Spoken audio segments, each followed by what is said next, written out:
Chapter 11 Not Far From You. Now Naruto started again. I am not going to hide it anymore. Neji could see the gathering of chakra around the blonde's eyes. I want you to take a good look at them, Neji the Genin continued. The eyes that, unlike you, I am not proud of. Naruto finished as he raised his head and looked at Neji straight in the eye. Neji, along with everyone in the stands, gasped as one word entered all of their minds: Sharingan.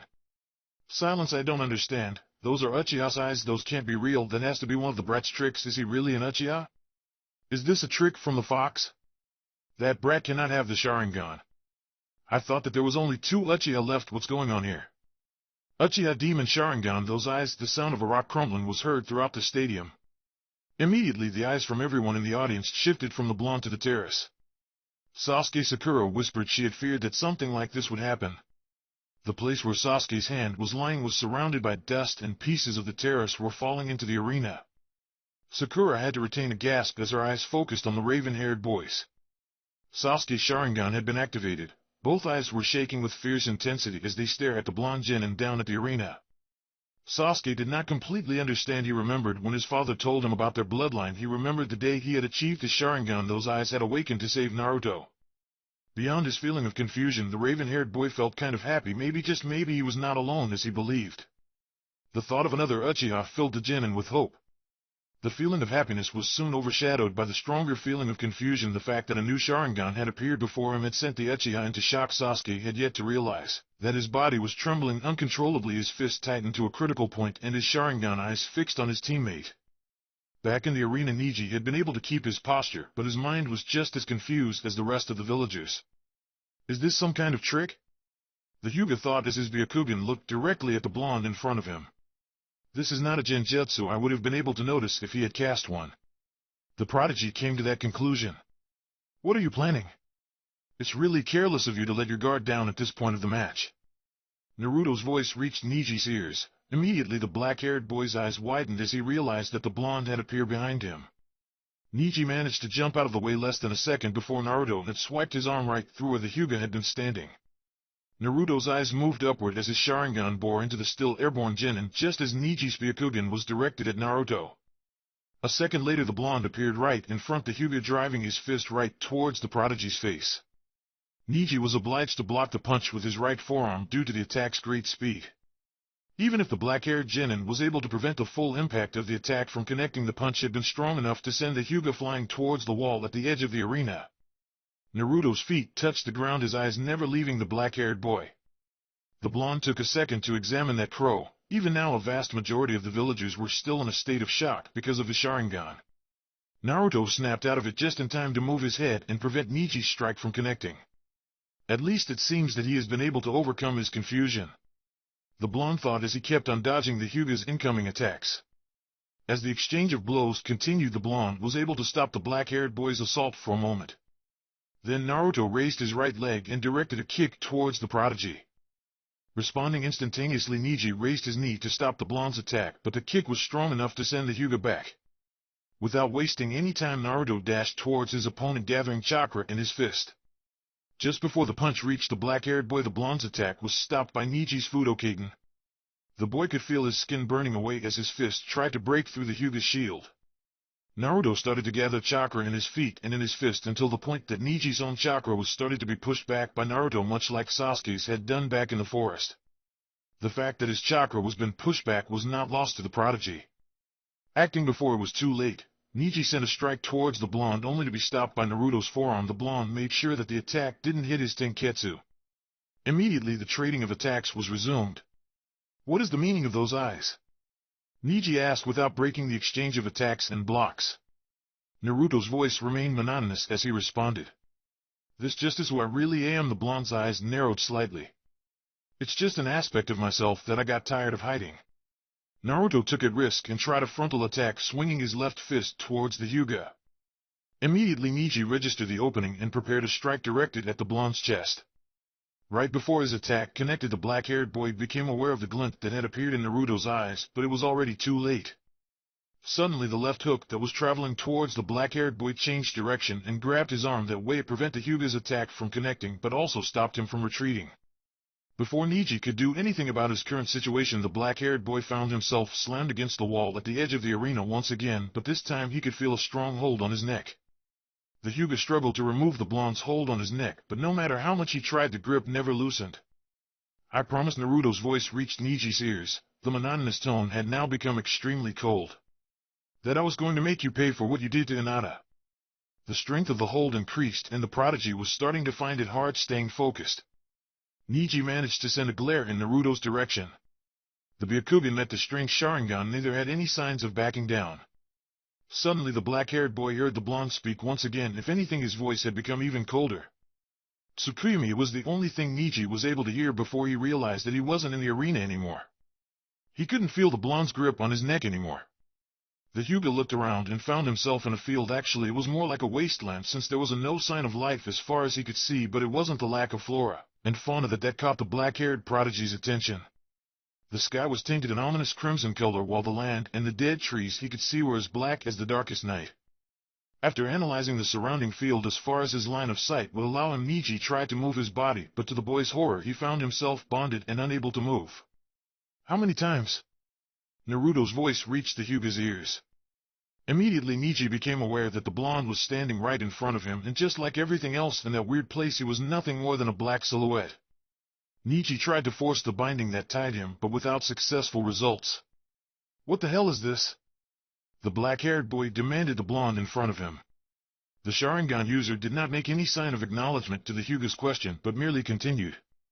"How many times after you came to the Hyuga state exhausted from a mission were the other members of the branch house waiting for your return?" Naruto asked quietly. "What?"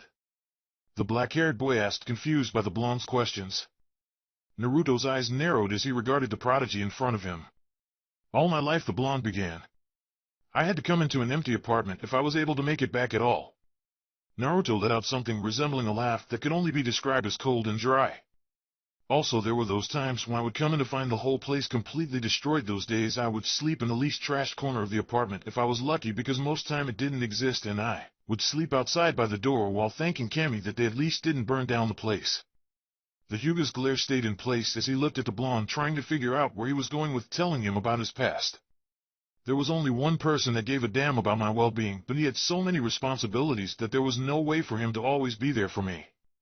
A joyless smile appeared on Naruto's face before he continued. "I specifically remember one occasion. I was around 6 years old, if I remember correctly, and there was a festival.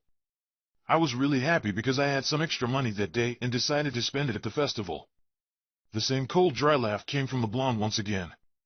"I found this merchant that had come from the border town to sell his masks at the festival. I remember finding the mask of a fox. I was fascinated with the mask. I thought it was the coolest thing in the world, with its orange color and the 3 whiskers on each cheek. All my extra money went into buying that mask." Naruto stopped as though he were lost in his own thoughts. Taking the chance to analyze what was been told to him, Niji couldn't help but feel that there was something terrible at the end of the blonde's story. A slight ominous chuckle escaped the Sharingan user before he continued. "I was walking back to my apartment. I was really happy, since it was rare for me to have something cool, but then I came across a group of villagers, and the sight of me wearing that mask infuriated them. They immediately started shouting things like 'monster' and 'he's going to attack,' and started to gather wooden clubs, pipes, or anything they could find. Of course I started running. It wasn't much for fear of my safety, but because I didn't want them to take my mask away from me. I ran as fast as I could and took every shortcut I knew to try to get away from them." The smile on Naruto's face became one of sadness. "But I was still just a little kid back then. It wasn't long before I couldn't continue to run anymore, and they caught up to me." Niji's eyes widened at the blonde's revelation. The Hyuga didn't need to hear the next part to figure out what happened, but he couldn't believe that something like that would happen in a peaceful village. A mob gathering to beat up a child just for wearing a mask seemed unreal to the black-haired boy, but for some reason he believed every word of it. The beating was longer than usual because of the festival. Niji became aware that the blonde had started to speak again. "I guess that they didn't have to worry about someone coming to stop them with all the celebrations, but really it would have come for me anyways." Yet another dry laugh escaped the Sharingan user. "It's not like it hadn't happened before, but this time I was too far away from my apartment and didn't know if I had the strength to make it back, and it wasn't long before I started to think that I wouldn't be able to make it out of this one, but that's when Naruto's eyes seemed to be lost in the distance." Flashback. The resonance of his steps could hardly be heard over the festival's music. Even far away from the festivities, the villagers' cheers shrouded his suffering. Naruto felt his body's weight increase with each step he took. Still many blocks away from his sanctuary, the blonde boy was starting to lose hope of making it. It got destroyed, the boy whispered. His thought had drifted once again to the mask he had happily been wearing before the mess had started. Almost as if the planet itself wanted to participate in the kid's punishment, gravity brought down the blonde's body into the floor. Naruto tried his best to stand up, but no matter how much the young boy tried, neither his legs nor his arms were able to support him. Panting, the boy continued on his way by crawling, dragging his body with his weak, broken arms. He hadn't even made it to the end of the alley, but he already felt extremely exhausted. Naruto's eyes had become heavy, and the hard, cold ground was starting to feel pleasantly comfortable. Maybe I'll just sleep for a couple of minutes, the blonde whispered to himself as Ichi started to close his eyes. Right before all light was blocked from his eyes, the boy heard something. It sounded like steps. They were too light to be an adult's, probably some kid that got curious by seeing an orange and red mass on the floor. Using the little strength he had left, Naruto looked up. Sapphire blue eyes met pearly white. She seemed to be about the same age as him. Her skin was almost as white as her eyes. Her short blue hair didn't even reach her shoulders, except for the two bangs on each side of her face. She was wearing a yellow kimono, and her face radiated with innocence. The girl looked curiously at him as though he was the first person she'd ever seen. Naruto remained quiet as he stared back at her. His mind had already made its own prediction about what was going to happen next. A little gasp escaped the girl before she turned around and ran off the blonde's side. It had been just like Naruto had predicted. It had happened every time another kid had found him after beating the blonde. Imagine the girl running towards her parents, saying something about a dirty orange thing she had found. Sighing, the boy started to wonder what he should do next. Sleeping right there on the ground still seemed as a good idea. If he was lucky, he would just wake up in the morning, and if he was really lucky, he wouldn't. His train of thought was interrupted by the sound of steps once again, except that this time they seemed rushed. Whoever was approaching had broken into an all-out run. Looking up, Naruto gasped in surprise. The same girl was running towards him. Her innocent face was now a mix of fear and worry, and she was also carrying some sort of bottle in her arms. Surprising the blonde boy once again, the girl knelt down in front of him.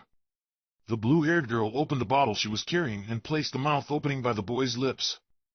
Not knowing what to do, Naruto just drank whatever was in the bottle, needing the girl's help to tilt it so he could drink the solution entirely. Naruto felt something almost immediately. Whatever was in the bottle was amazing, because the boy could feel his strength returning and the pain receding. The blonde looked up and gazed directly at the girl's eyes. She simply smiled at him. Naruto was left speechless. Only two persons had bothered to give the blonde a smile before. The boy couldn't help the blush that spread on his face. He tried to say something. He tried to thank the girl for helping him, thank her for coming back for him, thank her for simply smiling at him. "Hinata-sama, where are you?" The call reached the two kids immediately. The girl gasped and stood up. She turned around, started on her way. Naruto tried to stand up and say something to her, but found himself unable to do so.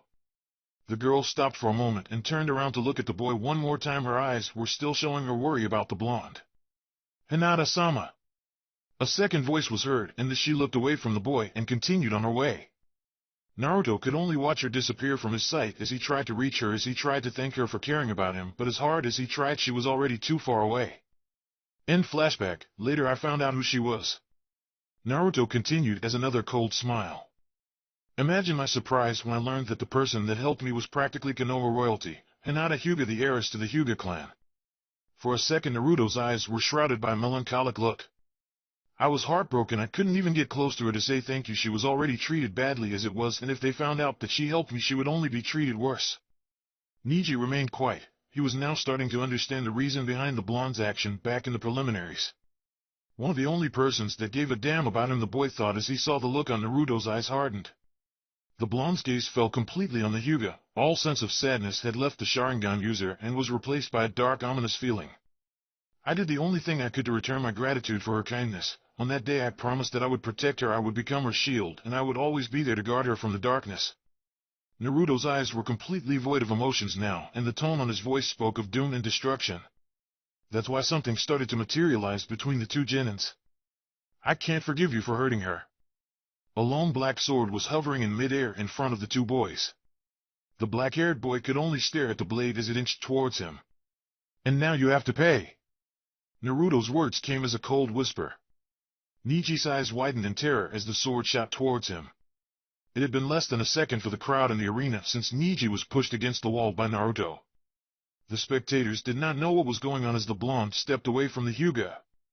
Kakashi's normal eye narrowed as he watched how Niji's whole body shook. The copy ninja had half in mind to use his Sharingan to understand this battle better. As he struggled to stay up, Niji tried to focus his eyes to look at Naruto. That was only a third of its power, the younger genin stated. At that moment the Hyuga could have sworn that the look in the eyes of the blonde in front of him had softened. It's not too late for you. Naruto's voice reached the black-haired boy, snapping him out of the trance he had gotten into. The words were so soft that he was sure that not even the other shinobi in the crow could hear them. You have a whole family supporting you, looking out for you, wishing for your well-being. Please, it seemed to the black-haired boy as though the blonde's eyes were pleading. Don't let their wish go to waste. Naruto whispered. Niji did not know how to respond. He wanted to say something, maybe tell the blonde that he knew nothing about his life, but he couldn't. Everything that the younger genin had said was true. Niji had tried his hardest to deny the Hyuga did not want to feel any connection to anyone else, but as much as he tried to push them away, the other members of the branch house had always been there waiting for him at the door to treat any wound or just to simply ask how he was. Niji's body gave up on him and he found himself falling forward. The Hyuga was surprised when he didn't meet the floor, but that he had fallen on the blonde's shoulder. Think back. Naruto's voice words reached him once again. How many times as you returned home did you saw Hinata sitting by her window waiting for you? He asked with the same soft voice. Niji's eyes widened as the memory of every homecoming rushed back to him, and in each one he could see a girl by her window smiling at him. As feelings of regret and guilt overwhelmed him, Niji's world turned into darkness. Naruto caught the falling body, preventing him from hitting the floor. I think this match is over, the blonde said as he looked at Genma. Snapping out of his own trance, the proctor raised his hand. The winner of this battle is Uzumaki Naruto, he exclaimed. The crowd remained quiet. They didn't know what had happened as they watched the medic Nines walk into the arena and take the Hyuga inside. No one dared to say or do anything as Naruto walked back to the participant balcony. In a silent stadium, the blonde jumped into the terrace without saying a word, just like that rest of the people present in the stadium. As Naruto started walking towards the back, his Sharingan eyes shifted to the side for a single second and focused on Sasuke. Shocked, the initial surprise of the existence of another Sharingan had still yet to leave the raven-haired boy. Anger at himself for letting himself get so weak while his teammate had acquired so much strength.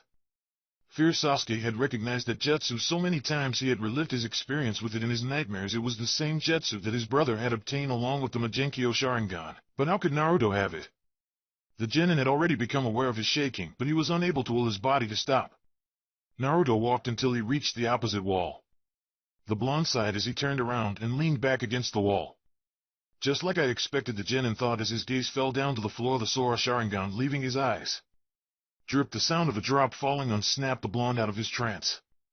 Naruto looked at his hand where blood was streaming down from his knuckles. It must have been when I punched Niji's Keaton, the boy determined as he observed his fist. Suddenly Naruto heard a tearing sound and a piece of cloth fell on his bleeding hand. Clean up and stop making a mess. Shikaramu's voice reached the blonde. Looking up, the Sharingan user could see the Nara standing in front of him. A piece of his jacket sleeve had been torn. Thanks, the blonde said in a soft voice as he cleaned his fist. Each time I think that I am beginning to understand you come up with something completely unexpected. Shikamaru commented as he crossed his arms and smirked. Sharingana? I can honestly say that I did not see that coming. He added as the blonde returned the smirk. The medical team had finally left the arena. I wonder what surprise this next match will bring. Genma thought. I ask all the participants of the last match, Uchiha Sasuke and Sabaka no Gaara, please come down to the arena. Genma exclaimed. Immediately sand started to spin around Gaara. The redhead disappeared to later reappear standing in the middle of arena. Many people in the audience shivered at the insane smile that his face wore. Sasuke was finally able to stop shaking. The black-haired Uchiha looked back at the blonde by the wall for a fraction of a second. Naruto's blue eyes met Sasuke's Sharingan. Without saying a word, the black-haired genin jumped into the arena and started to walk towards his opponent. As soon as the Uchiha came into view, many of the spectators found their voice. The talk started right away. Some talk about how a true Konoha elite would show everyone what a real shinobi is all about. A number were wondering how he would defeat the Sand Nin, but others were thinking what Sasuke's thoughts were about the possibility of not being the last Uchiha in Konoha. Genma waited until Sasuke reached the center. When it became apparent that there would not be any thrash talk between the two genins, Genma raised his arm. The fourth match of the finals is about to begin. Uchiha Sasuke vs. Sabaka no Gaara. The Jounin looked at the two boys beside him. I hope we're ready for this, he thought before he brought his hand down. Commence! In less than a second a stream of sand shot out of Gaara's gorge straight towards Sasuke. Moving quickly, the Uchiha jumped back out of the way. The sand seemed to bounce back from the ground and chased the black-haired genin. Sasuke kept moving back and dodging until he reached the sand. The Sharingan users jumped to his right as the stream of sand crushed the place he had been standing. As soon as Sasuke's feet touched the ground, the Uchiha ran towards the redhead. He hadn't gotten halfway through when a wall of sand had already formed in front of him. Gathering chakra in his feet, the black-haired boy jumped out of the sand's reach.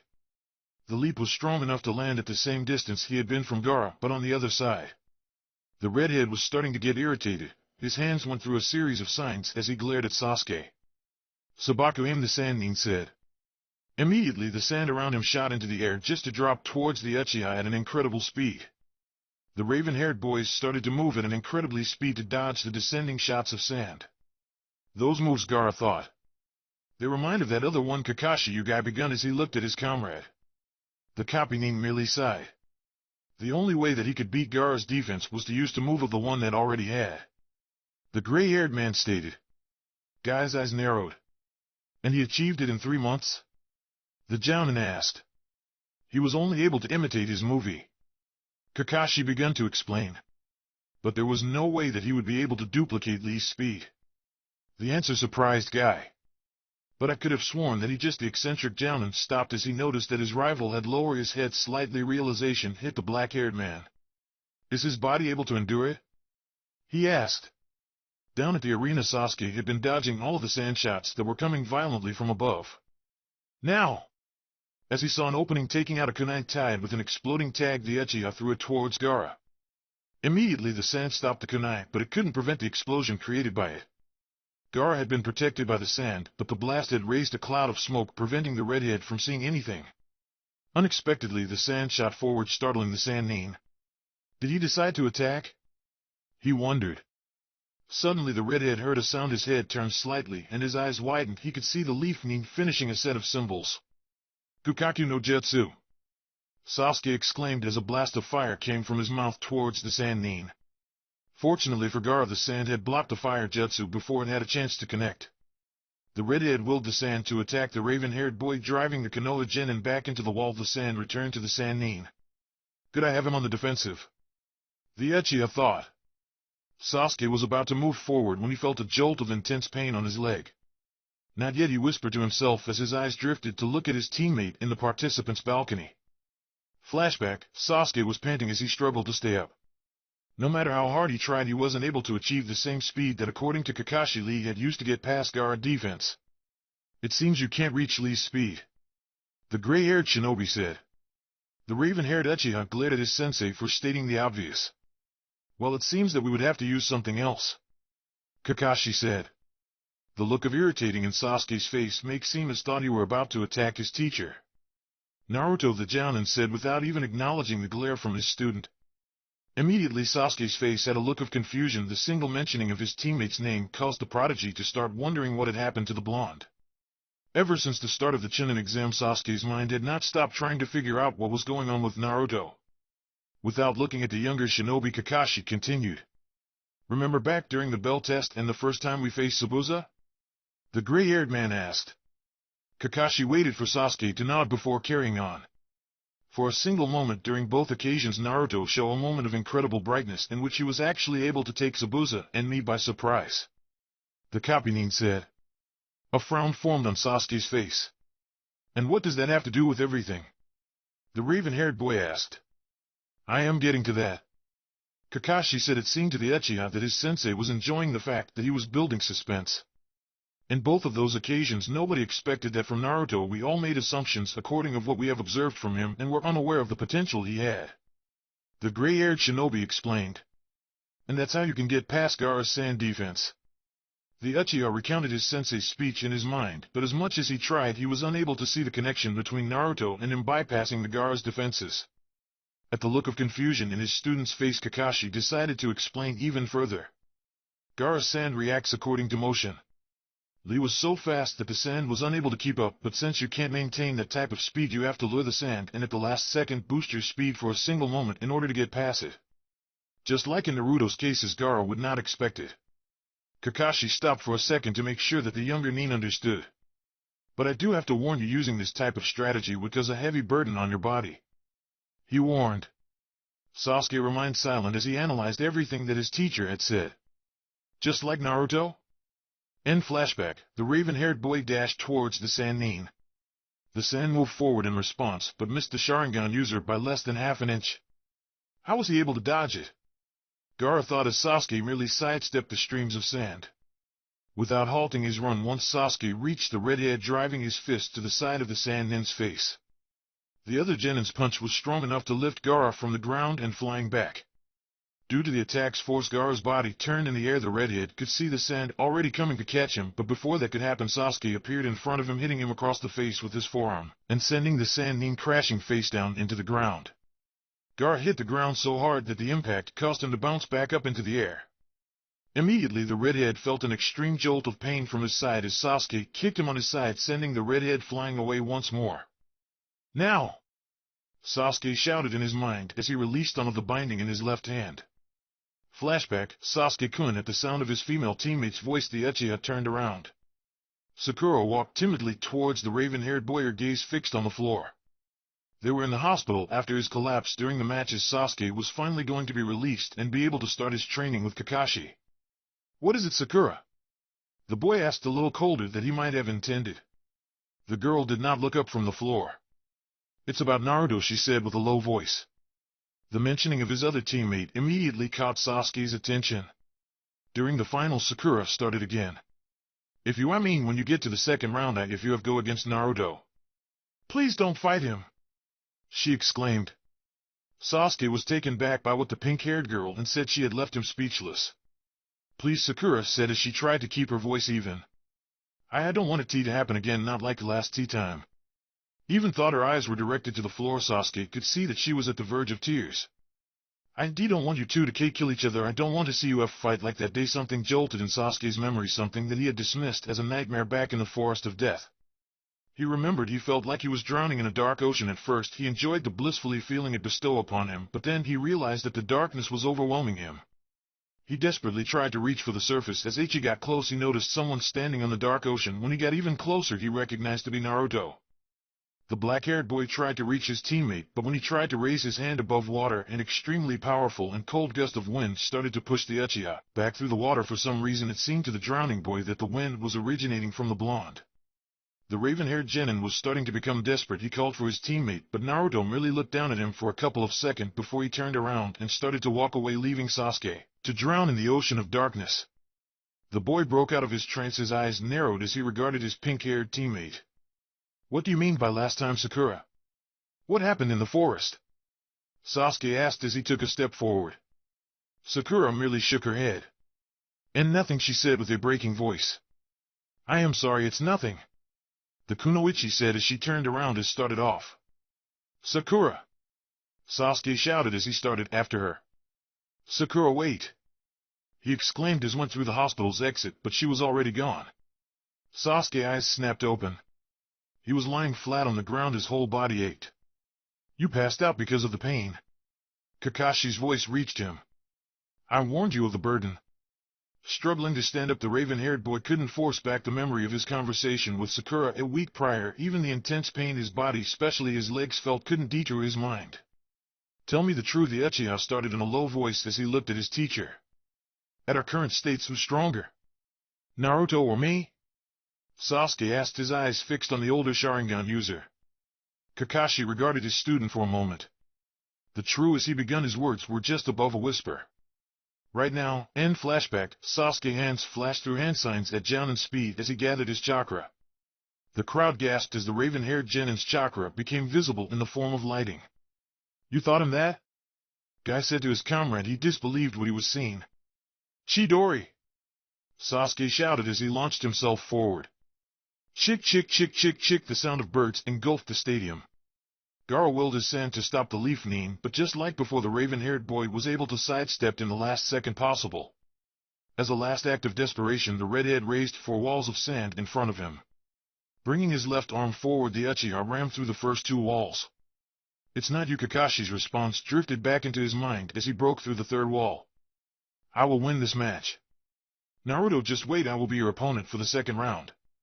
Sasuke declared as he closed his left hand into a fist and punched the last wall. At the sign of his last defense been taken out, Gaara jumped back trying to get away from the Leaf Nin's chakra-charged fist. Gaara was able to get away when the raven-haired boy's fist was less than an inch from his chest. Sasuke was panting. He mentally cursed himself for not driving his punch a little longer and put an end to the match once and for all. Looking up as his opponent landed away from him, the Uchiha was taken back by the insane smile in the Sand Nin's face. The gourd on Gaara's back fell. The raven-haired Genin's attack had cut what attached it to the redhead's back. As soon as the gourd fell to the ground, it dissolved into sand. Sabakuro! The Sand Nin shouted as he brought his hand together into a sign. Immediately the sand surrounding him encased his body into a sphere. Sasuke's eyes narrowed as he regarded the orb of sand in front of him. Ha ha ha! Gaara's laugh was heard throughout the stadium. Its mere sound sent chill through the spine of many spectators. Sabakakyoken! The redhead shouted from inside the sphere. Sand started to gather in front of the orb, creating the massive figure of a 12-feet-tall golem. Daisen Nomi was heard next as a knife formed out of sand and encrusted itself on what would be the golem's face. With a slow movement, the giant raised one of his arms as the limb increased in size. When the arm was almost completely extended in the air, the golem brought it down with a powerful crash. Sasuke had to jump to the side to prevent being crushed by the gigantic arm. As soon as the Uchiha's feet touched the ground again, the raven-haired boy had to jump into the air as the other arm went right through where he had been less than a second ago, hitting the wall at the edge of the arena, and leaving a crack behind. Sasuke's started hand went through a series of familiar hand signs.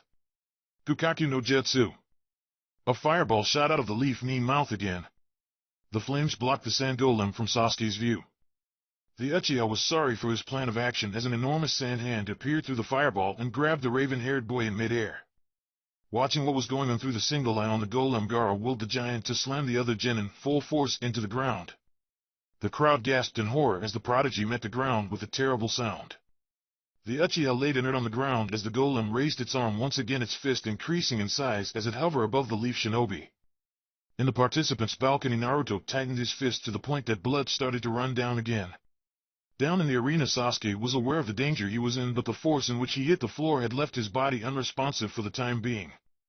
The boy could see the monstrous sand fist coming down as his sensei's words drifted back into his mind, the answer of the question he had asked during the training, the reason why he needed to win. It's not you. With another thunderous sound, the golem brought his fist down. Many gasps and screams were heard from the audience. A cloud of dust and sand had filled the arena, preventing the spectators from seeing what had happened to the Konoha prodigy. Suddenly a black silhouette was seen falling down from the air. When it touched the ground, it dissipated some of the dust, revealing the raven-haired boy standing on the arena. I refuse to lose, Sasuke whispered as he released another one of the bindings in his left hand. Watch this, Naruto, the boy thought, his hands going through a new set of signs as the golem started to move towards him. Guy's eyes widened once again. Those are not the hand signs for Chidori, he said in disbelief as he looked at Kakashi once again. The gray-haired man's face was unreadable. Sasuke, are you sure you can pull this off? The Jounin said softly. A huge amount of chakra started to gather in raven-haired boy's hand. Right now you might have surpassed me, but know this, the lighting appeared once again, but not only in his palm this time. It kept increasing to the point where it was no longer in his hand, but it completely covered the Uchiha's body. I am not far from you. Sasuke's chakra burst and shot into the sky. Chapter 12, Crumbling Leaf. A huge amount of chakra started to gather in the raven-haired boy's hand. Right now you might have surpassed me, but know this, the lightning appeared once again, but not only in his palm this time. It kept increasing to the point where it was no longer in his hand, but it completely covered the Uchiha's body. I am not far from you. Sasuke's chakra burst and shot into the sky. The crowd in the stadium gasped at the tower of lightning that had formed out of the raven-haired boy's body. Sasuke brought his arm forward, willing the chakra pillar to twist, forming a spiral. The end of the column started to change. The spectators could discern what seemed to be eyes and fangs as the chakra took the form of dragon's head. Raikiri Ryo! The Uchiha shouted as the head at the end of the spiral let out an intimidating roar. Incredible, Guy thought as he watched in amazement his rival's student. To be able to manipulate chakra like that at such a young age. The Jounin looked to his right, and to his surprise his gray-haired comrade had an extremely concerned look on his face.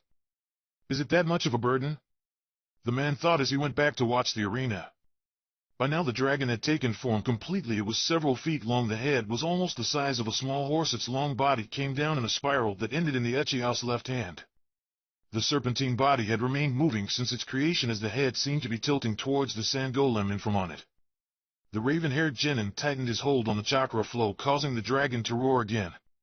The Sasuke voice came strained as he tried to ignore the building pain in his body, especially his left shoulder. "Is my power!"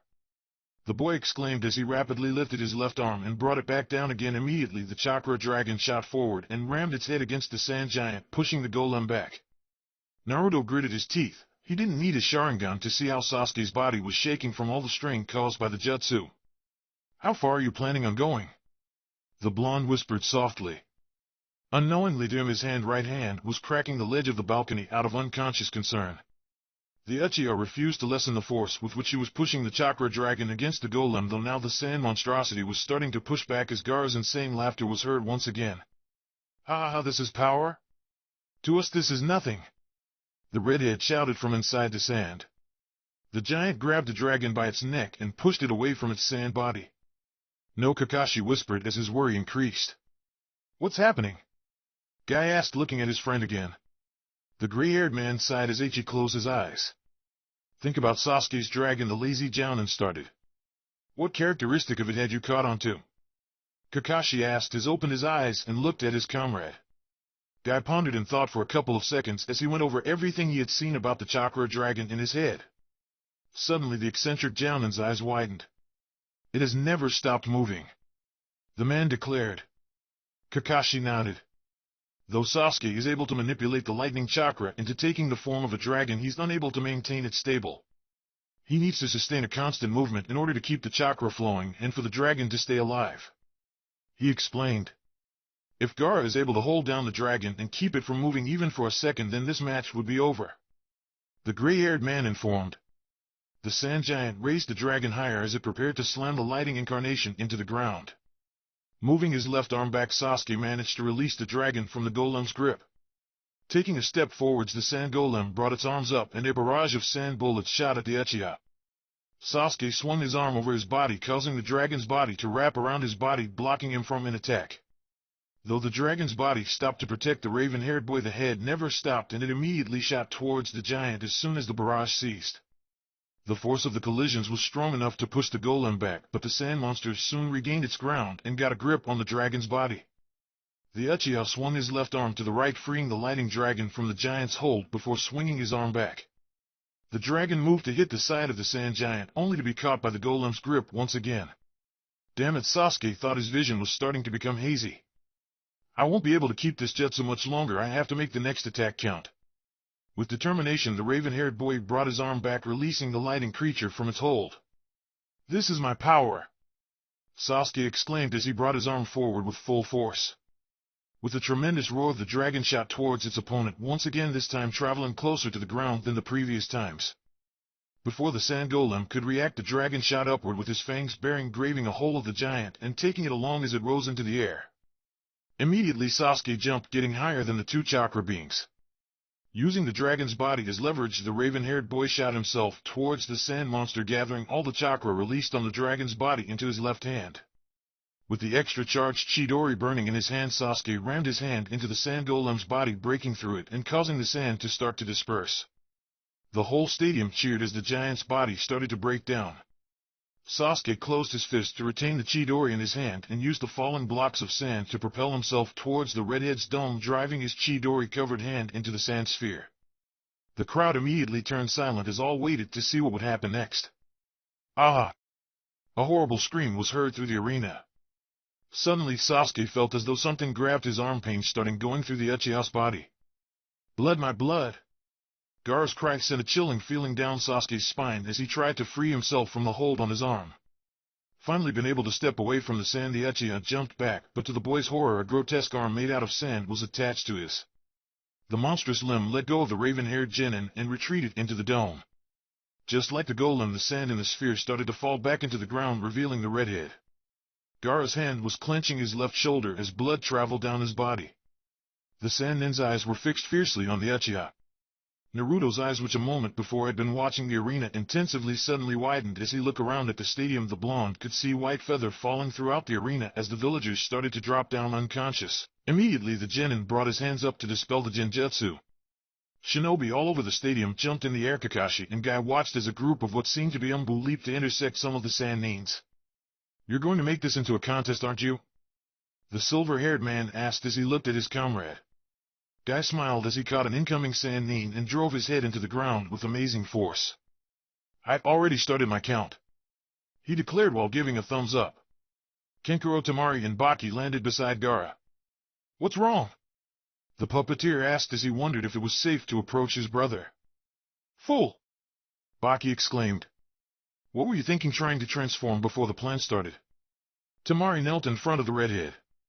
He's experiencing the side effect. He's too unstable to go on now, she declared, looking up at her sensei for guidance.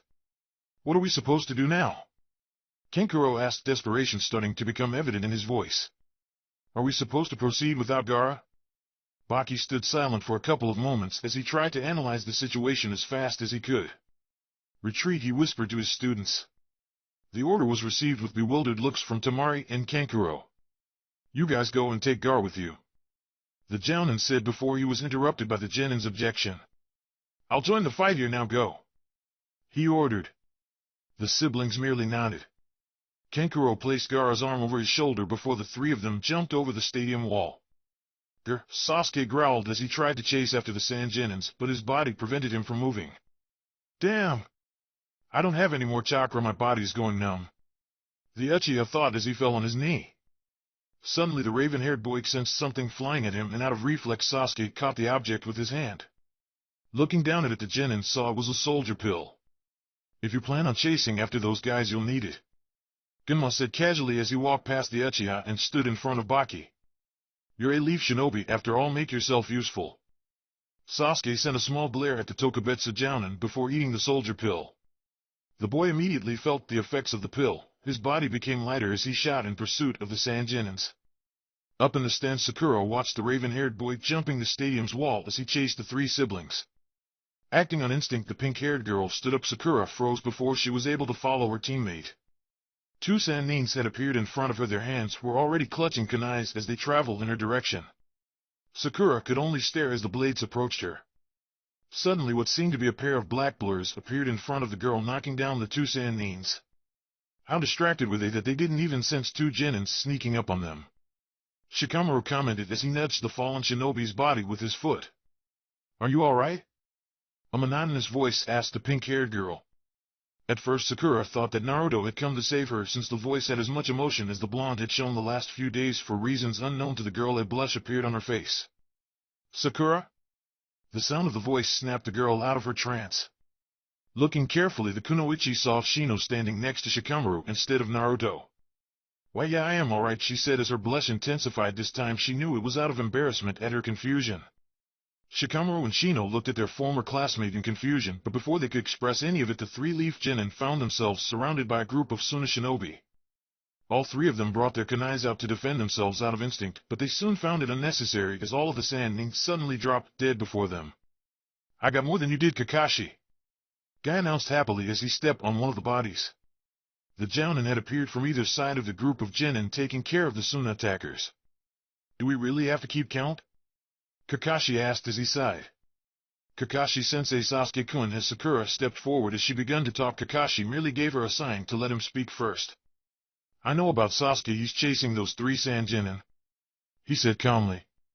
That's why I came for you three, the man added. Shikamaru let a small scoff. And here I was thinking you wanted to save us, the Nara commented as he folded his arms. Kakashi gave the black-haired Genin a small glare. You are spending too much time with Asuma, the Jounin say. No, he was already this cynical back at the academy, Shino said in a composed voice, earning a small glare from Shikamaru. Anyways, the lazy shinobi interrupted. I am here to assign. Wait a minute, where's Naruto? Kakashi asked as he looked around for his other student. Due to the blonde's new personality, the silver-haired man wouldn't have been surprised to see him already fighting the Suna shinobi. Shikamaru shook his head. I don't know, he suddenly disappeared after the genjutsu started, the lazy Genin said. A group of Sannin was running through the streets of Konoha. Who would have thought that their defenses would have been so easily broken? One of the Nin commented. Yeah, it seems that everyone was only focused on the stupid exam, another one said. Come on guys, let's go finish this mission. The one Oto shinobi in the front said as he jumped into the air. Suddenly the nin felt a boot on his face that sent him flying back into the ground. The rest of the sound nin immediately looked up to see who was attacking them. So Otogakure is taking part in this attack as well? Naruto asked as he stood in front of the invading shinobi. One of the Oto nin growled in anger before he launched himself towards the blonde. Why you little? It was all he managed to say before he suddenly went quiet and with a tearing look on his face dropped to the ground. The rest stare in shock at the newly arrived Konoha shinobi. Wait, one of them said as he stepped forward. This guy is just a kid, he declared. Yeah, he's probably a mere genin that just got lucky and sucker punched us. Another one declared. Let's get him! The Oto shinobi shouted, his comrades roared in agreement as they prepared to attack. Their eyes widened in terror when they realized that their bodies couldn't move. Suddenly the surroundings turned black while the sky was tainted with crimson. Before they could completely register their surroundings, their bodies were bound by chains. You guys can't be jounins. The blonde's voice snapped the sound nin's attention back to him. Their eyes widened even further as they saw the strange colored Sharingan in his eyes. Otherwise you would have realized that numerous blades appeared hovering in mid-air in front of them. You've been in my world all along. The boy's words sounded like a death sentence for the Oto shinobi. Their screams fell on deaf ears. Kakashi could hear the fighting that had broken out all throughout the village. I have an idea where he might be. The jounin though as he glanced at the clouds of smoke that were forming all around the village. Well, you four would have to then, he said as he turned towards the three genins. Wait a second, Kakashi-sensei, did you say four? Sakura asked, looking up at her sensei confused. Without answering, Kakashi started on a set of hand seals which ended up creating a cloud of smoke. Let me introduce you to the fourth member and tracker of your team pack, and the smoke dissipated, revealing a small brown dog. That it? Shikamaru commented with disappointment as he looked at the canine. This little dog looks like it could be hurt just by looking at a kunai. With surprising swiftness, Pakin jumped on the Nara's head. Who are calling little?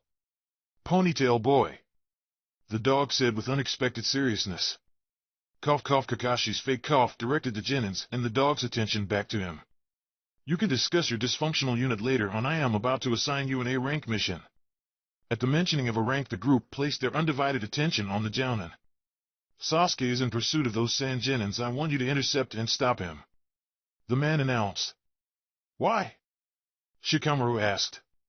Kakashi sighed slightly. He had hoped that they wouldn't question him.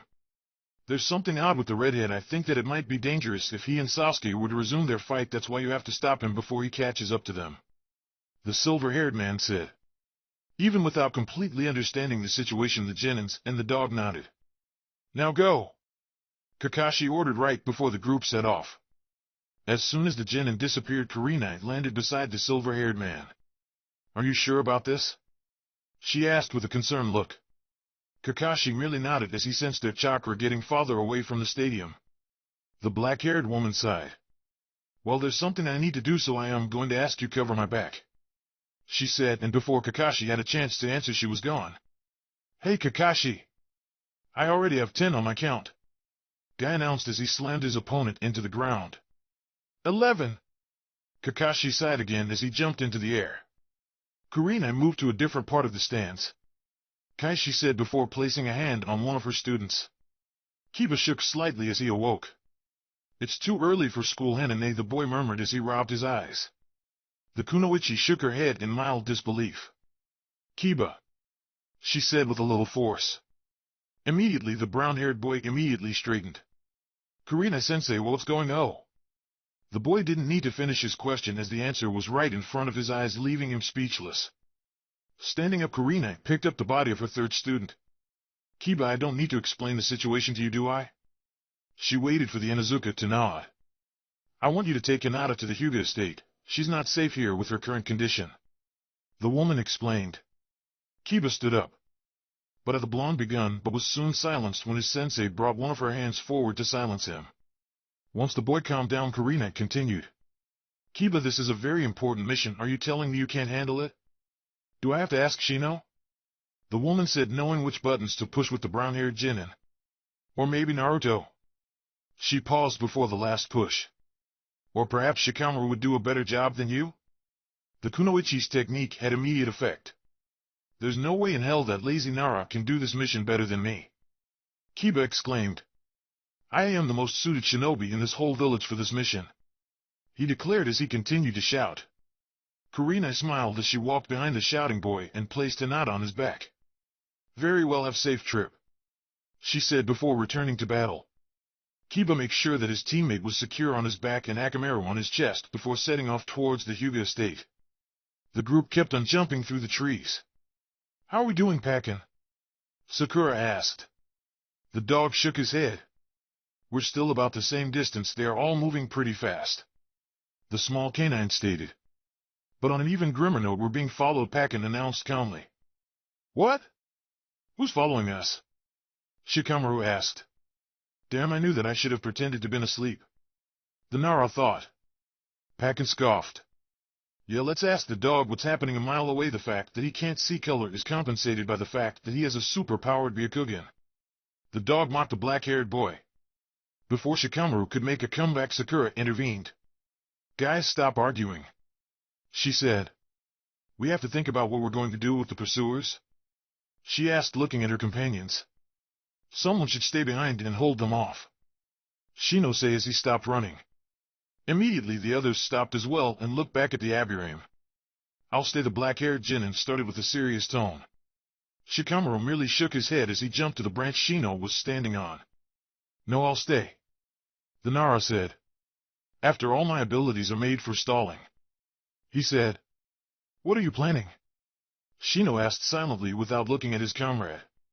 The Nara merely smirked. Like I said, I'll stall, the boy stated before he set off. Naruto clenched his head as he struggled to stay up. Baka, what were you thinking? The fox raged inside the blonde's head. Using that genjutsu and all of them at the same time, you know what its backlash causes, Kyuubi ranted. The blonde shook his head as he felt the immense strain on his eyes start to subside, and at the same time trying to ignore the angry Bijou screaming inside his head. Suddenly the Genin's eyes widened and turned to look in direction of the forest. He had sensed when Sasuke started to chase after the Suna Genins and when Sakura and the others started off after the Uchiha, but now he could sense a new group of chakra signals after them, and the Sharingan user could bet all his ramen that they weren't from Konoha. Shaking the headache off, Naruto started towards the forest. Kiba ran through the deserted streets of Konoha with Hinata on his back. I am almost at the Hyuga estate, just a little longer, the boy thought as he picked up the pace. Suddenly a kunai landed in front of the Inuzuka, stopping the black-haired Genin on his tracks. Well, what do we have here? A voice directed Kiba's attention to the road ahead where 3 Odo shinobi appeared. The boy immediately checked to make sure Hinata was secure on his bank in case the situation turned into a chase. Oh, and it seems he's carrying a girl too, the one in the middle commented. When the group of sound ninjas stepped forward, Kiba took off. The only thoughts in the Inuzuka's mind were about keeping Hinata safe. I love a chase, one of the Oto shinobi stated. Kiba kept on running. The brown-haired boy was about to turn the corner when a kick came flying towards the side of his face, sending him flying back. He could barely manage to make sure that Hinata wasn't injured by the fall. You're too slow, kid, the third sound ninja stated. The Inuzuka stood up as he glared at the 3 shinobi in front of him. Taking a moment to briefly wish he had his soldier pills with him, the boy checked his hold on Hinata and got into battle stand.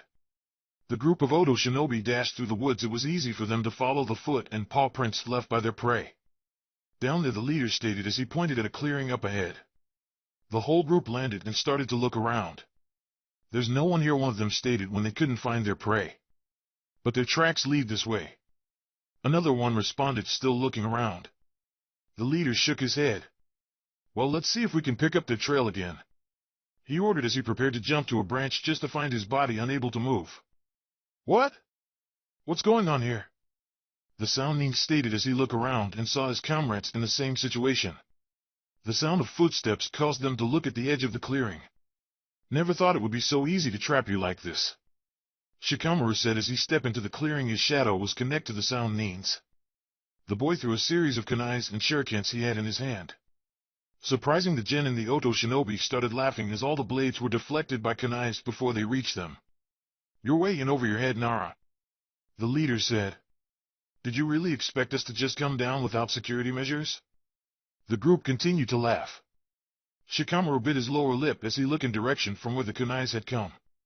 Damn, I didn't account for this, he thought as he looked at his shadow. The jutsu won't hold on much longer. By now the sound nin's laugh had been reduced to a chuckle. Well, what would it be, kid? The leader began again. Should we have our guy kill you now? Or wait until your jutsu ends? After all, it's been a while since we played Hit the Target as a group. The joke caused the sound nins to start laughing again while Shikamaru could only glare at them. Face it, kid, the mighty leaf has crumbled down. Kiba hit the ground one again, face first, as he moved his body to prevent any harm to come to the girl on his back. How touching, one of the Oto shinobi said as he cracked his knuckles. Haven't you realized yet, kid? Once you're dead, she'll be next. He mocked, causing the other two to start laughing. The Inuzuka struggled to stand up. Damn, if any of the guys see me like this. The boy took off towards the Oto shinobi with his clawed hand ready to attack. The moment the sound nins brought their hands up for defense, Kiba jumped into the air, landing on the other side of the Oto ground, and resumed his running. Cute kid, one of the sound nin commented as he turned around and threw a kunai at the boy. The blade hit Kiba in his left leg, causing him to stumble on the ground. Why don't we finish this? It's already getting boring, another one commented. The other two nodded and took out a kunai each. Kiba watched helplessly as the three of them dashed towards him. All he could do was move his body slightly to protect his teammate. I failed you, Kurenai-sensei, the brown-haired boy apologized in his mind as he closed his eyes. I am sorry, Inada. He could hear the sound of blade closing in on him. I could just give up now, Shikamaru pondered. It would save a couple of minutes of agonizing wait. He reasoned. Suddenly Naruto's image flashed on the Nara's mind. I guess you won't let me give up twice in a day, the boy said softly with a dry laugh. What are you muttering, kid? The leader of the sound group asked. One of the others laughed. I think he finally lost it, he declared. The other Oto nins joined him, laughing. A sound above the laughter caught Shikamaru's attention. I guess you wanted me to hold long enough for this, the boy said softly with a smirk on his face. Even in the distance he could hear the sound of a hawk flying over the village. The leaf genin started to laugh. The sound nins immediately stopped laughing. What's so funny? One of them asked. Shikamaru shook his head. It's over, the boy said calmly. It's over for all of us, he announced serenely, looking at the Oto shinobi mockingly. The sound leader growled in anger at the look in the genin's eyes. Stop talking nonsense, he roared before looking towards his comrade in the tree. Hey, just take him out now, the Oto nin ordered. Shikamaru's eyes immediately shifted toward where the attack would surely come. The Inuzuka waited for the piercing pain to come, but instead all he felt was a strong wind blowing past him and heard the sound of one of the Oto shinobi grunting in pain. The boy opened his eyes slightly, but the sight in front of him caused them to open up completely.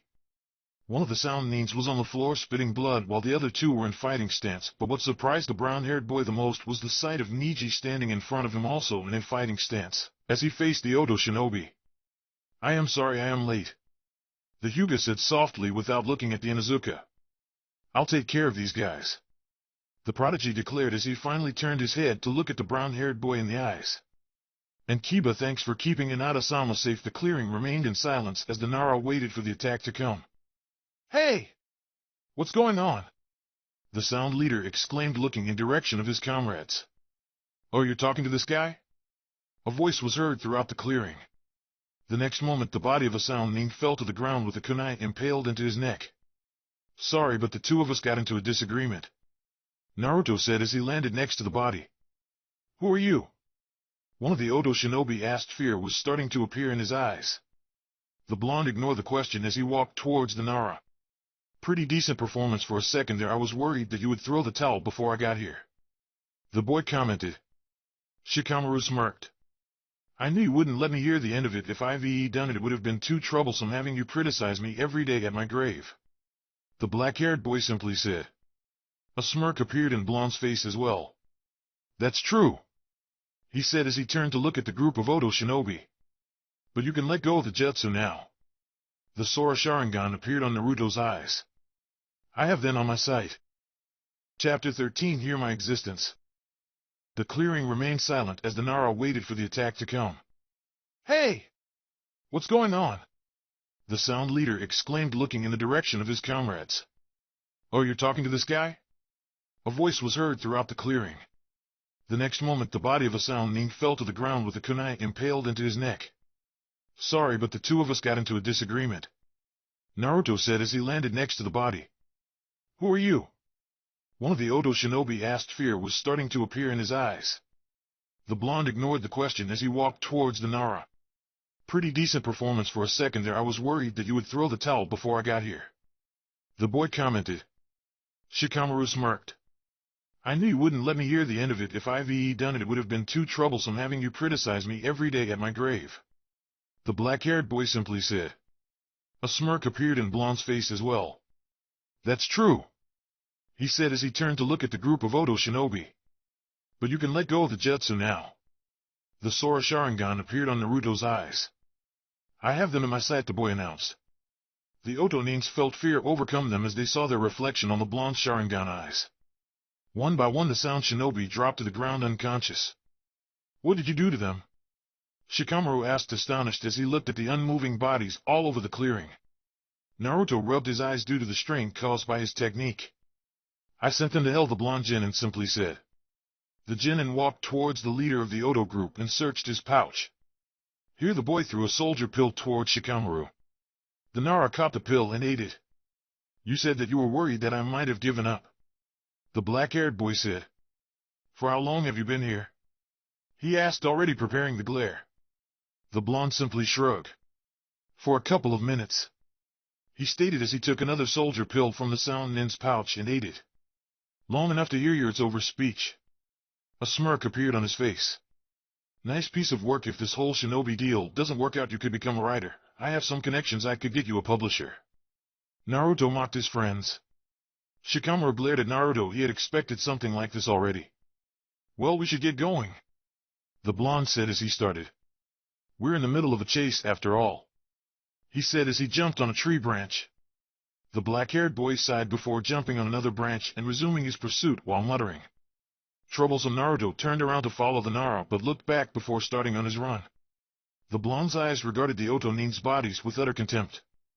Amaterasu, the boy said with a whisper right before black flames appeared on the clearing and consumed the sound shinobi's bodies. We won't be ridiculed by a child, one of the Oto ninjas exclaimed as he charged towards Niji with the kunai in his hand. The young Hyuga merely tilted his body forward, and with a fluid movement of his left arm he deviated the attack away from him by simply pushing the sound shinobi's forearm. The Oto ninja tried to regain his composure by doing a roundhouse kick, but his leg was easily caught by Niji, who delivered a swift juken strike on the Oto ninja's chest, sending him flying backwards. Immediately the third sound shinobi appeared behind the black-haired boy, a kunai traveling in direction of the Hyuga's neck. Right before the blade pierced the Konoha genin's skin, a chakra sphere formed around his body, repelling the Oto ninja back. Kibate Kanata-sama to the Hyuga household, Niji said without turning around. I'll hold them off. All Kiba could do was nod before making sure Hinata was secured on his back and turned around. Before the Inuzuka started off, the boy looked back to see the three sound nin getting back on their feet and standing in front of the Hyuga. Good luck, Niji, damn it, he's still following us, Kankuro complained as he jumped between branches with his younger brother's arm over his shoulder. The puppet user could clearly feel the Uchiha's chakra behind them. Tamari gave a concerned look to her black-haired brother. If they didn't get out of this village soon enough, Gaara would suddenly. Kankuro gasped in surprise as the redhead started to stir. A small and low laugh could be heard from the younger sibling. He's coming too, Gaara said softly, not completely conscious yet. I can feel it, both the Uchiha and him, they're getting closer. Kankuro could feel his brother's demonic chakra leaking from the redhead's body. Him? The puppet user asked as he looked confused at his sister. The blonde girl bit her lower lip. He must be talking about the Uzumaki guy. Why him? Kankuro asked. She was pretty sure that she would soon draw blood from her lip. Didn't you feel it? Tamari asked her brother. That thing awoke during that guy's fight. She explained. Her worry and fear was evident in her expression. Something about that Uzumaki guy's chakra affected it. Kankuro frowned. What do you mean affected? The boy asked. Like it called out to it, Tamari tried to explain. Don't ask me how or why, but during his fight Gaara was smiling, and you know what smile I am talking about. The Sankunoichi looked at her brother again. The puppet user looked down at the boy he was carrying. He knew that smile pretty well, an expression that was closely related with the crimson color of blood. The Kunoichi sighed. The two of them are similar. The look that guy had when he pushed the Hyuga back during the preliminary was one full of hatred, just like Gaara's, and the killer intent he gives off is suffocating, just like Gaara's. The brown-haired boy Finished his sister's sentence, he stole another nervous glance at his brother. Suddenly Tamari stopped on his track.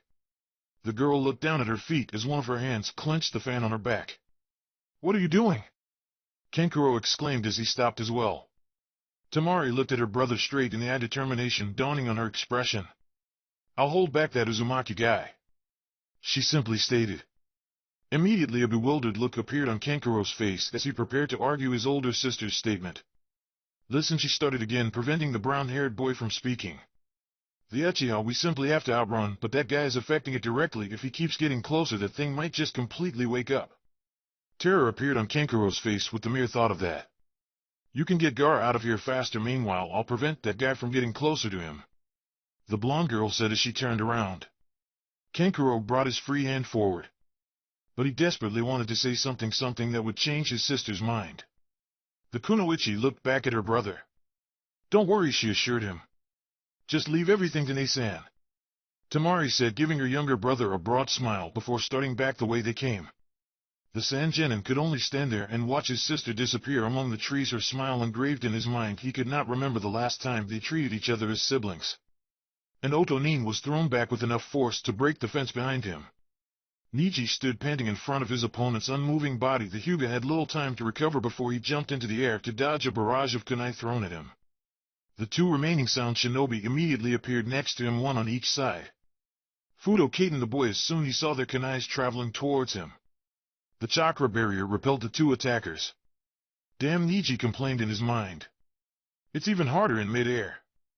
The black-haired boy thought as he recalled how his defense had gone from a dome to a sphere due to his previously airborne status. "He's getting tired," one of the sound shinobi eagerly announced. The Hyuga prodigy wished he was wrong. He wasn't 100% from his battle with the blonde genin, and the successive use of Fudo Katen had taken a toll on his body and chakra supply. The two Otonins rushed forwards to attack. Niji was able to dodge their assault and deliver a couple of Juken strikes to their arms. The boy knew that no number of strikes to limbs would help, since his opponents were only using taijutsu. Cutting the chakra flow to their extremities would not hinder their physical strength much. The leaf genin needed an opening to strike their vital organs, and he needed it fast. In a gamble, Niji jumped over one of the sound nin's shoulder, landing behind the shinobi. The Hyuga immediately ducked right before the Otonin's hand swiped through where he had been with the kunai in hand. Seeing his opening, the black-haired boy gathered chakra in his right palm before driving it into his opponent's chest as the man finished turning around. The Juken strike was strong enough to send the Oto shinobi flying back as blood sputtered out of his mouth. Niji had made sure to add enough chakra in the strike to send the sound nin's heart into shock. "Bastard!" the remaining Oto shinobi shouted as he tried to kick the boy. Niji moved his body back to dodge the roundhouse kick that was directed his way. The sound nin followed with a forward kick with his left leg, but missed as the black-haired boy ducked under it. Immediately the Hyuga rose slightly, capturing the Otonin's leg with his arm and shoulder and delivering a powerful Juken strike to the back of the man's leg before releasing it and moving back. The sound shinobi dropped to his knees as he grabbed his left leg in pain. The strike had severed several ligaments along the upper part of his leg, rendering him immobile. The man looked up immediately. His eyes were covered by fear as he found himself staring directly at the leaf nin's Byakugan eyes. This Niji begun as he gathered chakra in his pointer and middle finger. "It's the end for you," the boy declared before he drove a swift strike on his opponent's neck. The Otonin fell on his back as blood overflowed in his brains. The Hyuga simply turned around, leaving his enemy to drown on his own blood. Panting out of exhaustion, Niji looked towards the end of the street. Kiba should have gotten to the Hyuga household by now, the black-haired boy thought. It was hard for him to think of something he wanted nothing more than just drop to the ground and let sweet unconsciousness take him. Moving towards the fence, Niji let his back rest against the wood before looking up at the sky and sighing. The boy clenched his chest. Ever since his fight with Uzumaki, his pulse had been erratic, a sign that the side effects of the blonde's jutsu still hadn't worn out. Suddenly the Hyuga's eyes widened. Looking towards the end of the street, he could see a group of 5 sound shinobi rushing towards him. Forcing his body away from the wall, Niji turned to face the incoming party. "Hinata-sama, I doubt that I will be able to apologize to you in person." The boy thought he could hardly keep his eyes open now. I was blinded by my hatred for the main house the Oto group was getting near now. Even if his eyes were tired, the black-haired genin could clearly see the kunais in their hands. I still hate the main house, but now I want to. One of the sound nin's kunais was traveling directly towards the Hyuga, and the boy was too tired to do anything about it. Suddenly it felt like a gust of wind went tumbling through the street. The Oto shinobi were all blown away by a powerful force before they reached him. "How dare you raise your weapons against my nephew?" Hayashi's voice thundered. Niji's eyes widened again as his uncle appeared in front of him, Byakugan blazing with cold fury. "You did an excellent job, Niji," the man said as he turned around. Instead of using the Byakugan's ability, his voice was surprisingly calm, completely opposite to the killer intent he was giving off. "Just rest now, I'll take care of this vermin," Hayashi declared as he turned around to look at the terror-stricken face of the Sound Nines. Niji could only stare at his uncle's back as the man prepared to attack. Knowing that he was done with his part and the rest would be taken care of, the Hyuga boy closed his eyes and let his body fall back. Hinata-sama, he couldn't hear the fighting anymore. "I want to find something beyond this hatred." With the ghost of a smile on his face, Niji was finally able to rest. That's strange," Pakken commented as he led the two genins. "What happened?" Shino asked. The small dog sniffed the air to make sure before answering. "One of the Sand Nines changed directions," the canine informed. "What?" Sakura exclaimed. "Which one?" Pakken sniffed the air again. "I believe it's the female," the dog said. "But the weird part is that she's going around us." Pakken concentrated his sense of smell into figuring out the reason why the Sunakunoichi would want to move behind them. "I see," the canine thought as his nose caught a scent of something that was following them.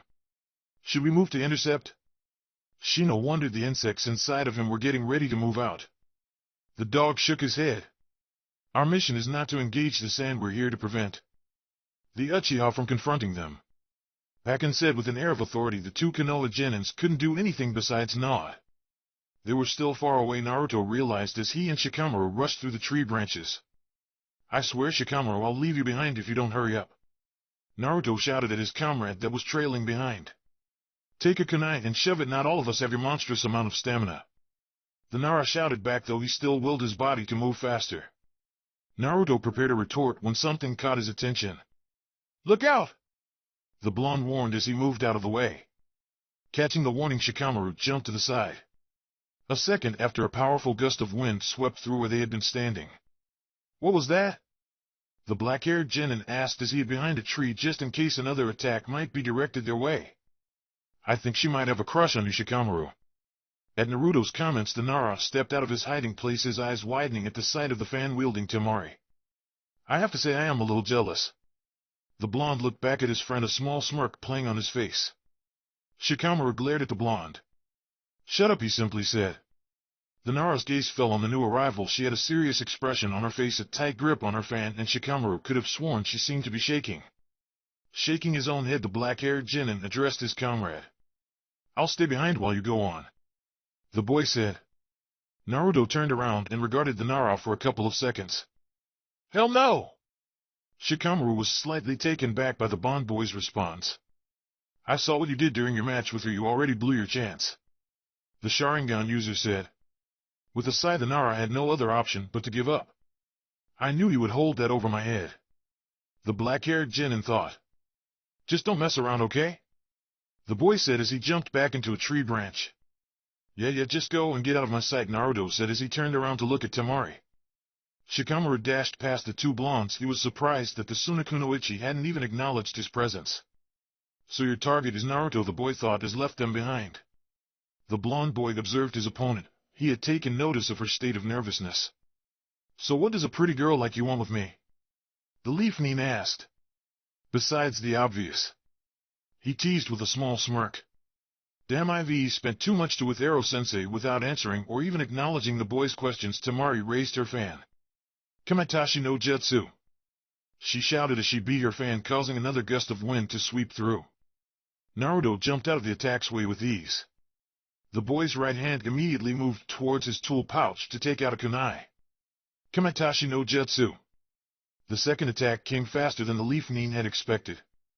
The Bond boy had to jump behind a tree to prevent getting hit. "I have to keep him here," Temari thought. "I can't let him get close to Gar." The blonde boy frowned behind the tree. That fan could be a problem. Making the familiar hand signs, the Konoha genin created a pair of clones who rushed towards the Kunoichi. Just as the boy had predicted, the girl's wind jutsu wiped his bunshins out of existence. Immediately, Naruto took out a kunai and moved to attack, but caught his miscalculation a little too late. "Kamitashi no Jutsu." The boy hadn't reached the midpoint of his advance when the jutsu hit him, sending him flying back, only stopping when he hit a tree. The leaf shinobi had almost no time to get on his feet and jump out of the way as the blonde girl rushed towards him and swung her closed fan. The weapon hit the tree with enough strength to snap its trunk. That could have been me. Naruto sighed from another branch. With a quick glance at her opponent's new position, Temari opened her fan and swung it on the boy's direction with one fluent movement. The Konoha shinobi had not choice but to jump and get back into hiding. I never expected her reaction time to be this good. The boy pondered. Temari was beginning to feel the toll of her efforts. Kenkuro, you better make use of the time I am giving you, the girl thought. She had never released so many attacks in such rapid succession, and now it was really draining her. The signs of the kunoichi's exhaustion were not lost to the blonde boy. I could just keep attacking until she runs out of chakra. The leaf shinobi wondered. But who knows how long that would take? It totally defeats the purpose. Taking a deep breath, the boy created a bushin. Both leaf genins ran out of hiding, each one throwing a pair of kunais towards the kunoichi. Temari immediately beat her fan, releasing her wind jutsu. Stepping on his clone's shoulder, Naruto jumped out of the range of the attack. Just as he expected, the blonde girl shot another gust of wind towards him. The boy created another bushin and shielded himself behind his body. Sorry, the genin said to his look-alike. The clone merely gave him a smirk before disappearing into a cloud of smoke along with the futon jutsu. Creating one more clone behind him in order to propel back down, Naruto shot himself towards the sand kunoichi. Once again, the girl's maneuverability surprised the leaf nin as his kunai was stopped by the girl's fan. Looking at his opponent's face, the boy received a smirk from the kunoichi. Gotcha, she said in a low voice before pushing the Konoha shinobi back. Kamitachi no jutsu. Temari released her jutsu, sending her fellow blonde flying back at full force. Naruto hit the ground hard and once again lacked the time to lament anything as he had to immediately jump out of the way to evade another gust of wind. Damn, if I could just stop her for 1 second. The boy complained. Suddenly the genin could hear a familiar, not annoying laughter inside his head. Ha ha ha, it seems that she has more upper body strength than you, kid. The fox's voice said with the usual mocking tone. Shut up, I don't have time for this, the boy raged in his mind as he tried to catch his breath. Kyubi's laughter never quivered. Well, it just so happens that I know a way out of this predicament you have gotten yourself into. At the boy's silence, the Biju's laughter grew stronger. Aren't we interested? The fox teased. The boy's patience was running short. Are you going to tell me or not? He exclaimed in his head. A chuckle escaped the fox before continuing. You need to stop thinking about the situation strategically and start thinking logically. Kyubi waited to savor the boy's confusion before proceeding. Think about it, kid. For what we have seen of her, we can safely assume that she's a proud female warrior. The Jinchuriki nodded. And there's one thing that is almost guaranteed to stop a proud female. He could feel the smirk forming in the Biju's face. Which is? The boy asked. A part of him was slightly scared of what the answer might be. The laughter returned to his head. What you do is this. The fox could barely control the glee in his voice. Naruto was unable to control the blush that appeared in his face after hearing the Biju's words. What the hell? That's anything but logical. The boy screamed in his mind. By now Kyubi was roaring in laughter. If you're man enough, you'll do it. The fox nudged. Come on, kid, quick and painless. Well, for the most part. Easy for you to say, the genin thought as he tried to gather his courage. I just know I am going to regret this in the morning. The blonde thought with a sigh. Kagebushin no Jutsu. 3. Naruto jumped from their hiding place towards the Sunakunoichi. Temari swung her fan, directing a gust of wind towards her attackers. She wasn't surprised when all 3 of them disappeared in a cloud of smoke. Immediately 5 more blondes jumped from the treetop.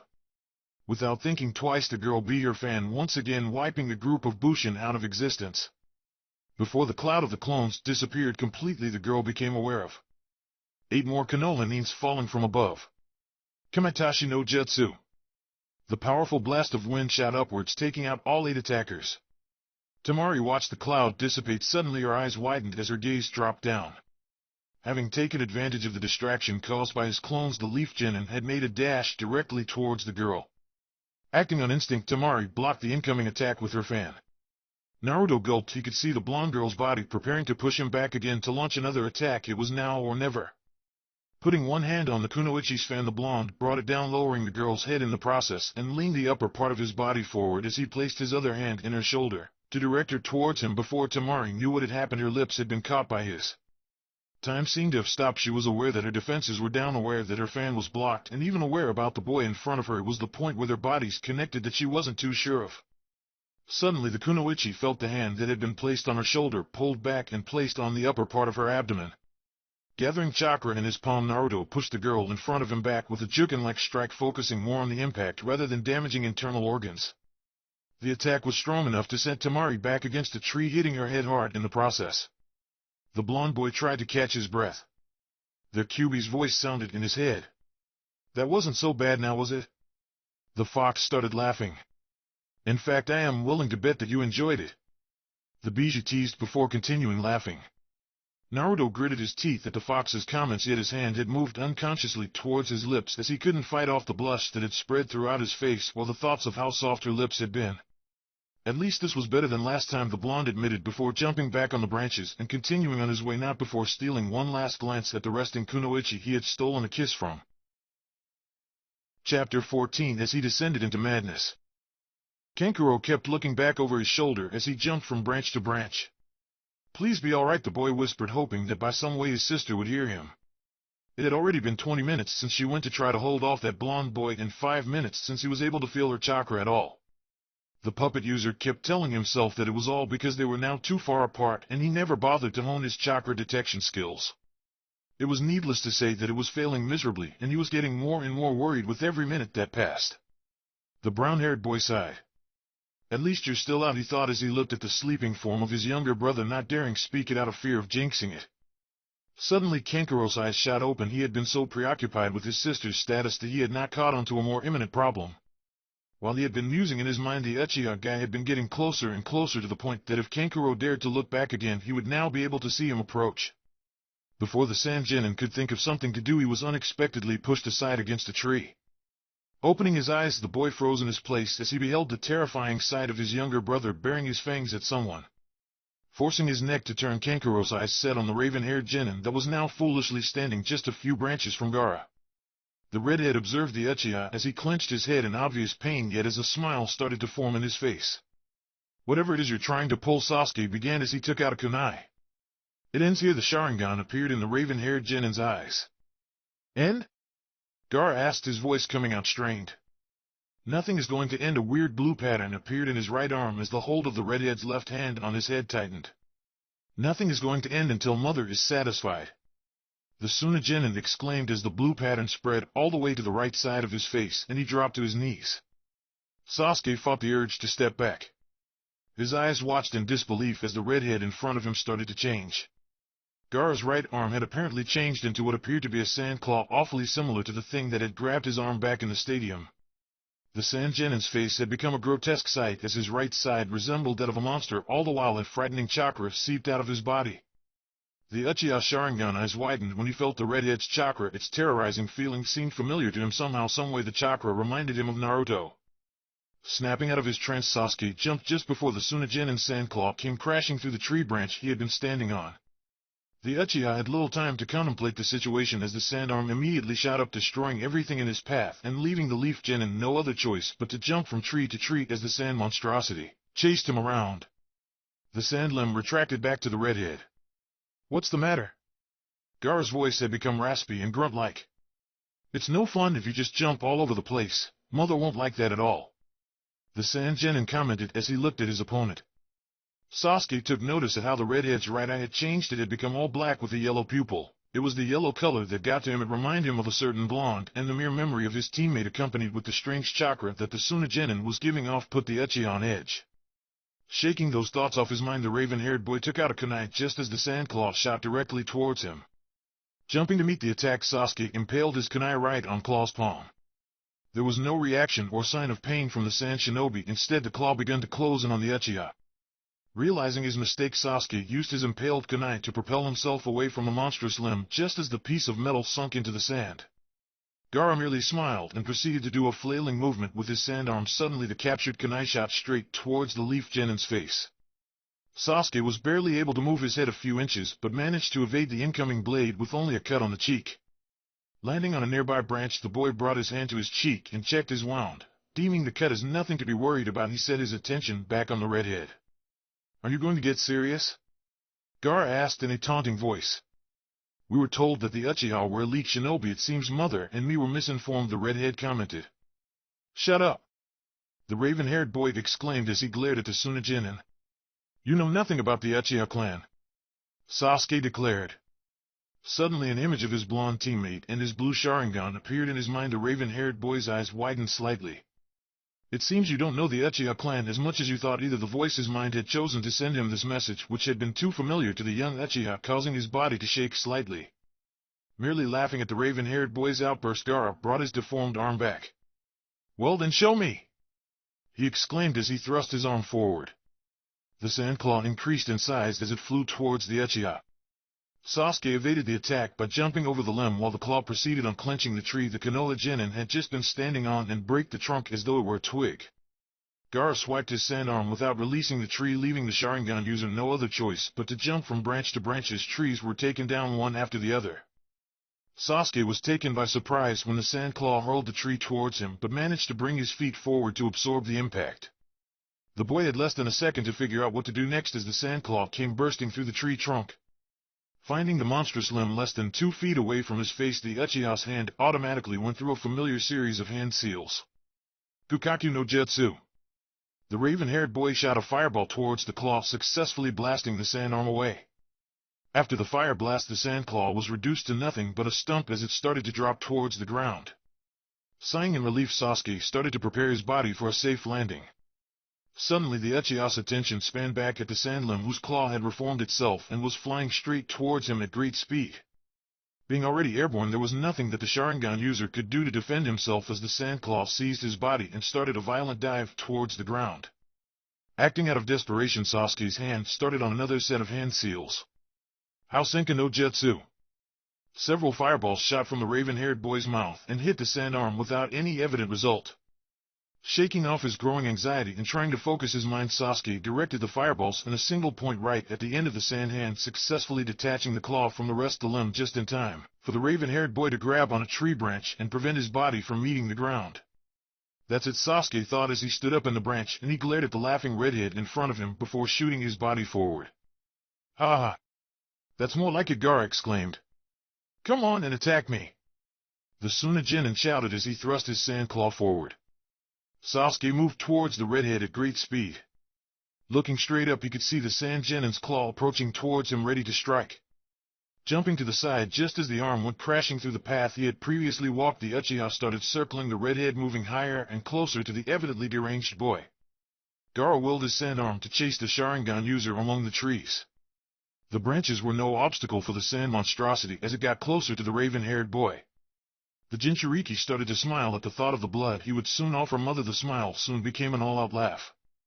Suddenly the sun was blocked off for the redhead. Turning his head up, Gaara could see many of the branches that his claw had cut through falling towards him. Immediately the Genin pulled back his transformed arm and brought it over his head to protect himself from the incoming debris. With his arm taking the role of a shield, Gaara stood defenseless as Sasuke appeared in front of him, a smirk adorning his face, and delivered a hard punch on his face, sending the Sand Shinobi flying back. As the redhead flew back, too shocked to do anything, he was able to sense the Uchiha appearing behind his still airborne body. Gaara didn't have to look back to know that the smirk was still on the raven-haired boy's face. Flexing his body, Sasuke executed what seemed to be a spinning kick, burying his foot in the Tsunejinin's gut and sending him flying down, hitting the ground hard. Taking advantage of his offensive streak, the raven-haired boy immediately started making hand seals. "Gukaku no Jutsu!" he shouted before shooting another fireball at his opponent, creating a massive explosion. Panting as he waited for the smoke to clear, Sasuke stood on a tree branch trying to catch any sign of movement among the cloud that his attack had raised. Suddenly a jolt of pain shot from his left shoulder. As the boy winced in pain, his attention was diverted from the dissipating cloud of smoke for a second, enough time for the sand claw to shoot towards him and enclose his left leg. Sasuke was flailed through the air and slammed against the trunk of a tree with tremendous force. When the Uchiha's body started to fall, the sand claw returned, hitting him in the chest and driving the boy through many branches before throwing his body to the ground, leaving him apparently unconscious. The raven-haired boy was brought back to reality by the Tsunejinin's laughter. Looking up, he was greeted by what seemed to be a giant fist made out of sand rushing down towards him. The Sharingan user was able to roll over at the last minute, managing to evade the attack. Getting up as quickly as he could, Sasuke was caught by surprise when the sand arm immediately recovered from its missed impact and shot towards him. Out of desperation, Sasuke jumped to a tree as he took out a kunai and starting to cut down the tree's smaller branches, causing many leaves to fall off and managing to conceal his body. Gaara's laughter boomed through the forest. "Ah! Come out! This is just getting interesting," the redhead exclaimed as he laughed. "You can't be done already, mother is still expecting more," the deranged boy informed as he looked around.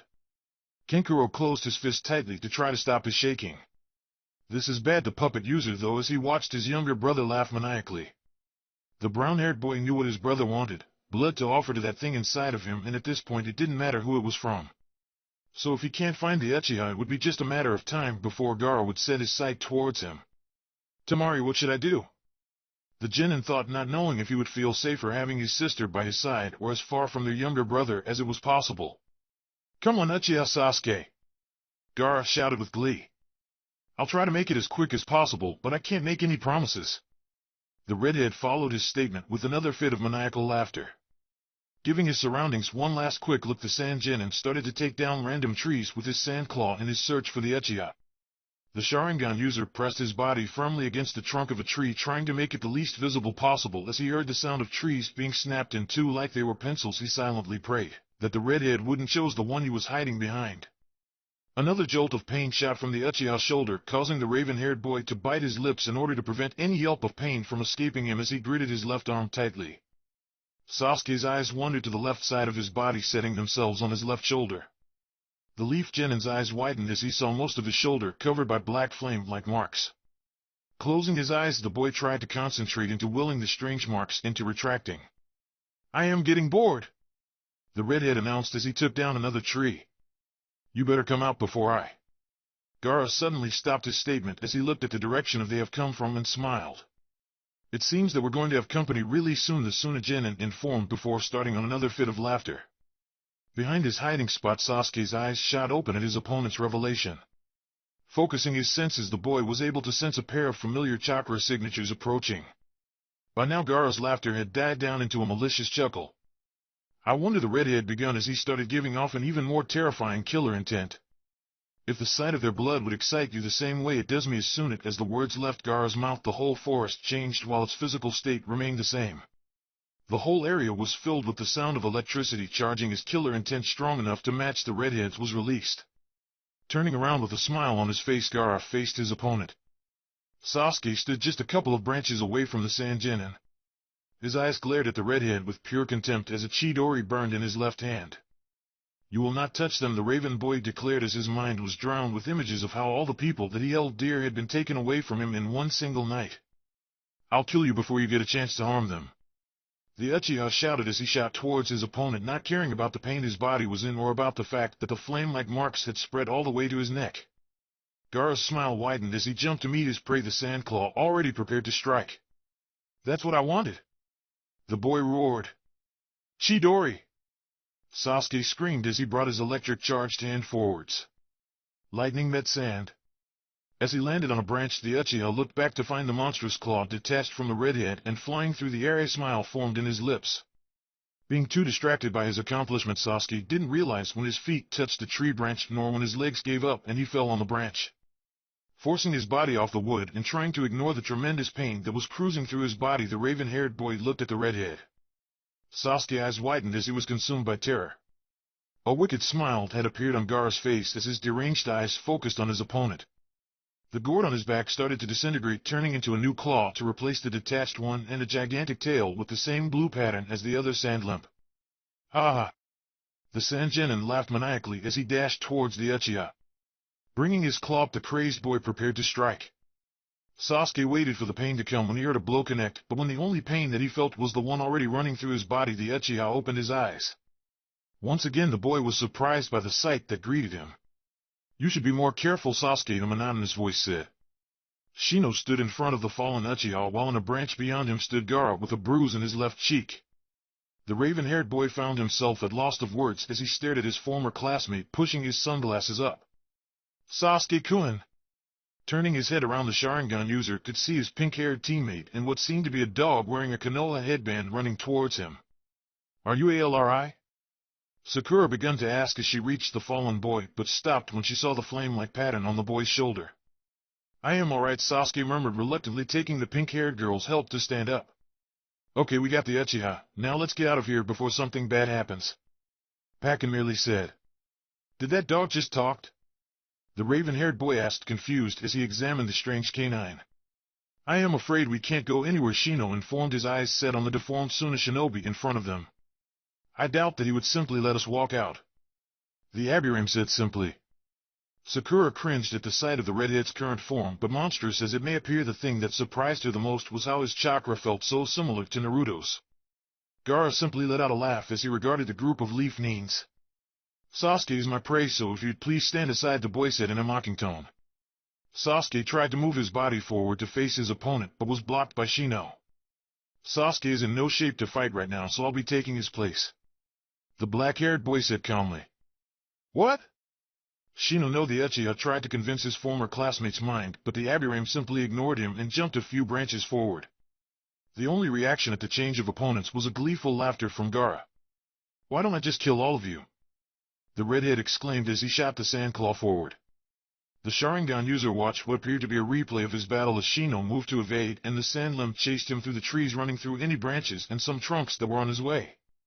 The raven-haired boy couldn't help but notice that the claw's movements had become faster, leading him to conclude that his comrade had no chance of winning this battle. As a realization of the Uchiha's fears, the Sandclaw ran through the branch that the Aburame was about to land on, leaving the black-haired boy in a free fall towards the ground. Before Shino's body impacted the ground, the boy was caught by the sand monstrosity. Bringing his prey's body up, Gaara smiled maliciously as his sand started to cover the struggling Leaf Genin's body. Enjoying the look of absolute terror in the eyes of his opponent's comrades, the redhead raised the sand-covered shinobi further, making sure to be in clear view of his friends. "Sabaku so-so!" the deranged Genin shouted as the sand coffin contracted to crush his victim as the redhead laughed gleefully. Sasuke immediately forced his body to move, positioning it in front of Sakura in order to block their friend's tragic fate from her view. Roaring laughter celebrated the forest's new crimson taint. As the Sand Genin looked around to examine his artwork, Gaara's eyes widened in surprise and anger. In his fit of laughter, the boy's mind had visualized the glorious rain of blood, while he hadn't realized that the forest had remained as green as before. Dispersing the sand immediately, the red-haired boy was surprised to find only a horde of insects instead of the black-haired boy. "No one has fallen for that one since Kiba," a monotonous voice said from behind Gaara. Turning around, all that Gaara's widened left eye could see was the Canola Genin's fist traveling straight towards him. The force of the punch was strong enough to send the Suna shinobi into a nearby tree. "I may lack a Sharingan, but please don't underestimate me," Shino simply said as he pushed his sunglasses up and regarded the redhead. A sigh of relief escaped Sasuke when his former classmate reappeared. Sasuke-kun, what are you doing?" Sakura's words came up barely above a whisper, catching the Uchiha attention. The blush that appeared on the normally brooding boy's face was only matched by the one in the pink-haired girl's.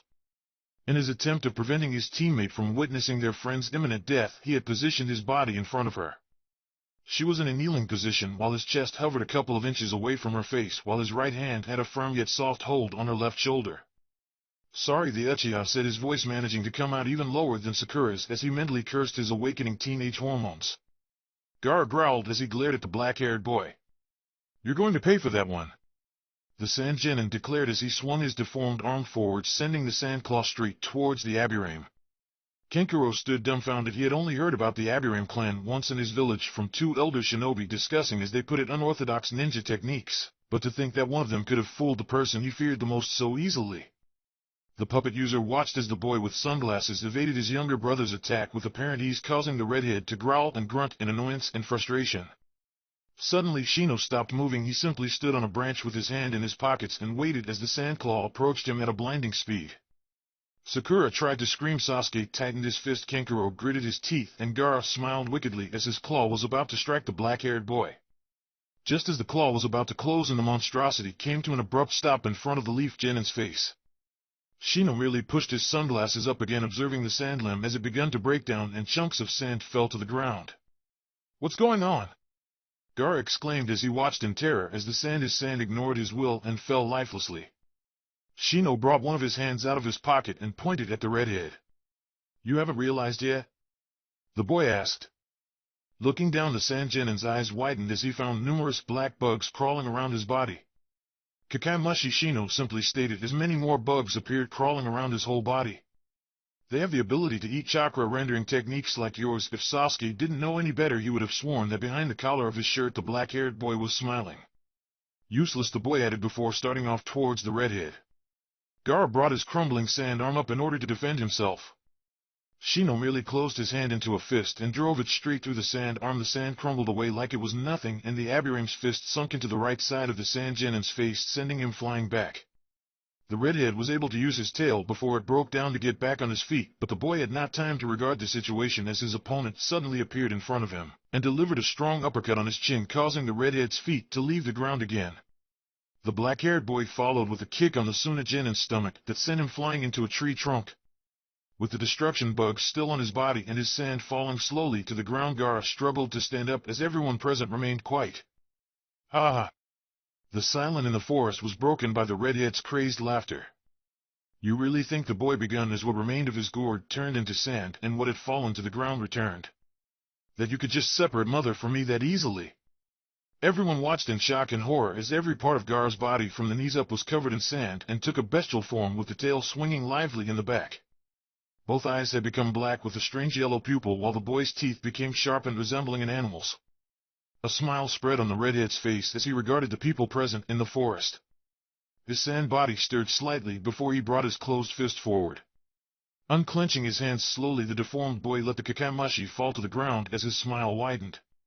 While his sunglasses and collar hid Shino's expression from everyone else, nothing prevented the others from seeing the Aburame's fist tightening in anger as he watched his dead destruction bugs being discarded. Gaara merely laughed before he tilted his body upwards, and several mouths appeared on his monstrous body and begun to inhale air. Mugen Sajin de Tapa! The Sangenin shouted before blasting a powerful gust of wind and sand. The force of the blast of air was strong enough to blow the Aburame away. Smiling once again, the redhead shot both of his arms forward towards the leaf Nin. Seeing the two sand limbs coming towards him, Shino tried to shift his body to dodge them, but due to his current airborne condition, one of them caught him by his right arm. Before the black-haired boy could react, Gaara willed his sand to contract and break the boy's arm just like he had done to the green-wearing one during the preliminaries. Delighted at the Aburame's screams, the redhead smiled as he used his arm to pull the body towards him and slamming his body into a nearby branch. With a victorious smile on his face, Gaara launched his body forward to deliver the final blow. Landing on the Konoha Genin's branch, the boy raised his disfigured claw. Once again, the finishing strike never connected as the Tsunagenin found his body unable to move just a few inches away from the Aburame. You people are just too troublesome to deal with sometimes. A somewhat bored voice said from below the two Genins.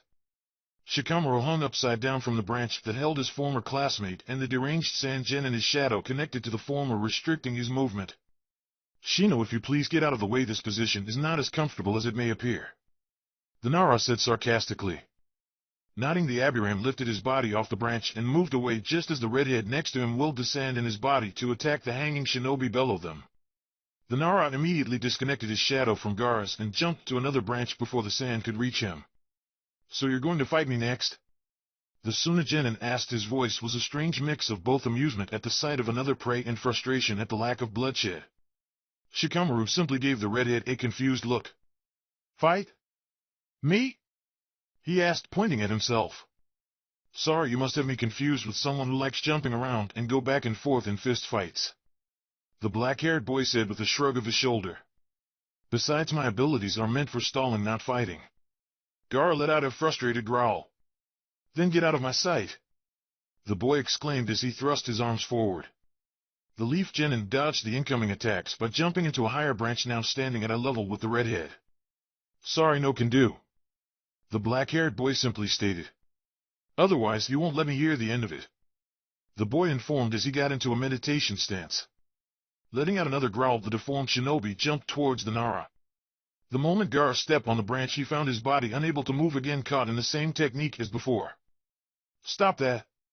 The boy demanded as he willed his sand to attack, but by that time the Konoha Genin had already dispelled his jutsu and jumped to another branch. Simply yet extremely amusing to watch. Shikamaru commented as they stood over his unofficial opponent. Graw! Gaara screamed in frustration before swinging one of his arms, cutting through the tree where the Nara was standing and the ones around.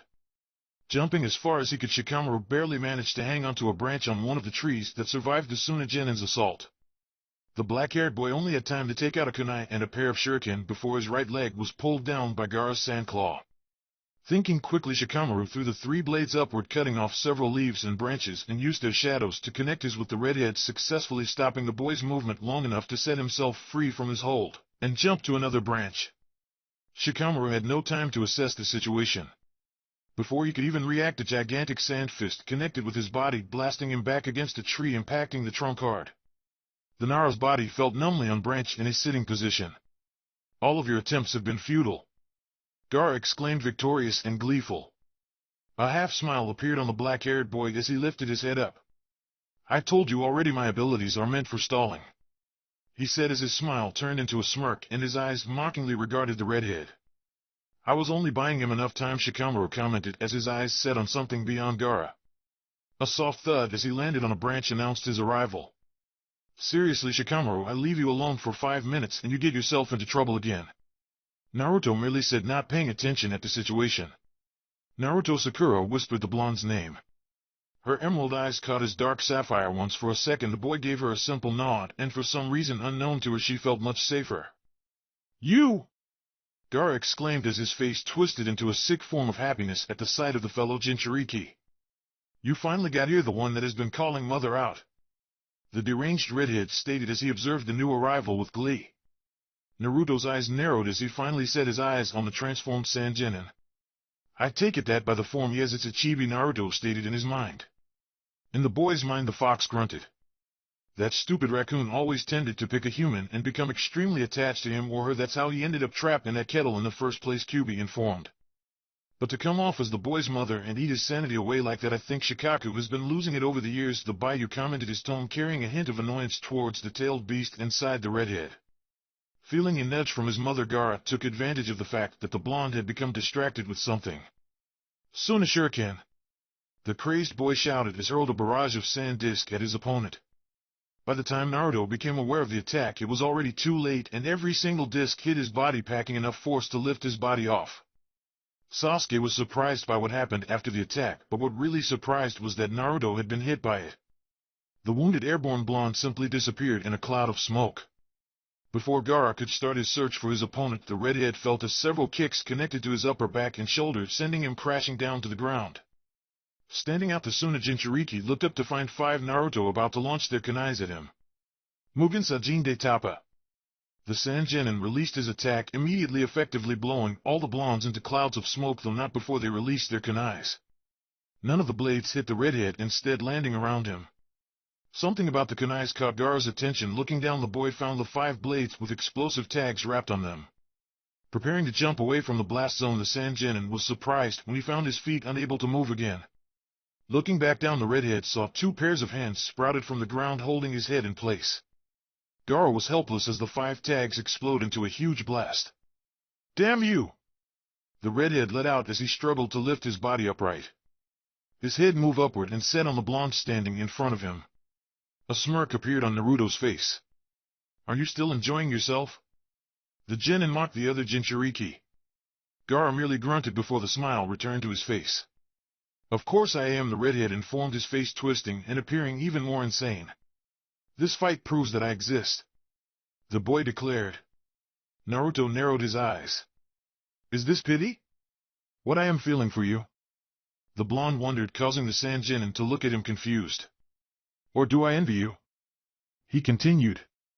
"All my life I wondered if my life had any meaning. At least you believe yours had one, but something as sad as that." Naruto's eyes appeared as though they softened. "I guess us beggars can't be choosers," he added with a dry laugh. Sakura felt like her heart ached at her teammates' words. Whatever sympathy was there in the blonde's eyes was gone in the next moment as his eyes scornfully set on Gaara. "But you endangered my friends and I can't look away from that," Naruto stated as his blue Sharingan appeared in his eyes. Chapter 15 All I Have. Naruto narrowed his eyes. "Is this pity? What I am feeling for you?" the blonde wondered, causing the Sangenin to look at him confused. "Or do I envy you?" he continued. All my life I wondered if my life had any meaning. At least you believe yours had one, but something as sad as that. Naruto's eyes appeared as though they softened. I guess us beggars can't be choosers, he added with a dry laugh. Sakura felt like her heart ached at her teammate's words. Whatever sympathy was there in the blonde's eyes was gone in the next moment as his eyes scornfully set on Gaara. But you endangered my friends and I can't look away from that, Naruto stated as his blue Sharingan appeared in his eyes. If the redhead had been intimidated by the strange Sharingan, he was able to hide it perfectly. The deranged Suna Genin let out a malicious laugh as he stared right back at the Leaf Genin's glare. That look in your eyes is perfect, Gaara commented as he smiled in glee. I want you to look at me like that until the very moment when I'll spill your blood for mother, the Jinchuriki exclaimed as he thrust both arms forward in the direction of the blonde. Naruto jumped upwards, but instead of landing on a higher branch, the Konoha Genin used it to propel his body forward, creating enough force to speed past the incoming sand limbs. The blonde Jinchuriki closed his hand as he approached the redhead. The punch failed as the Suna Shinobi jumped to a different branch before it could connect. Gaara wasted no time to attack. Not giving his opponent a chance to even turn around, the Sand Genin shot his body forward, his claws ready to strike his prey. The blonde jumped back the moment he sensed the incoming attack. Doing a backflip in midair to dodge his opponent's attack, the Leaf Genin sunk his feet in Gaara's back as he completed the 360-degree spin, sending the boy down towards the ground. Taking the offensive, Naruto stopped the redhead's trip downward by grazing one of his ankles and swinging the Genin's body towards a tree, breaking the trunk as he flew through. The Suna Shinobi stretched his sand claws in order to stop his flight. Landing on a nearby branch, the monstrous Genin glared at the blonde. It's that best you have? The boy exclaimed. Mother and I waited for you after hearing your call, but is this all you have to show for it? Naruto met the redhead's glare with his own.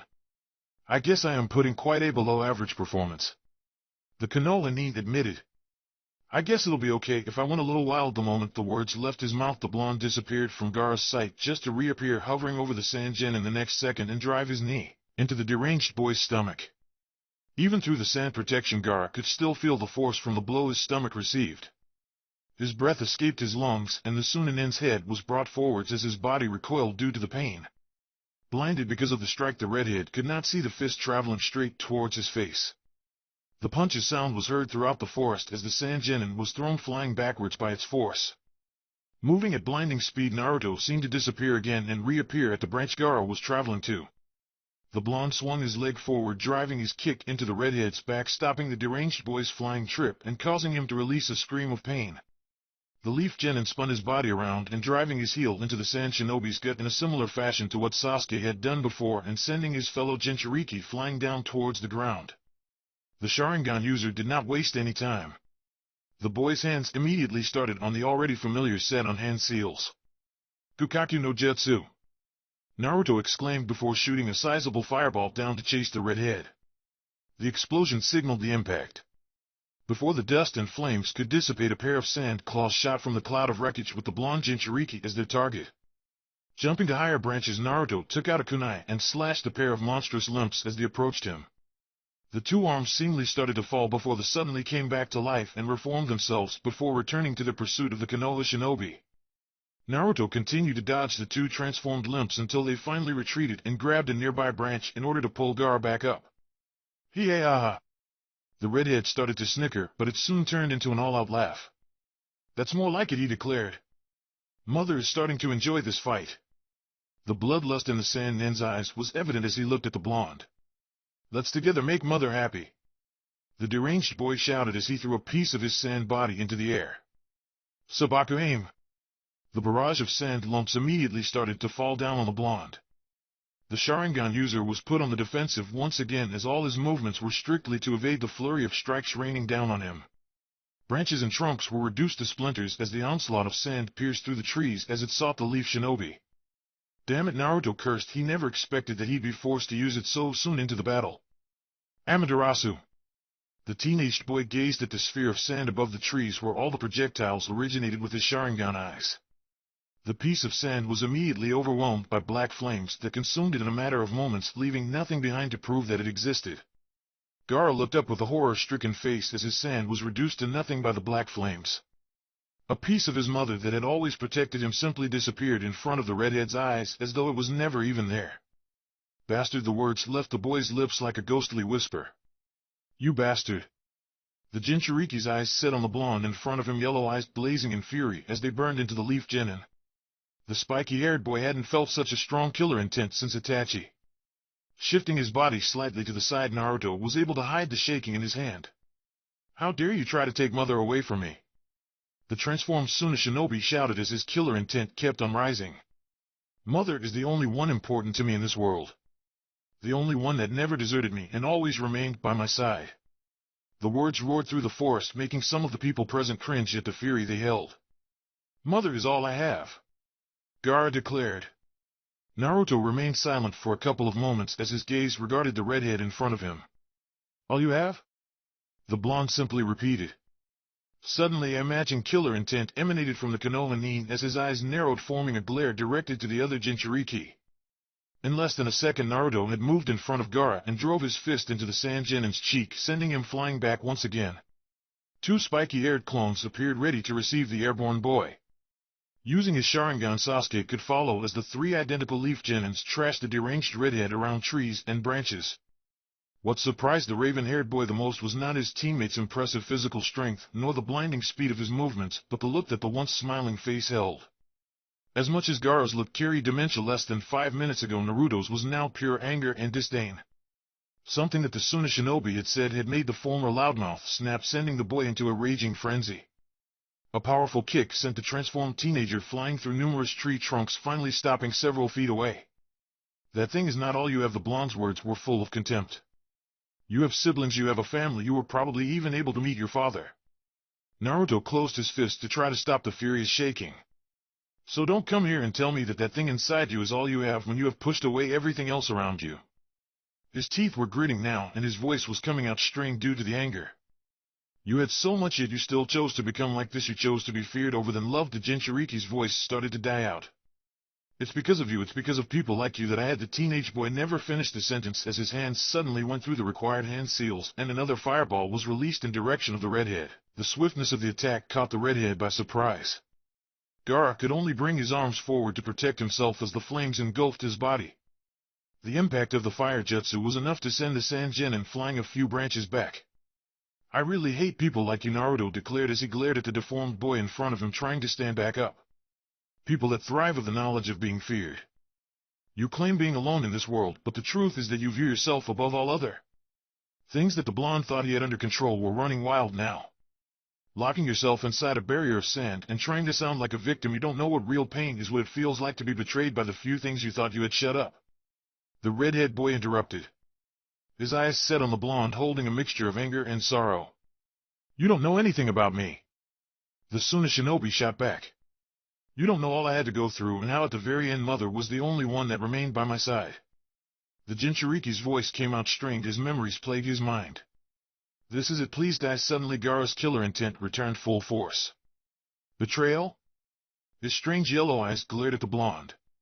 Don't you dare speak to me about betrayal. Anger flooded out of the transformed boy as his breath started to come out strained.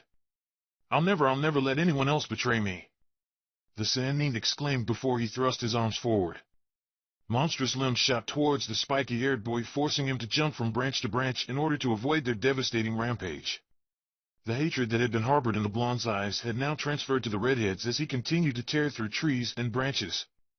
I'll push everyone away. I won't allow them to get a chance to betray me again, he declared before retreating his sand claws, and the mouths appeared on his body again. Mugen Sajin de Tapa. The powerful gust of wind and sand erupted from the Jinchuriki's mouths. Naruto immediately jumped behind a thick tree in order to escape the savage burst of dust that swept through the forest. A sand claw went through the trunk that the blonde was hiding behind, causing the leaf nin to jump to another branch to escape the monstrous limb that followed him. I'll destroy everyone in my path. I'll offer all of their blood to mother and prove that I exist in this world, Gaara announced in his crazed rage. To prove that I was betrayed and that I will take my revenge on the world, he exclaimed as his transformed arms continued to chase his opponent. Without stopping his movements, the Konoha Genin was able to set an eyes on the other Jinchuriki.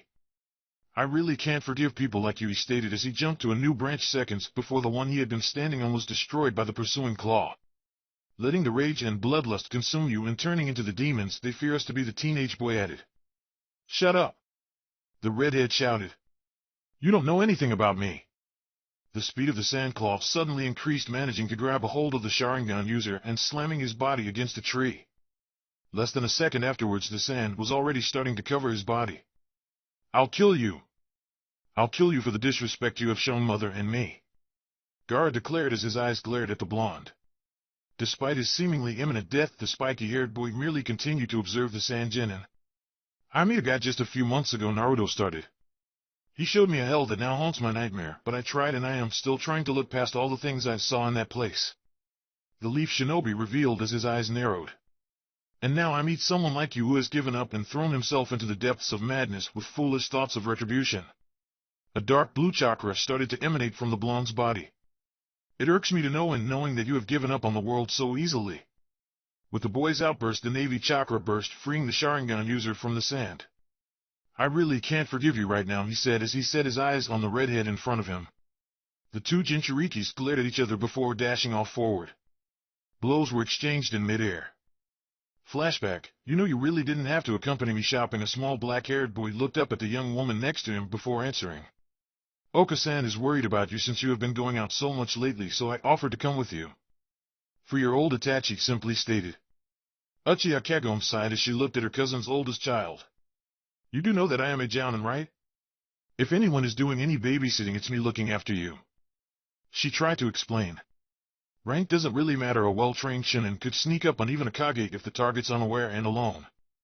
Itachi merely said as he continued to walk. Do you expect me to be attacked by a group shinin in the middle of the village? She asked. The boy's eyes didn't even shift from the path ahead. Please don't put words in my mouth, Kagome-san. Itachi shot back. I said a chunin, not a group. Besides, I've seen you sparing. If you're distracted enough, you won't even see a genin coming, to say the least. The young woman was bewildered by 4-year-old statement. Hey! I already told you that there was a specific reason why I did so poorly in that sparring match. She tried to defend herself. Then what is it? I told you I can't tell you right now, you're too young. For a Leaf Kunoichi, you sure make a lot of excuses. It's not fitting, the black-haired boy commented. Another sigh escaped Kagome. She should have known better than to get into an argument. The Uchiha clan's resident genius. Uchiha Itachi will make a great shinobi someday, she was sure of it, but for now he was nothing more than a know-it-all kid that could go against experienced adults in a myriad variety of discussions, and still come out making them look silly. She had grown really close to the boy, especially after Obito's tragedy, but that terrible weapon of destruction he called his mind did put a strain in their relationship. Well, fancy meeting you here. Both Uchiha turned to look at the sudden interruption.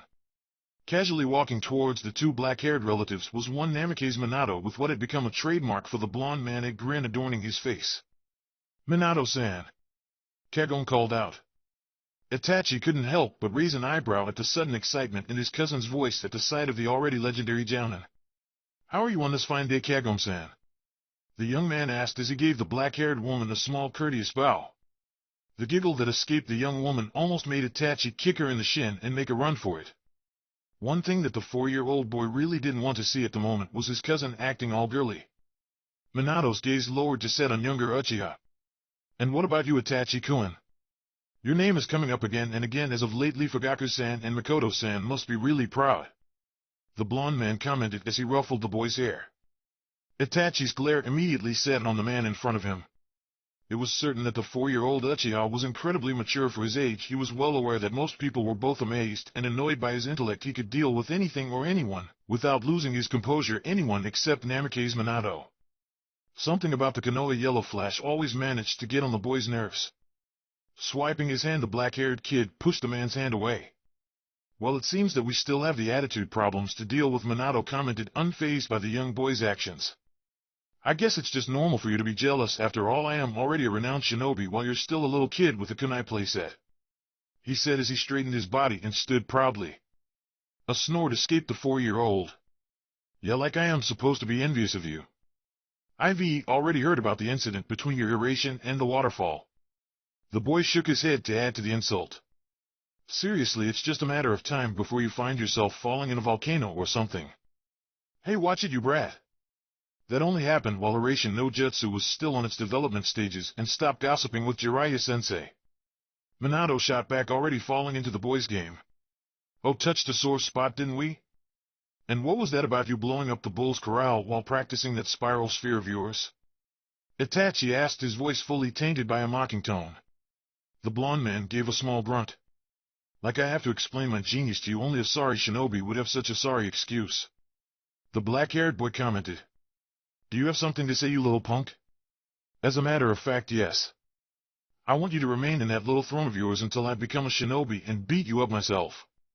The blonde man and the black-haired boy glared at each other intensively. I accept that challenge. Hurry up, I don't want to wait too long for the day that I can finally kick your ass. Namikaze Minato. Kagome suddenly interrupted the argument.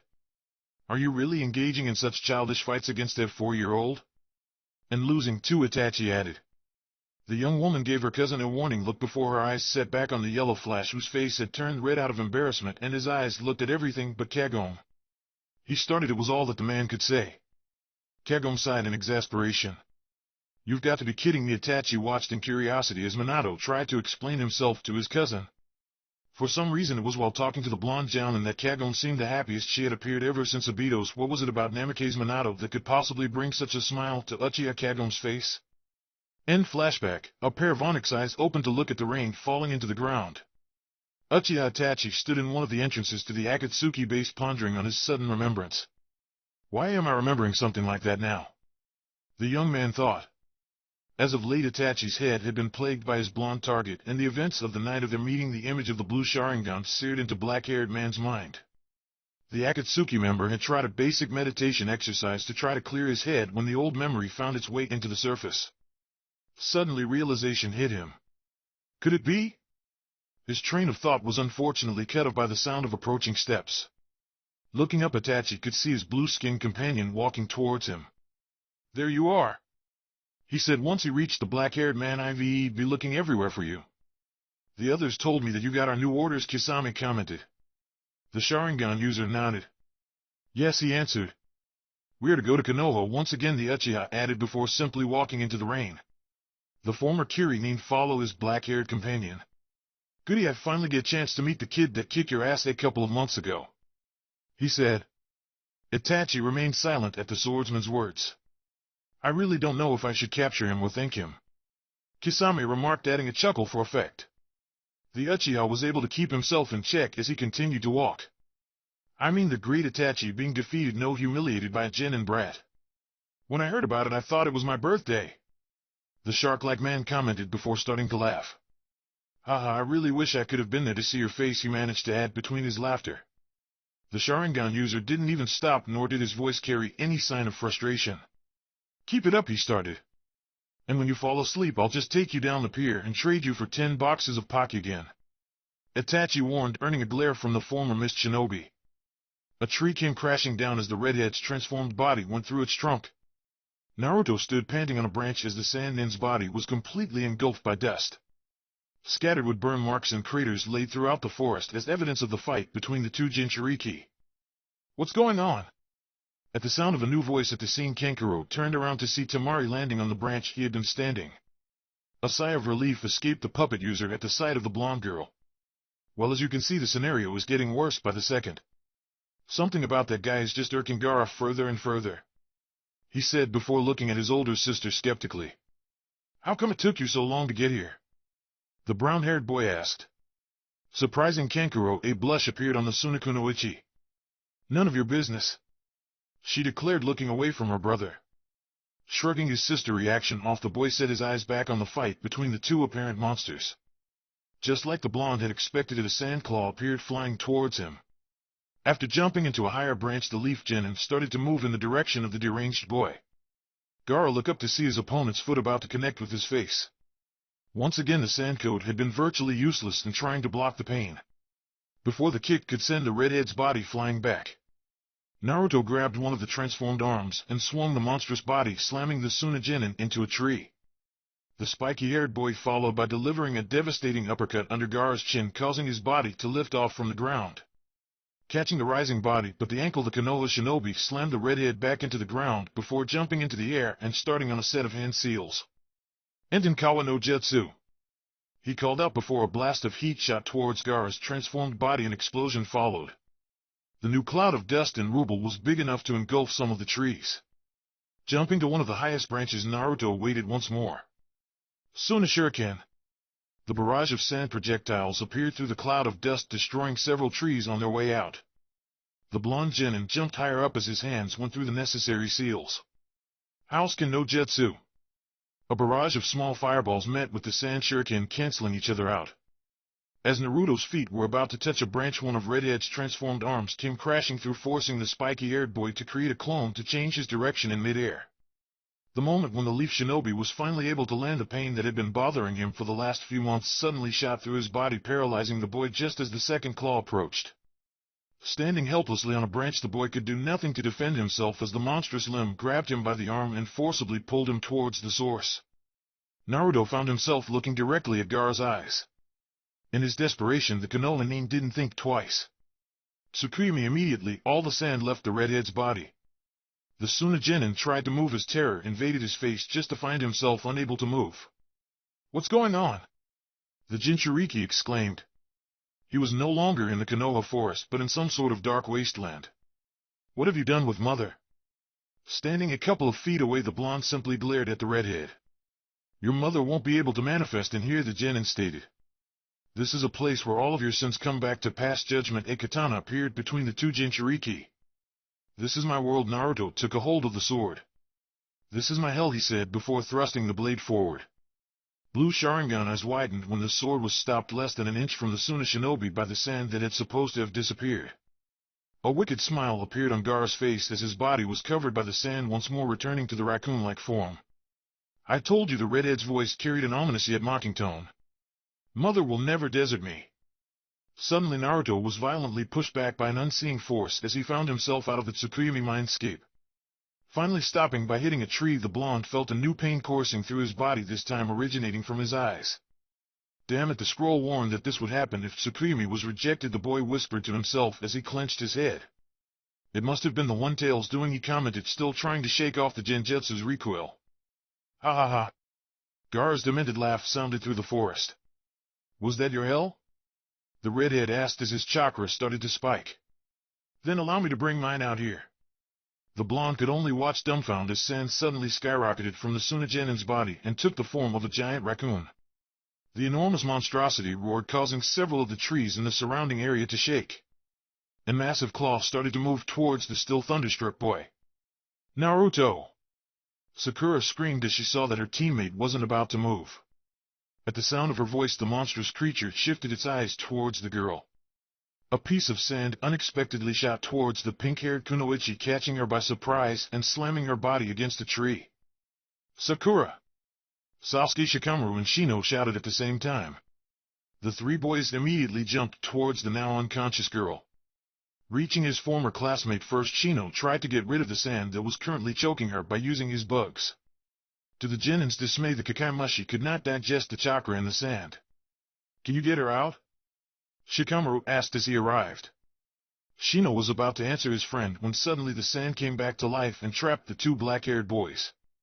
"Guys!" Sasuke exclaimed as his body got closer to his trapped comrades.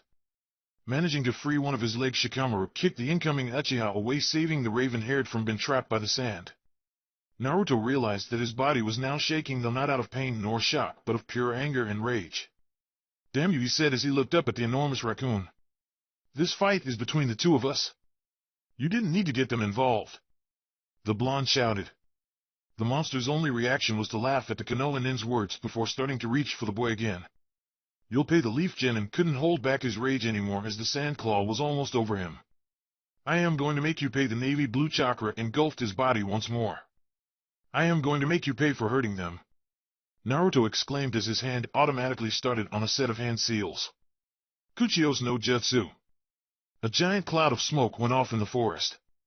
"Naruto, you better have a damn good reason for summoning me," Gamabunta commented as the smoke around his body started to dissipate. "I am sorry, Gamabunta-sama," the blonde apologized as he stood on top of the Toad Boss head, the dark blue chakra still emanating throughout his body. "But this guy just really got on my nerves." The genin's voice had become low and quiet, yet it still held something powerful. "And I just feel like knocking some sense into him." The Toad looked at the monstrous raccoon standing in front of him. "I see." Gamabunta sighed as he put his pipe away. "But you owe me one," he added as he unsheathed his sword and pointed its blade at the sand creature. The monster brought its arm forward, both claws immediately shot towards the enormous toad. Jumping high in the sky, Gamabunta prepared to strike the sand creature down with his sword. Looking up at the toad boss, the raccoon shoot a barrage of what appeared to be wind blasts. Teppadama no Jutsu. The brownish amphibious countered, releasing several water bullets to intercept the incoming attack. Wind and water meet in midair. The toad's technique managed to stop all the blasts but one.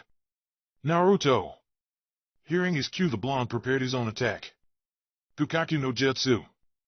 The last wind projectile was taken care of by the Genin's fireball. Landing on the other side of the raccoon, Gamabunta immediately shot forward with his sword ready. At the last second, the monster turned around and brought one of its arm up to block the blade strike. The toad boss immediately took the chance and moved his head up, giving the boy that summoned him an opening. Entenkawa no Jutsu. Naruto exclaimed, releasing another powerful blast of heat towards the raccoon's head. Unfortunately for the team of Toad and Boy, the sand monster managed to bring its other arm up to shield himself at the cost of the limb. Ha ha ha! A deformed version of Gaara's laughter was heard coming from the gigantic creature. "It's this how you were going to make me pay, Naruto-kun?" The redhead's voice mocked. "Rin-kun!" the Jinchuriki exclaimed before releasing another set of air bullets. Gamabunta immediately jumped back to evade the wind-based attack. "I am not really sure you're worth all the trouble, Naruto," the amphibious commented as he brought his sword forward just in case the sand creature launched a sudden attack. "Please, Gamabunta-sama, just give me one more opening," the blonde requested. The toad boss gave an exasperated sigh but still charged forward. Laughter was the deformed Genin's first response. "That's it, come on, mother, and I can't wait to spill all of your blood," the boy exclaimed from somewhere inside the enormous creature. Just like before, the sand monster blocked the incoming sword strike with its good arm, but this time as the Jinchuriki started to raise his other limb for the second strike, Gamabunta opted to turn his head towards the wounded arm. "Teppadama," he said before releasing a barrage of water balls, hardening sand that formed the extremity and causing it to break up before he left the stage to the Konoha Shinobi.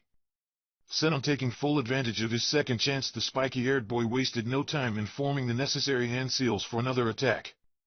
Entenkawa no Jutsu. Acting on instinct, the monstrous creature stretched his body in order for his head to escape the blast. The Katon Jutsu instead created a hole through the Jinchuriki's chest. Gaara screamed in pain from the attack.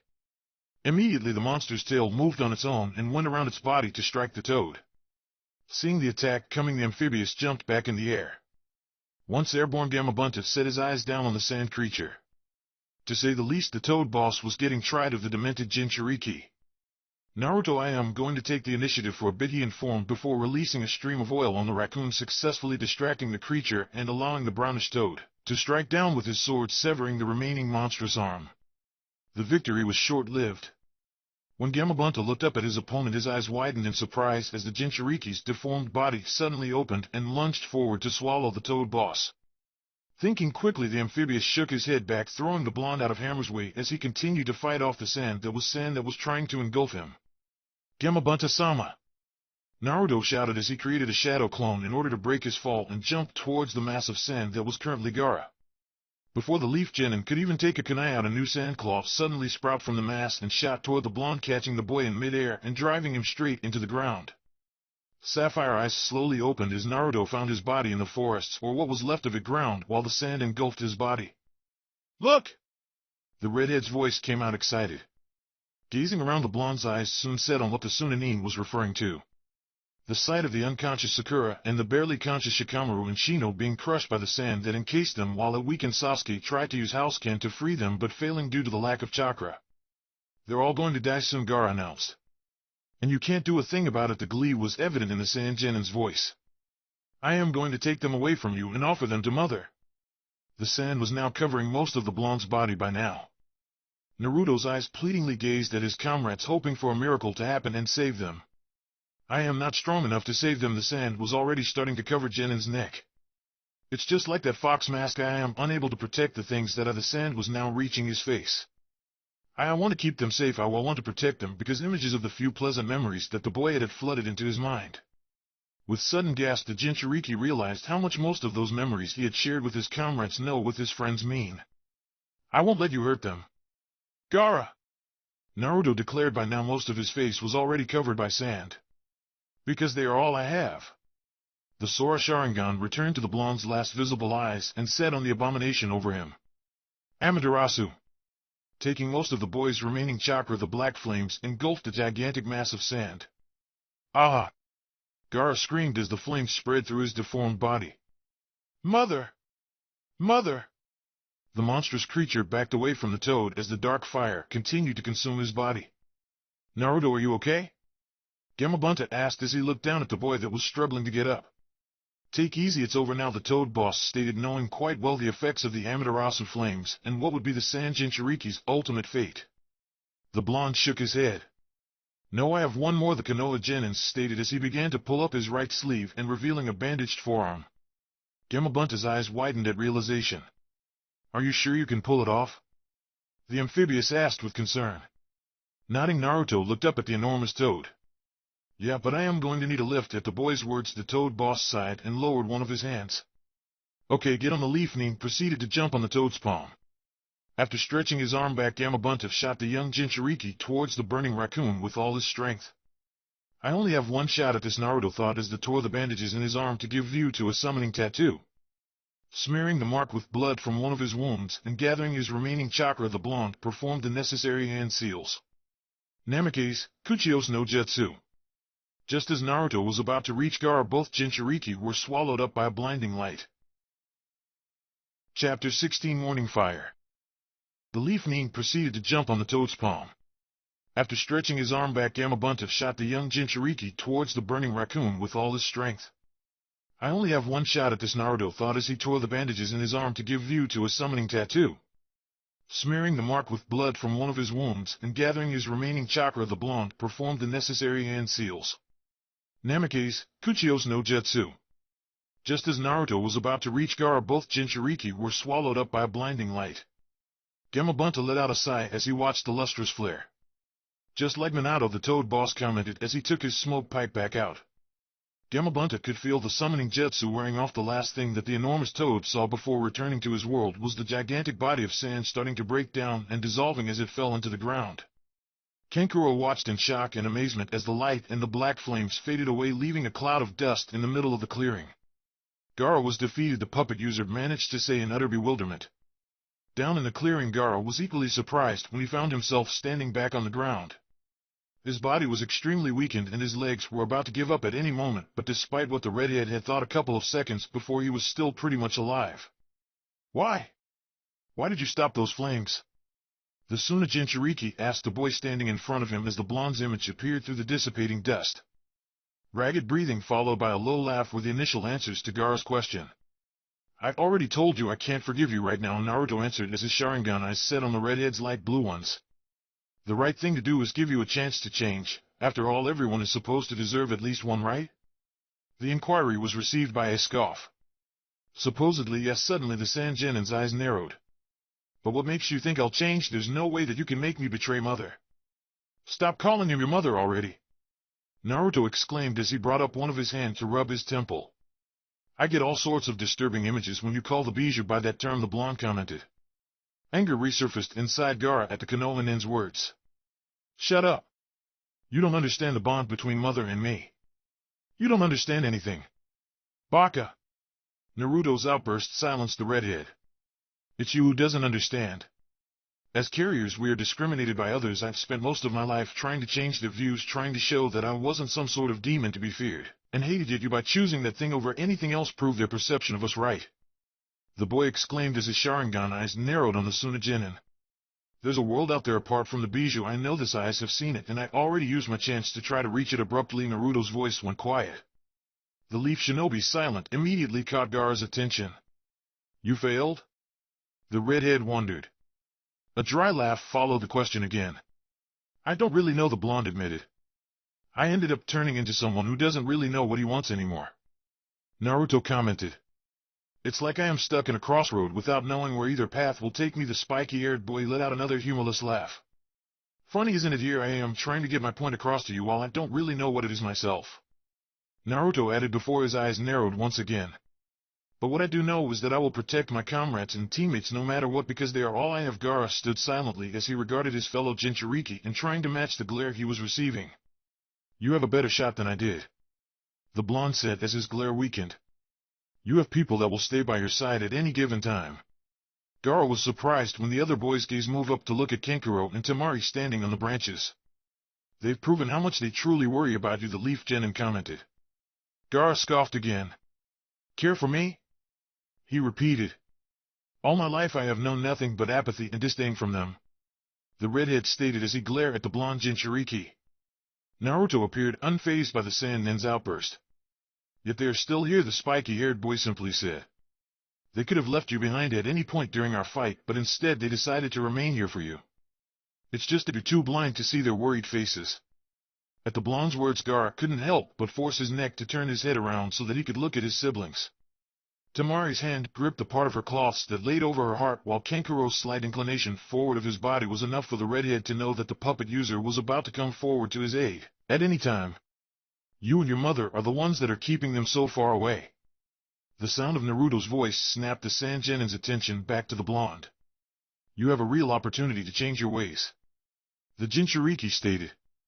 I know how difficult the villagers in Suna must be. They're the same here in Konoha, but don't do it for them. Instead, do it for the people you care about and those that care about you, because they are worth it. The redhead boy found no retort to the Leaf Genin's words. Not even Mother had an answer for him. Hey, you're really something, Gaara managed to let out after a while. Maybe this is why I wanted to fight you so much. I guess I needed to find an enemy like you, the Sunanin commented as he regarded the other Jinchuriki. Naruto simply shook his head at Gaara's words. No, we are too similar to be enemies. At least that's what I hope, the blonde stated. You just need to work on your social skills. Something between a smirk and a smile appeared on the Sand Shinobi's face. For someone that tries to appear so cold, you really have a positive look of the world, the redhead commented. He could already feel his body about to give up. Looking at the Konoha Genin one more time, Gaara sighed. I wonder if I should feel jealous of you. His vision faded into darkness. Taking a step forward, the blonde caught the Sand Genin's body. No, you shouldn't, the Sharingan user said as he looked down at the unconscious redhead. I am just looking up a well, Naruto commented. Two soft sounds caught the blonde's attention, causing the spiky-haired boy to look up. Both Kankuro and Temari stood at the edge of the clearing, regarding the two Jinchuriki with caution. Naruto's Sharingan eyes set on the two siblings. I'd suggest you take Gaara and get out of the village before the Umbu find you, but if you're looking for a fight, the Jinchuriki's voice carried a menacing tone. I have more than enough energy for the both of you, he added as his eyes narrowed, though he was silently trying to force his body not to give up. We both do, Sasuke's voice announced as the raven-haired boy landed next to the blonde.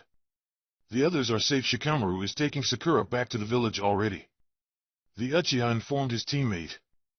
Nodding at his teammate's words, the spiky-haired boy turned to look at the Sand Nins again, daring them to make a hostile move. Taking a deep breath, Kankuro started to move forward, keeping his hands visible to the two Leaf Genins.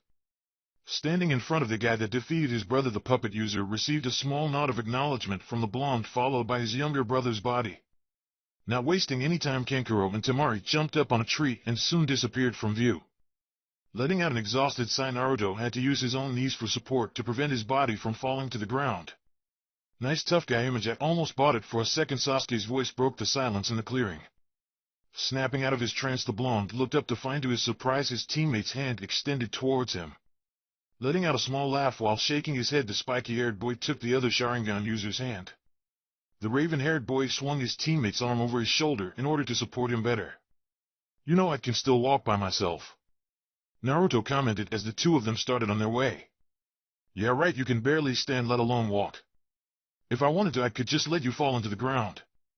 And I could easily trip you right now. Either way, you'll end up on the ground, Sasuke countered. A smirk appeared on Naruto's face. Yeah, but I believe I'd feel a lot better with you by my side, the boy commented, giving his relative a small smirk and receiving one back. Sasuke, the blonde's face suddenly turned serious. About my Sharingan, save it, the raven-haired Genin interrupted. We can talk about it later, he added, keeping his eyes on their path. The smirk returned to Naruto's face. I was just going to say that mine is stronger than yours, the Genin stated. A scoff escaped the Uchiha. I doubt it. Naruto's smirk grew slightly. I am not kidding, the blonde began once again. I've seen what you can do with yours, and it's just suddenly the spiky-haired boy went silent and his hand shot towards his chest. Are you alright? Sasuke asked as he noticed the change on his teammate. The Jinchuriki gripped his shirt. This was just like what he had felt that morning before the exam. Yeah, I am alright, the blonde lied, because deep down he knew that something terrible had just happened. Where's Naruto? Is he coming at all? Sakura asked, unable to lift her eyes from the rain-soaked floor. A couple of feet ahead of her, the last group of villagers were finishing paying their last respects to their fallen Hokage. Managing to glance at the pink-haired girl beside him for a few seconds, Sasuke's eyes immediately shifted back to the grieving procession.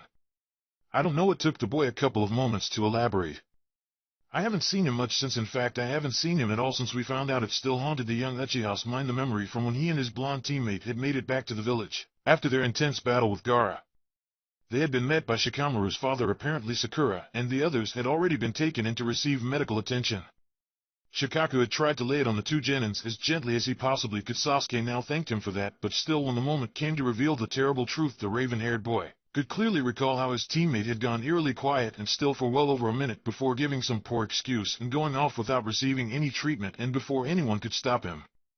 Sasuke had gone against his usual nature and had tried to talk to Naruto during the couple of days after the events. Most of the times he was sure that the blonde was in the apartment, but had decided to ignore his knocks on the doors. I am worried, Sakura spoke again. No one has seen him since that day. If he isn't even coming to the funeral, then he might be. He came before the ceremony started. The two genins looked at the source of the voice. Kakashi had suddenly appeared next to his students. I saw him come by while I was here earlier. The Jounins I've skinned the morning congregation. I guess he preferred to show his respect in private. I can relate to those feelings the silver-haired man shared. The raven-haired boy nodded at his teacher's words. Silent engulfed the three-leaf names for the next couple of seconds until Sasuke suddenly turned to face his sensei. Wait, are you telling me that you were actually here on time, but then you left just so that you could be late? The boy asked the other Sharingan user. The bored look on Kakashi's face didn't even waver. You could say that the Jounin answered simply. The fact that they were in the middle of the ceremony to pay tribute to their fallen comrades was the only thing that kept the Uchiha from attacking his teacher. Shaking the violent ideas off, Sasuke turned back to the service. So Naruto, are you finally going to tell me what your dream is? The flames started to consume their surroundings. I am going to be Hokage someday. You better take care of that hat, because someday it's going to be mine. They simply engulfed all in their path, reducing everything to ashes. You want to be Hokage because of the hat? No, I want to become Hokage so that I can protect the whole village. That way everyone would look up to me. Plus I like the hat. That's a nice dream, Naruto, but why didn't you want to tell me? The flames destroyed everything except for the memories. Because you kept asking for my dream, and becoming Hokage is my goal. I almost believe you when you say it with such confidence. What? What do you mean almost? I will become Hokage. Why wouldn't those memories disappear? Why couldn't the flames get rid of them? Never change, Naruto. No matter what may happen in this world, always retain your vibrant spirit and bright smile. Remember that. Why wasn't he here anymore to catch him if he fell? The flames continued to devour everything in their paths except for the memories that seared the boy's heart. No one felt like talking afterwards. It was as if all the villagers had come into an unspoken agreement as they started on their way home. He's stronger, Sasuke's words cut through the silence. Giving her teammate a curious look through her saddened eyes, Sakura waited for the raven-haired boy to elaborate. Naruto, he has become stronger than me. Just as she was about to ask the Uchiha how he could possibly think about something like that in a moment like this one, the pink-haired Kunoichi felt a hand on her shoulder. Looking back at her sensei, the girl understood the message he was trying to get through. In time like these, people tend to want to talk about anything but the matter in front of them. A light chuckle snapped Sakura out of her thoughts. Looking around, the girl was surprised to find the source. I remember a long time ago, Sasuke started as his onyx-colored eyes looked up. The Sandaime told me that one of the hardest things to do for someone that was born talented was to find a suitable rival, someone who could become a goal to be reached. I think Naruto has become that for me, the boy admitted. Sakura wasn't sure what to make of the raven-haired genin's words. One part of her was happy that Sasuke was opening up and sharing this with her, but the other was terrified of the prospect of her teammates fighting again. The memories from the Forest of Death came rushing back into her mind. Sakura, the pink-haired girl, was taken back when the Uchiha suddenly turned to look directly at her. Thank you about warning me not to face Naruto. Sasuke looked down at his hands before closing them into fists. I am not sure about what happened last time, but it's now clear to me that a fight between the two of us would have ended in my defeat, or even worse. The raven-haired boy left the sentence unfinished as he continued. Both Naruto and I still have much maturing to do. We have many issues to solve before we finally meet each other across an arena, and until that day comes, I will keep on moving forward so I'll be able to protect what I care about, just like Naruto did when he fought Gaara. The Sharingan eyes set on Sakura once again. The kunoichi was taken back once again by her teammates' words, but before she could think of something so say the Leaf Genin continued. Sakura's onyx eyes gazed directly into her emerald ones. Please don't ask me not to fight Naruto again. Sasuke stated, his eyes never wavered as he spoke. The girl was perplexed by the raven-haired boy's request. She struggled to find something that would change his mind, that would stop her teammates from fighting each other. Anything that she might have been able to say was silenced when the Uchiha placed a hand on her shoulder. Sasuke tried to manage a comforting look to calm his teammate. Naruto and I will fight someday, he said. But I promise you that until then we will still be Team 7, we will still all be friends. The boy's words came out in a quiet voice. Hearing the sincerity in the Uchiha's words, all the girl could do was nod. A small half-smile formed in Sasuke's lips. I'll keep on training just as I am sure Naruto will. I don't know how long it would take or how we will be when it finally comes, so don't worry about it, we will still be here for you, okay? The raven-haired boy said as gave the girl's shoulder a reassuring squeeze. The Leaf Kunoichi nodded in response before looking up and smiling herself. Meeting the smile with another half, Sasuke removed his hand from the pink-haired girl's shoulder before turning around and starting to walk away. And who knows, the Sharingan users stopped for a second. Naruto and I might have to face each other for leadership of the Uchiha clan. Maybe our fight would not be until then. He added before resuming his walk back to the Uchiha compound. Sakura pressed her hands against her heart. She still had many mixed feelings about the situation between her teammates, but for now she could smile with the thought that maybe things were starting to finally improve. Sakura? The pink-haired girl's thoughts were cut off by the sound of her name. Turning around, she found herself facing her former teacher. Iruka walked towards Team 7 carrying a worried look on his face. What's wrong? Sakura asked, realizing how foolish her question had sounded after all that had happened. The Chunin seemed to struggle to find the correct words for what he needed to say. It's about Naruto, he finally said. The mention of his altered student caught Kakashi's attention. What happened? Despite what he showed to his two other students, the Jounin was really concerned about Naruto. After everything that had happened, the silver-haired still had not been able to muster enough courage to face his blonde student. Iruka found himself struggling to answer the Jounin too. He still couldn't help but think that Kakashi was partly to blame for what happened to Naruto a few months ago. It had broken his heart to find how broken the one radiant boy had been left. Flashback. Despite telling himself that he only stopped there for his former student, Iruka had to admit that had come to thoroughly love Ichiraku ramen. Nearing the ramen bar, the Chunin was not surprised to find a familiar blonde seating next to many empty bowls. It didn't take long for the Chunin's eyes to become aware of the lack of bright orange in the boy's clothing, as well as the sullen expression that should have been impossible with a bowl of ramen in such close proximity. Iruka-san, the man turned at the sound of his name. The owner's daughter, I am, if he wasn't mistaken, had approached him with a worried look on her face. What's wrong? Iruka asked, sensing the young lady's distress. The girl's eyes shifted momentarily to gaze at the blonde boy at the other side of the bar before looking back at the Chunin. It's Naruto, she started. He's been like this since he came. He simply sat down and ordered. He didn't make any of his usually conversation with Oda-san and me. I am, explained rapidly under her breath, trying to prevent Naruto to realize she was talking about him. Calm down, was the first thing Iruka managed to say. I am sure it's not that bad. All he said was thank you when Oda-san told him that the ramen was on the house, the girl revealed. Iruka's eyes widened at that piece of information.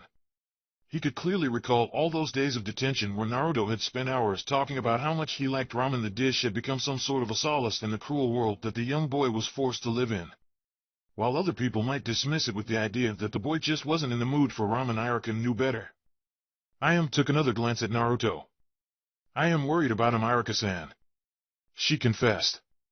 This is the first time he came in over a month, and he's like this. If something happened during a mission and he please san, don't bother Iruka-sensei with such a trivial matter. The young lady yelped at the blonde Genin's words. Iruka's eyes traveled towards his former student to find him looking back at them from his seat. A gasp escaped the older shinobi as he realized how much the boy's eyes had changed. Once vibrant and shining sapphire orbs had become dark and sullen. The smile that had taken shape in the boy's face was nothing but a pitiable shell of what it used to be. Iruka suddenly felt like the night had become darker at the thought of losing Naruto's smile. I am sorry I can't stay and talk, Iruka-sensei, but it's late and I have training tomorrow. The Genin suddenly said and began to stand up. See you later, Iruka-sensei. Naruto said, giving the older man a small courteous bow. Ichiraku-san, I am saying good night. He gave two more bows and another empty smile before turning around and walking off. The Chunin was left speechless. That's what I was talking about, Irika registered Iam's quiet whisper. Not wasting any time, the Leaf Ning turned around and started off towards the one person that would know what had happened to the once energetic blonde. He had never made such a short time to the Hokage's tower. End flashback. Irika had been left shocked, saddened, enraged, and concerned after what the late Sandame had revealed to him. Unfortunately, the only person he had for an outlet now was the silver-haired Nin. If it hadn't been for his complete disregard for his student, Naruto wouldn't have realizing where the Chunin's train of thought was. Kakashi immediately looked away. The Jounin didn't want to be reminded of all the wrongs he had done during the past few weeks. The fact that he still had not found the strength to do anything about it did not help at all. Reminding himself of the matter at hand, the brown-haired man decided to disregard the silver-haired Jounin for now and turned to face Sakura again. I was worried when he never showed up to the service. Irika started to explain. I asked around and it appears that he was seen going towards the training fields right before the ceremony started. I am concerned about how he's dealing with this whole situation. Normally I would go see him myself, but the Chunin turned around. Sakura followed the older man's gaze to the Sandame's grandson, who stood at the other side of the walkway with a grief-filled face. I promised Asuma that I would walk Konohamaru home. The Chunin informed. So could you please check on him? Just to see how he's dealing with everything that has happened. The brown-haired man requested. The pink-haired girl didn't hesitate to nod. Of course, Irika-sensei, in fact I am a little worried about him as well. She responded. Irika gave his former student a smile of gratitude. Thank you, Sakura. Well, I better take Konohamaru back to his house now. Please tell me if something happens with Naruto, okay? He said, and waited for the girl to nod in agreement before turning around and walking towards the grief-stricken boy, sending a glare in Kakashi's direction during the process. I'll be going home too, the silver-haired man suddenly said. Irika had reminded him yet again of how unfit of a sensei he had been during the past couple of months, how he had left two of the most important persons in his life, and how his student had ended up paying for his mistake. The Jounin just felt like being alone to sulk. See you later, Sakura, he added, excusing himself before starting to walk away. The young Kunoichi couldn't help but think that her teacher's voice felt quiet and weak. Okay, Kakashi-sensei, she said, not sure if he could hear her, but nevertheless she tried to keep any blame from her words, even if a part of her heart felt otherwise. Shaking her head, Sakura turned around and set off towards the training field. We'll arrive there in a couple of days. Kisame waited a couple of seconds for a reply, receiving none. The former Miss Nin continued. News have already spread about the attack. The village suffered at the hands of Sand and Sound. Still the retort was absent. Like it takes some sort of genius to realize that this is all Orochimaru's doing. I mean, they even found the Kazekage's corpse already well into decomposition. He added. The blue-skinned shinobi waited yet again, but no matter how much time passed or how long they walked, his partner remained silent. Sighing, Kisame looked to his side. Itachi Uchiha walked silently next to him with his eyes set on the road. You've been really preoccupied as of late. The missing Nin commented. I am not sure if I want to infiltrate Konoha while your mind is drifting somewhere else. You don't have to worry about that. The Uchiha suddenly spoke for the first time in a couple of days. I already have several plans for infiltrating and escaping the village. The former Leaf Shinobi assured. Kisame couldn't help but snort at his partner's words. And here I thought we were just going to wing it. The Kiri said. You know Jiraiya is supposed to be in Konoha. What should we do about him? The missing Nin wondered as he looked at his partner again. The black-haired man's face showed no concern about the legendary Sannin. His presence in the village has been taken in consideration during the formulation of our mission. The Sharingan user stated. We will act accordingly to what we need to do in order to accomplish our objective. He callously added. A sigh escaped Kisame. Just once I wish that involved staying the night in a brothel to accomplish the task. He commented before letting out a long yawn. Anyways, I'll be fine as long as I get first row seat to the Uchiha family reunion. The man added as a grin appeared in his face and he gazed at his partner. Itachi had already returned to absolute silence. She moved as quietly as her genin skills would allow her.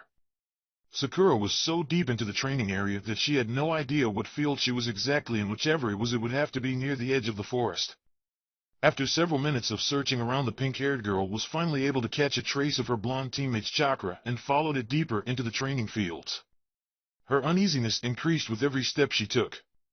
Apart from their interaction or lack thereof in the Forest of Death, she had not actually talked to Naruto since the boy's transformation. The kunoichi really didn't know what she was going to say once she was face to face with the blonde. She didn't even know that she could expect to find once she got there, which, if the intense chakra in the surroundings was any indicator, was right about now. A gasp escaped Sakura once she stepped into the training field where the chakra had led her. Black flames, that was all that she could think about. The terms kept resonating in her mind time and time again as she gazed around the clearing. The flames that she had seen only twice in her life, once in the Forest of Death and the other during the wild fight against Gaara, both time it had been produced by Naruto. Her eyes immediately moved to the middle of a clearing where her teammates stood. There were no sobs, no shouts of anger, no gritting of teeth. There was only a low breathing as he stood rigidly before the black flames, observing them as they devoured all the surrounding trees. Sakura took small steps towards the blonde, slowly approaching him until she mustered enough courage. "Naruto," the girl whispered. The boy made no acknowledgement of her presence, but merely stood there watching the dark flames overwhelm anything they touched and reducing it to ashes. "Naruto." The pink-haired girl tried again, this time with a little more confidence. A small jerk of a hand and a slight shift between feet was proof enough that he was aware of her presence, but that was enough for her. "Is it over?" The question caught her off guard. His voice was so low and void of emotions that she was left slightly startled, and it took her a few moments to answer his question. "Yes, it ended a little while ago," the kunoichi managed to say. Naruto went completely silent after that. The blonde simply continued watching the flames burn the training field to the ground. She couldn't take it anymore. How was it possible that when one teammate was finally opening out, the other was shutting himself away? It was obvious to her how the blonde was drowning in sorrow, and yet he wouldn't even try to reach out for help, but instead sealed his emotions off and tried to bear the pain of loss by himself. Pushing her audacity to the limit, Sakura reached out and laid her hand on the spiky-haired boy's shoulder. It was a slow movement, but the action left the kunoichi astonished anyway. Moments after her hand touched the blonde's shoulder, a silence overcame the clearing, but suddenly, slowly but surely, her teammates started to turn around.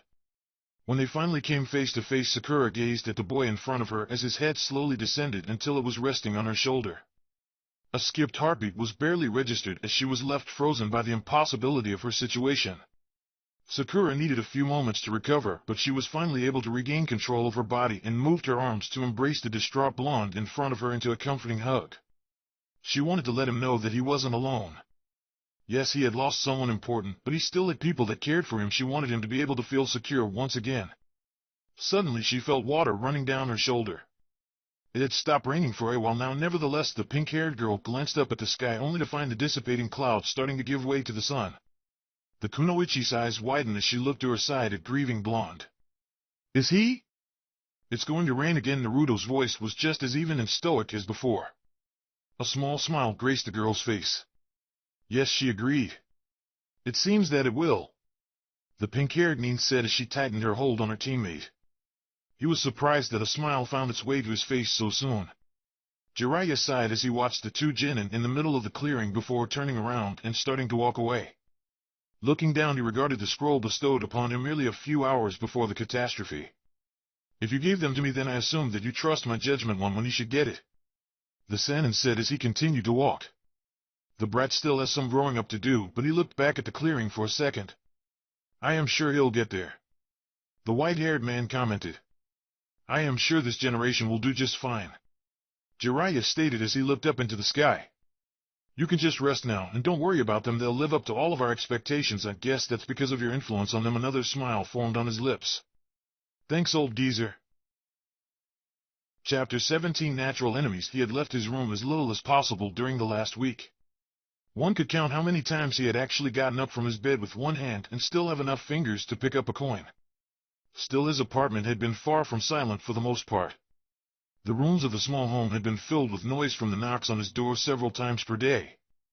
His perception wasn't completely honed, but the genin could easily guess the orchestrators of those knocks. First it had been Sakura, and she would return later that same day, but received no answer either time. The next day was Iruka-sensei. He had stayed the longest by far. His knocks resonated through the apartment for hours. Sakura came back the day after. She remained an hour and even called out to him, but still he gave her no acknowledgement. The fourth day came with a surprise. Early in the morning, the Jinchuriki was awoken by knocks from the last person he expected to visit him. Sasuke came to his door at least 5 times that day, yet his attempts were as successful as the others. He received many visits during the following days, mostly from Sakura and Iruka, though some might have been from Shikamaru or Shino the genin wasn't sure. Yet despite the eagerness from his friends to talk to him, Naruto had no desire of answering their calls.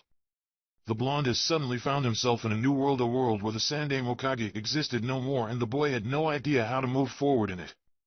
So he remained silent, locked inside the apartment given to him by the old geezer. Even the fox had refrained from speaking and simply kept to himself during his host's mourning. This sorrow that you feel shows just how human you really are. I guess all those villagers were wrong after that QB too went silent. Naruto knew he should not dwell on his sadness. He had helped Konoha fight back the invasion and protected his friends. He knew that the Sandaime would have been proud of him, but still he could not get rid of the feelings that were consuming him. Yet among the sorrow brought forth by the passing of the old geezer, another feeling was emerging: anger. The Jinchuriki's sadness had been accompanied by a growing rage towards himself. On that rainy day he had shown weakness, he had revealed just how fragile he still is when he crumbled in front of Sakura. The mere memory of his failure infuriated him. He was supposed to have changed, he was supposed to have become stronger, and he was supposed to be above the pain already. Yet he still sought comfort in his teammate, he still required a shoulder to cry on, he still needed someone to tell him that everything will be okay. His own existence disgusted him. So the Jinchuriki had secluded himself inside his apartment and let the world go on by itself. Suddenly an excessively loud knock snapped the blonde out of his thoughts. "Naruto, open up!"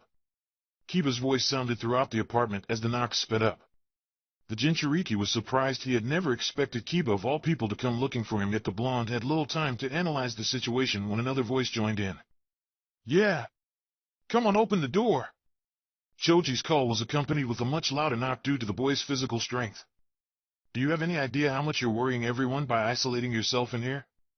Naruto heard Shikamaru's voice saying. "Don't be so troublesome and just open up." "Naruto-kun, I do not know what you are trying to accomplish here, but I promised Hinata-chan that I would not leave until I personally made sure that you are okay." Shino's borderline cynical voice added in. A small chuckle was suddenly heard. "Come on, Naruto-kun." The blonde's eyes immediately widened. That voice sounded so similar to your friends have come here because they are worried about you. Sarutobi Asuma said. It had taken some time for the Jinchuriki to truly recognize the owner of the voice. By now Naruto was beyond surprise and awe. He could have never imagined that such a large party would arrive at his doorstep for his sake. It took all of his self-control not to go running to the door. The knocks continued to bang on the door. "Come on, Naruto, Ino won't get off my case if I can't at least get you to open this door." Shikamaru's voice commented. "We're here because Asuma-sensei decided to take all of the guys out for food. We can't get going unless you come alone, and I am already really hungry." Choji's voice whined. Naruto could practically see 4 pairs of eyes on the other side of the door rolling at the brown-haired boy's comment. "We were going to get Sasuke-kun, but it seems he heard Kiba-kun coming and hid from us," Shino calmly informed. "Hey! Stop saying it was my fault." Kiba defended himself, immediately being backed up by Akamaru's bark. "Anyways, we missed Sasuke, so like hell we're going to let you off the hook, Naruto." The Inuzuka proclaimed. "Come on, Naruto! Open the door! Come on!" Ulterior motives aside, the Jinchuriki was tremendously moved. The simple fact that they were there for him, so it took all of his concentration to block their voices out. "Naruto-kun," Shino's voice manages to sneak in. "I do not know if you have already become aware that all of this idle chatter is nothing but a distraction. I could have opened this door any time I wanted." At this the blonde's eyes widened. "We just needed to distract you until all measures were made to ensure that you will not run away," Shikamaru explained. Immediately Naruto stood from his bed just to find himself extremely weakened. Looking down, the blonde realized that his body was already covered by the aburame bugs.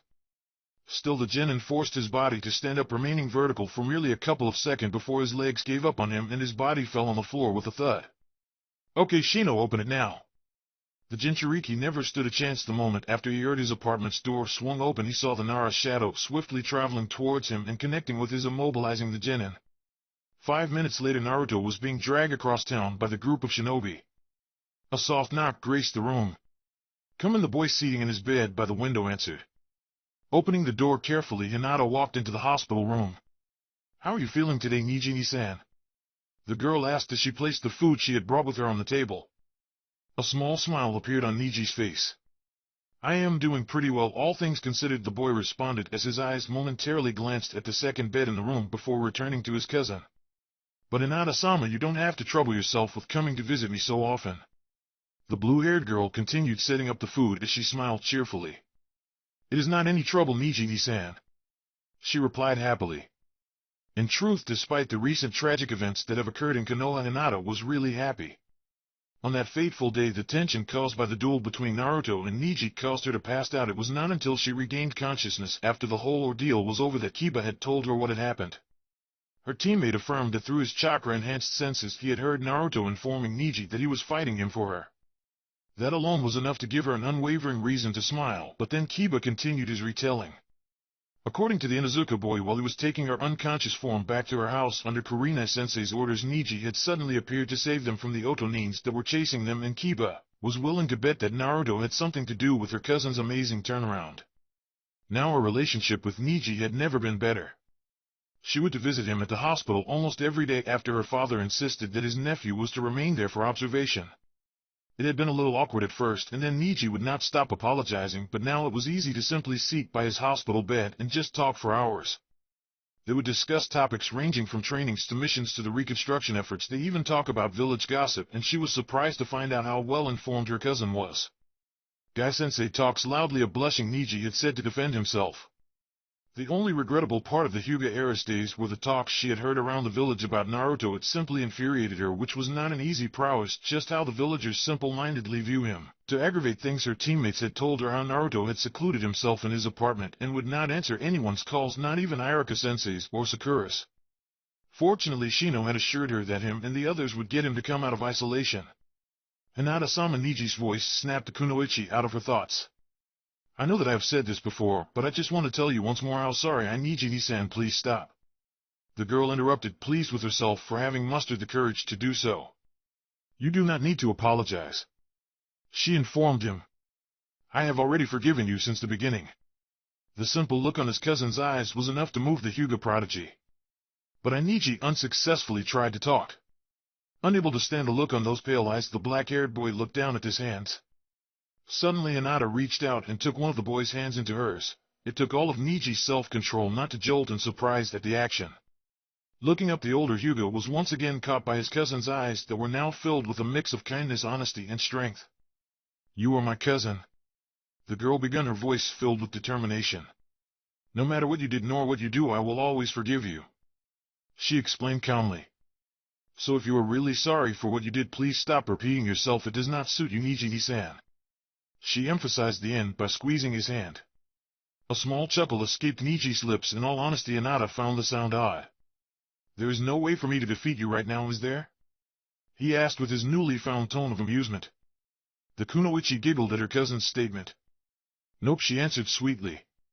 You have to go through really desensitizing training for that, she added with a smile. The two cousins shared a heartfelt laugh, the first one in many years. So how come they changed your room? Hinata asked as she handed the food she had brought to the boy. A sigh escaped Niji's lip. That's the thing, he began. I am now Sharon Yash. The door abruptly opened. In its threshold stood one Rock Lee, smiling brightly as he supported his body on a crutch. Oh, Hinata-san, long time no see, the outgoing genin exclaimed as he gave the girl one of his patented shiny smile. Niji-kun is not giving you any trouble, is he? He asked as he looked from the girl to his teammate. Because even though I'm in crutches, I will defend you from your cousin with all of the burning passion of my youthful flame, Lee proclaimed. Another sigh escaped the older Hyuga. It seems that when Hayashi-sama found out that one of my teammates was receiving treatment in this hospital, he thought that it would be good for our teamwork if we shared a room, Niji said in a defeated tone, though the young prodigy was sure there was a certain head of the Hyuga clan sitting in his lounge that was laughing his head off right about now. We were really lucky, were we not, Niji-kun? We have to thank your uncle for this, Lee said, completely oblivious of his teammates' dismay. We need to rekindle our friendship and build up an even more powerful flame of youth.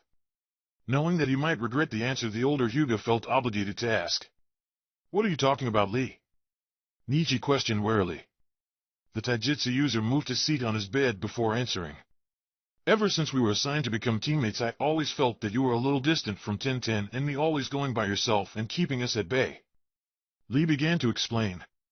At one point I even thought that you did not want to be my friend, that you were just annoyed by my presence, he commented, completely unaware of how close to the truth he had gotten.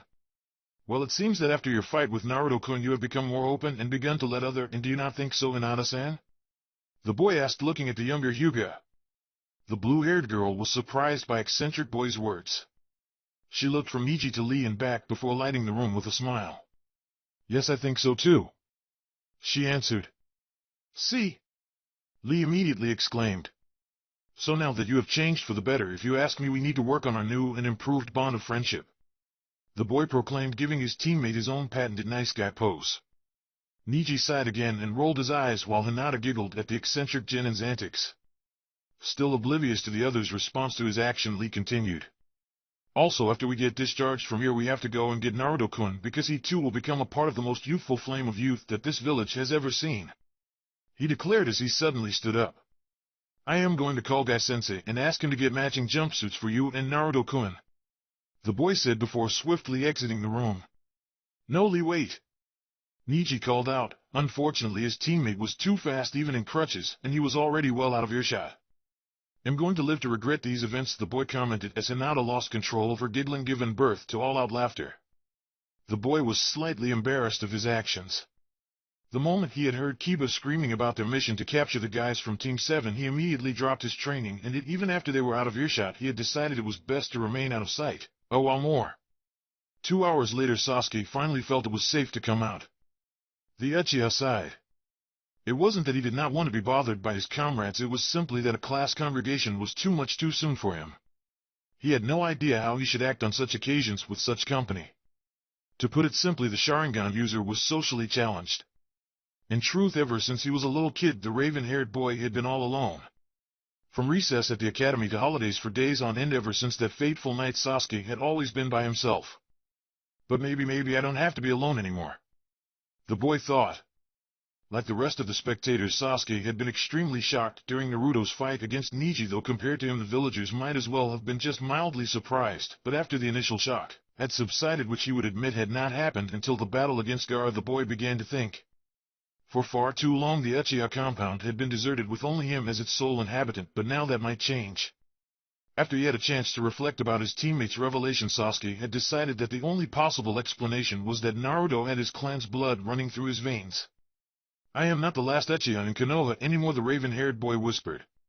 He could still remember the myriad of feelings he had felt the moment he laid eyes on Naruto's blue and white Sharingan. He would not lie and say he wasn't scared, but happiness and excitement were also in the mix, even when the blonde displayed a technique that was too eerily similar to what Itachi had, properly putting his training gear away. This time Sasuke considered his next plan of action. True, Naruto's Sharingan was different from his unlike any he had ever seen, actually in both form and abilities, but the simple fact of it being the clan's Kekkei Genkai was more than enough to consider the idea of Naruto being an Uchiha. Well, Oda-san did say that the Sharingan was the proof of an Uchiha, the Genin rationalized. The boy prepared himself mentally. What he was about to do would be embarrassing and awkward in so many different levels, but for the sake of the Uchiha clan it was necessary. Well, the fact that he really did not want to be all by himself anymore was an added incentive, but he was really doing it for the clan's future. At least that would be the reason he would give the Shinobi Bureau office when he asked them for an address change form for Konoha needs. Changing out of his training attire, Sasuke took a deep breath. He was about to put himself in a tremendously vulnerable situation. He was betting his pride and going all out with it on the chance that his teammates still regarded him as a friend. The idea of possible embarrassment made him a little wary of the situation, but the chance of another member of the Uchiha clan brought a smile to his face. Giving a small bow to the picture of his parents, the raven-haired Genin exited the house. He hadn't realized while he was training or while he was hiding, but it was a bright and sunny in Konoha this afternoon. It seems this is going to be a nice day, Sasuke commented. Finally reaching an area that wasn't under reconstruction, Naruto came to the decision that there was no way to fight off the small smile that adorned his face. While it might have been true that he was dragged out of his apartment by force, nothing short of kidnapping, the blonde found himself admitting that he had spent an enjoyable time, the best he had in a very long time. Asuma had taken the guys to eat steak at Choji's request, of course, and the group of Genin passed the time taking shots at each other, Kiba having become the main character and being picked apart by his comrades while his dog laughed at his angry outburst. There had only been a single regrettable aspect during their lunch. All along during their time in the restaurant, the blonde had been the object of glares and sneers. Most of the other costumers, not to say all, since the Jinchuriki did not want to generalize, had decided to not enjoy their own food and instead focus their efforts in loathing him. Naruto wasn't as stupid as he once appeared to be. He had been aware of the consequence of his unveiling of the Sora Sharingan to the public, yet actually hearing their contempt-filled comments had been hard on the Genin. It had reminded him of a time when all that he could do was run and keep on running. The blonde's smile grew slightly. He could now fondly recall how after some villager had made an intolerably cruel comment about how the Jinchuriki's blue Sharingan was a stain in the prideful mantle of Konoha that was the Uchiha clan, that it was a proof that the boy was an abomination and he should have never been born. If the ranting man had wanted to say something else, Naruto would never know, because a second later Akamaru had lunged himself towards him, biting the man hard in the arm. The man screamed in pain and flailed his arm, trying to shake the infuriated dog, only urging the animal to bite down harder, while Kiba had suddenly found the leaves outside of the restaurant tremendously interesting. At that moment the man's two companions had made a movement to stand out before they suddenly froze. Originally the blonde had thought that the two men had been caught by Shikamaru's Kage-main no Jutsu, since the Nara was glaring at the group almost as hatefully as they were doing moments ago. That's when Naruto realized that the men's immobility was caused by Chuji. The Akimichi had by then stood up and for some reason seemed imposingly sized, completely halting the men's movements.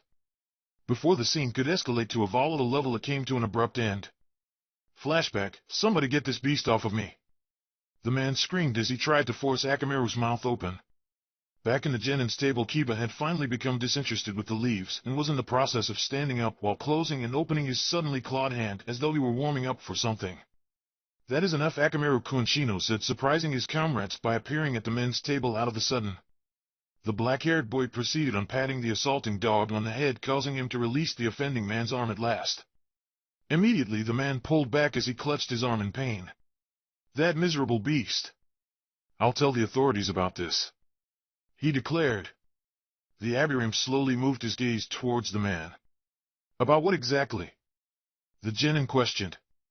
I am not aware that anything has happened here, the boy commented as he pushed his sunglasses up. And besides, we have 5 other Leaf Shinobi, one of them being a Jounin seating right in this restaurant, and I am sure none of them saw anything either. The 3 men looked at the boy in bafflement, occasionally stealing glances at the table from where Asuma was giving them an ominous smile. So I think it will be better if you just leave this place now, Shino commented as he turned around, walking back towards his seat. It took the men all of 4 seconds to regain control of their bodies and take off running from the restaurant. Just as he arrived at his seat, Shino turned around. I am sorry for the scene, please go back to enjoy your day, the boy said, addressing the others in the restaurants. Looking directly at the restaurant's owner, he proceeded. We will pay for whatever they ordered, the Abiram informed him before regaining his seat. Silence overtook the Genin's table. It seemed that none of them could remember what their conversation was before everything started. Suddenly the silence was broken by the roaring laugh of one Naruto Uzumaki. As the others joined in, the blonde realized that he had not laughed like this in the longest time. End flashback. Sighing, the Jinchuriki sat down on a bench. Not since before his meeting with Uchiha Itachi had Naruto felt he had a place he belonged to like he did today. The boy relaxed in his seat as he took in the scenery of the area.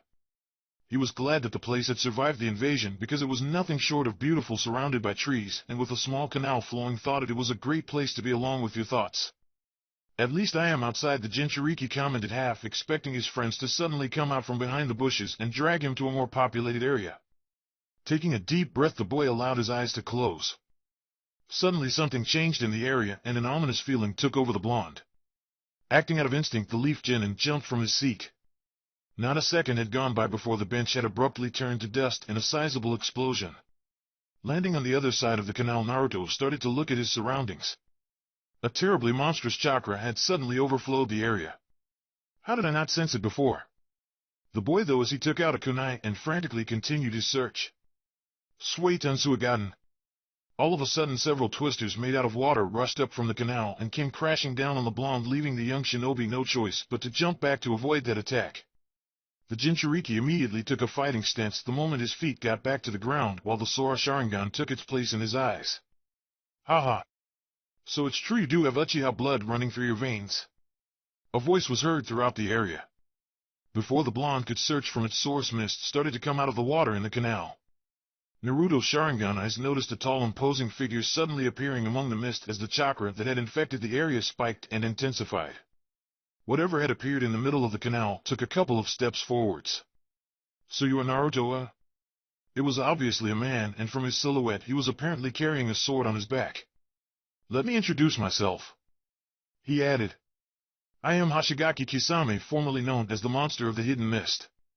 To emphasize his introduction, the man spiked his chakra once more, blowing away the mist in the area and revealing his appearance. Naruto's eyes widened. The man was probably the tallest person he had ever seen, but that was far from the most striking feature, as the man standing before had blue skin and what looked like gills below his eyes. Fighting off the initial shock, the blonde also took notice of the scratched Kiri headband and the red cloud pattern on his black cloak. "You are with Itachi." A smirk formed on the missing nin's face. "Oh, so you noticed," he commented while taking his bandaged sword from his back and pointing at the boy with it. "That means I don't have to tell you why I am here," the swordsman said before he suddenly disappeared. Letting his instincts take over again, Naruto jumped, barely evading a vicious strike from the former Kiri shinobi that crushed the ground he had been standing on. Not wasting any time, the blonde began a set of hand seals. "Kukaku no Jutsu," he shouted before releasing a massive fireball towards the blue-haired man Suigaten. The swordsman exclaimed, hands moving so fast that the blonde Sharingan could barely make out the seals, while his smirk reformed on his face. A new set of spinning water projectiles shot from the water towards the fireball, extinguishing the flames like it was nothing and continuing towards the genin. Swiftly, the Jinchuriki's hands worked their way through another set of hand seals. "Kakugen Kengoku no Jutsu," he called out right before an enormous granite wall rose between him and the crushing water missiles, successfully shielding the boy before crumbling down. Kisame set his eyes on the Jinchuriki in front of him, the smirk widening. "Not bad, not bad," he started. "No wonder you were able to survive Zabuza, but I am nowhere near as nice as him," he declared before forming another set of seals at even higher speed. "Sukudan no Jutsu." Immediately a shark formed from the water in the canal and shot towards the leaf nin. The blonde started to make hand seals and hoped for the best. "Suigaten." The water projectiles surged from the water, shredding the shark apart. Before the genin could take a breath of relief, his Sharingan caught the absence of the blue-haired man. "Very good. You are acting like a true Sharingan user," the boy heard from behind. A second later, a sickening blow made impact with his back, causing several cuts. "What the hell was that?" Naruto questioned as he pushed his body off the ground. He could feel his blood starting to run down his back. "Haha." The laugh directed the blonde's attention back to the swordsman. Kisame brought his sword forward and removed some of the bandages. "Let me present you Samahata," the man announced as he revealed how the blade of his weapon was covered by large blue scales. "This sword is meant to reduce its opponent to shred instead of simply cutting." The smirk found his way bad. Though that's not all, he added before disappearing again.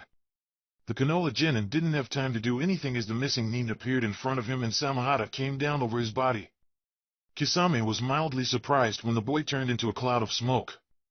"Houseken no Jutsu." The barrage of small fireballs seemed to come from every direction as they hit the former mist shinobi. Panting, Naruto dropped down from one of the trees. "That was really something, kid." Kisame's voice sounded from the cloud of dust and smoke. "I never even saw when you made the clone," he commented as he brought his sword down, dissipating the dust in the process. "You are everything I hoped you would be." "I am having a lot of fun," the cloaked man stated with another smirk. "Kagebushin no Jutsu," the blonde called out. Immediately a large number of Narutos rained down on the blue-haired man, swinging Samahata with force. The swordsman reduced all the clones to dust. "Ha ha! Come on, show me what else you got," the man dared the boy. Gritting his teeth, the blonde jumped back as his eyes focused on his opponent. "Amaterasu!" he exclaimed. Black flames immediately overwhelmed the area in front of the Jinchuriki, completely encasing the blue-haired man in a terrible inferno. As they continued to pant, Naruto watched the flames, causing the missing nin to collapse to his knees. The relief was short-lived as the swordsman's body turned into water. "Come on, give me a little more credit. Itachi is my partner after all. Do you think that I will be taken down by the same technique he uses?" Terror filled the young shinobi's eyes as he turned around just in time to see Samahata crash down on the back of his shoulder and push his body to the floor. Naruto tried to push his body off the ground, but the strength with which Kisame was holding his sword was too much for the boy to even move. "No, it's not only that," the blonde thought. "My body, it feels heavy for some reason, almost as if my chakra is diminishing." The small chuckle caught the Jinchuriki's attention. "It seems that you are experiencing Samahata's other ability," Kisame commented as he pushed his sword down with more force, driving its scales deeper into the genin's back. "My sword is an awfully vicious predator. Apart from massacring its victim, it does so while eating away at his chakra and growing stronger with each bite," the man explained. From the floor, the leaf nin's eyes widened even further in horror, understanding clearly the implications of the swordsman's words. Smirking at his praise reaction, the former mist shinobi continued. I know your type, Brady emphasized it by pushing further down. Since you have an abnormally large supply of chakra, you tend to make up for the lack of precision of your attacks by adding an extract kick in their destructive power. The man chuckled before proceeding. And there's really nothing wrong with that. I prefer such tactics myself. But once in a while you find someone fully equipped to counter it. As he panted, the blonde tried to move his head in order to get the attacking missing Nin in his line of sight while he talked. Realizing the boy's intentions, Kisame paced his foot over the young shinobi's head and pressed down hard into the ground. Ever since this whole thing started, Samahata has been preying away at your chakra. That's why you have been panting for some time now. A laugh followed the Nukanen's words. You seem the most well-suited to take you down. I have the ability to cancel out all of your strengths. Naruto could barely see past his aggressor's foot, but he could still discern the prideful, wicked smile on the swordsman's face. We are two opposing forces, you and I, Kisame commented. You could even say that we are natural enemies. The said, pressing his sword even harder on the Jinchuriki's back. Leaf and twigs crushed as he walked. Jiraiya found himself somewhere deep in the training grounds. Man, I haven't been around these parts in a really long time, the Sannin said as he leaned against a large tree. At least all those prunes from the council won't find me here and make me work. He happily commented. So why have you asked me to such a remote place? The white-haired man asked as he sat down on one of the exposed roots. The faint sound of approaching steps could be heard from behind the tree. They have begun to move once more, a voice spoke. Hanova Wagakure was confronted sometime yesterday. I believe it is a matter of time before they capture him along with the gobi he carries. Jiraiya leaned further on the tree as he looked up at the falling leaves. I don't suspect that you're just making this out because you're bored, are you? Silence was his only response. What else can you tell me? They are now actively searching for any signs of the others. The person behind the tree answered. I would guess the Jinchuriki and Kumogakure are the safest at the moment since they have the village's full support and protection. The hidden man commented. A sigh escaped the leaf shinobi. That's true, I wish I could say the same thing about Naruto and this village, especially right now. A snorted laugh escaped the Sannin. Did you heard what happened during the Chunin exam? I tell you, that boy leaves his father in the dust when it comes to making an impression. He amusingly commented. His father? The voice questioned. Separating his back from the tree, the white-haired man turned his head slightly as he smiled knowingly. Oh? Don't tell me you haven't figured it out. He teased. Once again silence was the only thing heard from the person standing in the tree's shadow. Anyways. Jiraiya started. Akatsuki, what are we going to do about it? He asked, clearly open for suggestions. A slight shift of the feet was heard. Just exactly how many bijou are actually inside a Jinchuriki out there? The voice finally questioned. I am not sure if even Akatsuki has a real definite number. He commented. The Sannin leaned back again. I am not completely sure myself, the white-haired man admitted. It is a very erratic number, more so as of late. The man's voice suddenly took a saddened tone. Especially after the tragedy of the Mado clan. The hidden man asked the subject, having clearly caught his attention. Jiraiya shook his head slightly. It's a long story, perhaps some other time. He stated. Let's just say that Kanagakure owes them a lot and leave it at that for now. Silence overtook the two men.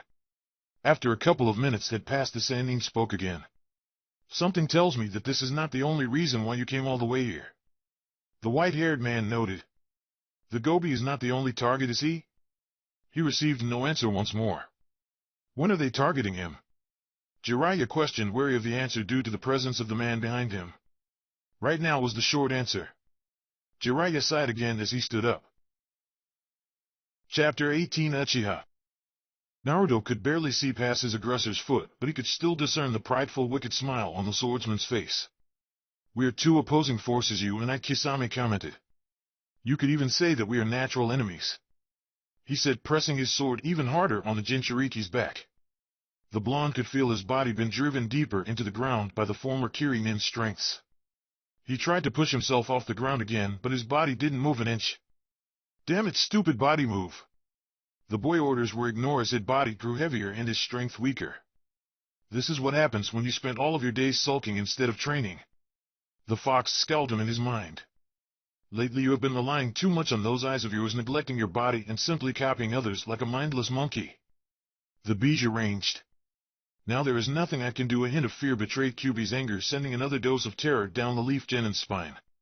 Continuing to struggle, the boy knew he had to keep himself from passing out. What do you want with me? Naruto asked. A snigger escaped Kisame. What?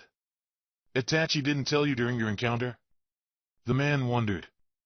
I don't see what harm is in telling you our objective. He finished by pressing harder with Samahata. We are collecting all the bijou, all of those living catastrophes that roam this world. He paused to laugh. It's just too bad that you got caught in this crossfire. By having the strongest bijou sealed inside of you, though, it does make it easier to carry down on the ground. Naruto's eyes widened. Itachi did say that they wanted me because of the fox, but all of them? His mind immediately thought of Gaara. How many others are there? The boy wondered. Confident that he had his prey under control, the missing nin started to talk animatedly. I tell you, after Itachi's little failure, I was sure that it would be a pain in the ass to capture you. The mocking tone was evident in Kisame's voice. We were certain that old fart of a Hokage would keep you under 24-hour surveillance. The Jinchuriki Sharingan eyes snapped open at the mention of the fallen Hokage. Though I was starting to look forward to slaughter wave after wave of Leaf Umbu. The former mist swordsman commented, unaware and uncaring of his opponent's thoughts of the mental turmoil that his insult had caused. But then the geezer goes and dies on all of you, leaving the village in its biggest crisis since the Kyuubi attacked. His words were soon followed by an all-out laugh. If that wasn't an invitation for us to come and get you, I don't know what it is. The man exclaimed. We will get that bijou out of you before the maggots can finish eating the Sandame's body. Suddenly it appeared as if the ground below Kisame had cracked, and despite all the strength he was exerting on his sword, Samahata started to rise up. Damn you! Naruto's words were full of venom as he, with fist driven into the ground, started to force his body off the destroyed pavement. I will not let you insult the third. The blonde shouted. The counteracting strengths were so great that the boy's knuckles were already tainted crimson. I am going to kill you, he exclaimed as he briskly moved his head, shaking the Kiri fugitive's foot off his face and setting his eyes on him. A wicked smile took hold of Kisame's face. Ha ha! You sure are a riot brat, the Akatsuki member happily exclaimed as he raised his sword of the boy's back. Before the Konoha Genin could even think the word, Amaterasu, the blue-haired man, had swiftly brought down Samahata down on the blonde's back. The sickening impact of the blow caused the few birds that had remained in the area during the battle to fly away scared. Naruto once again lay on the floor, nothing short of a bloody mess on the crater that had been formed by his body.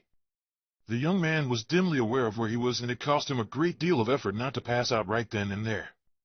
Looking at the damage he had caused, the former Kirinin had to force himself not to continue on laughing.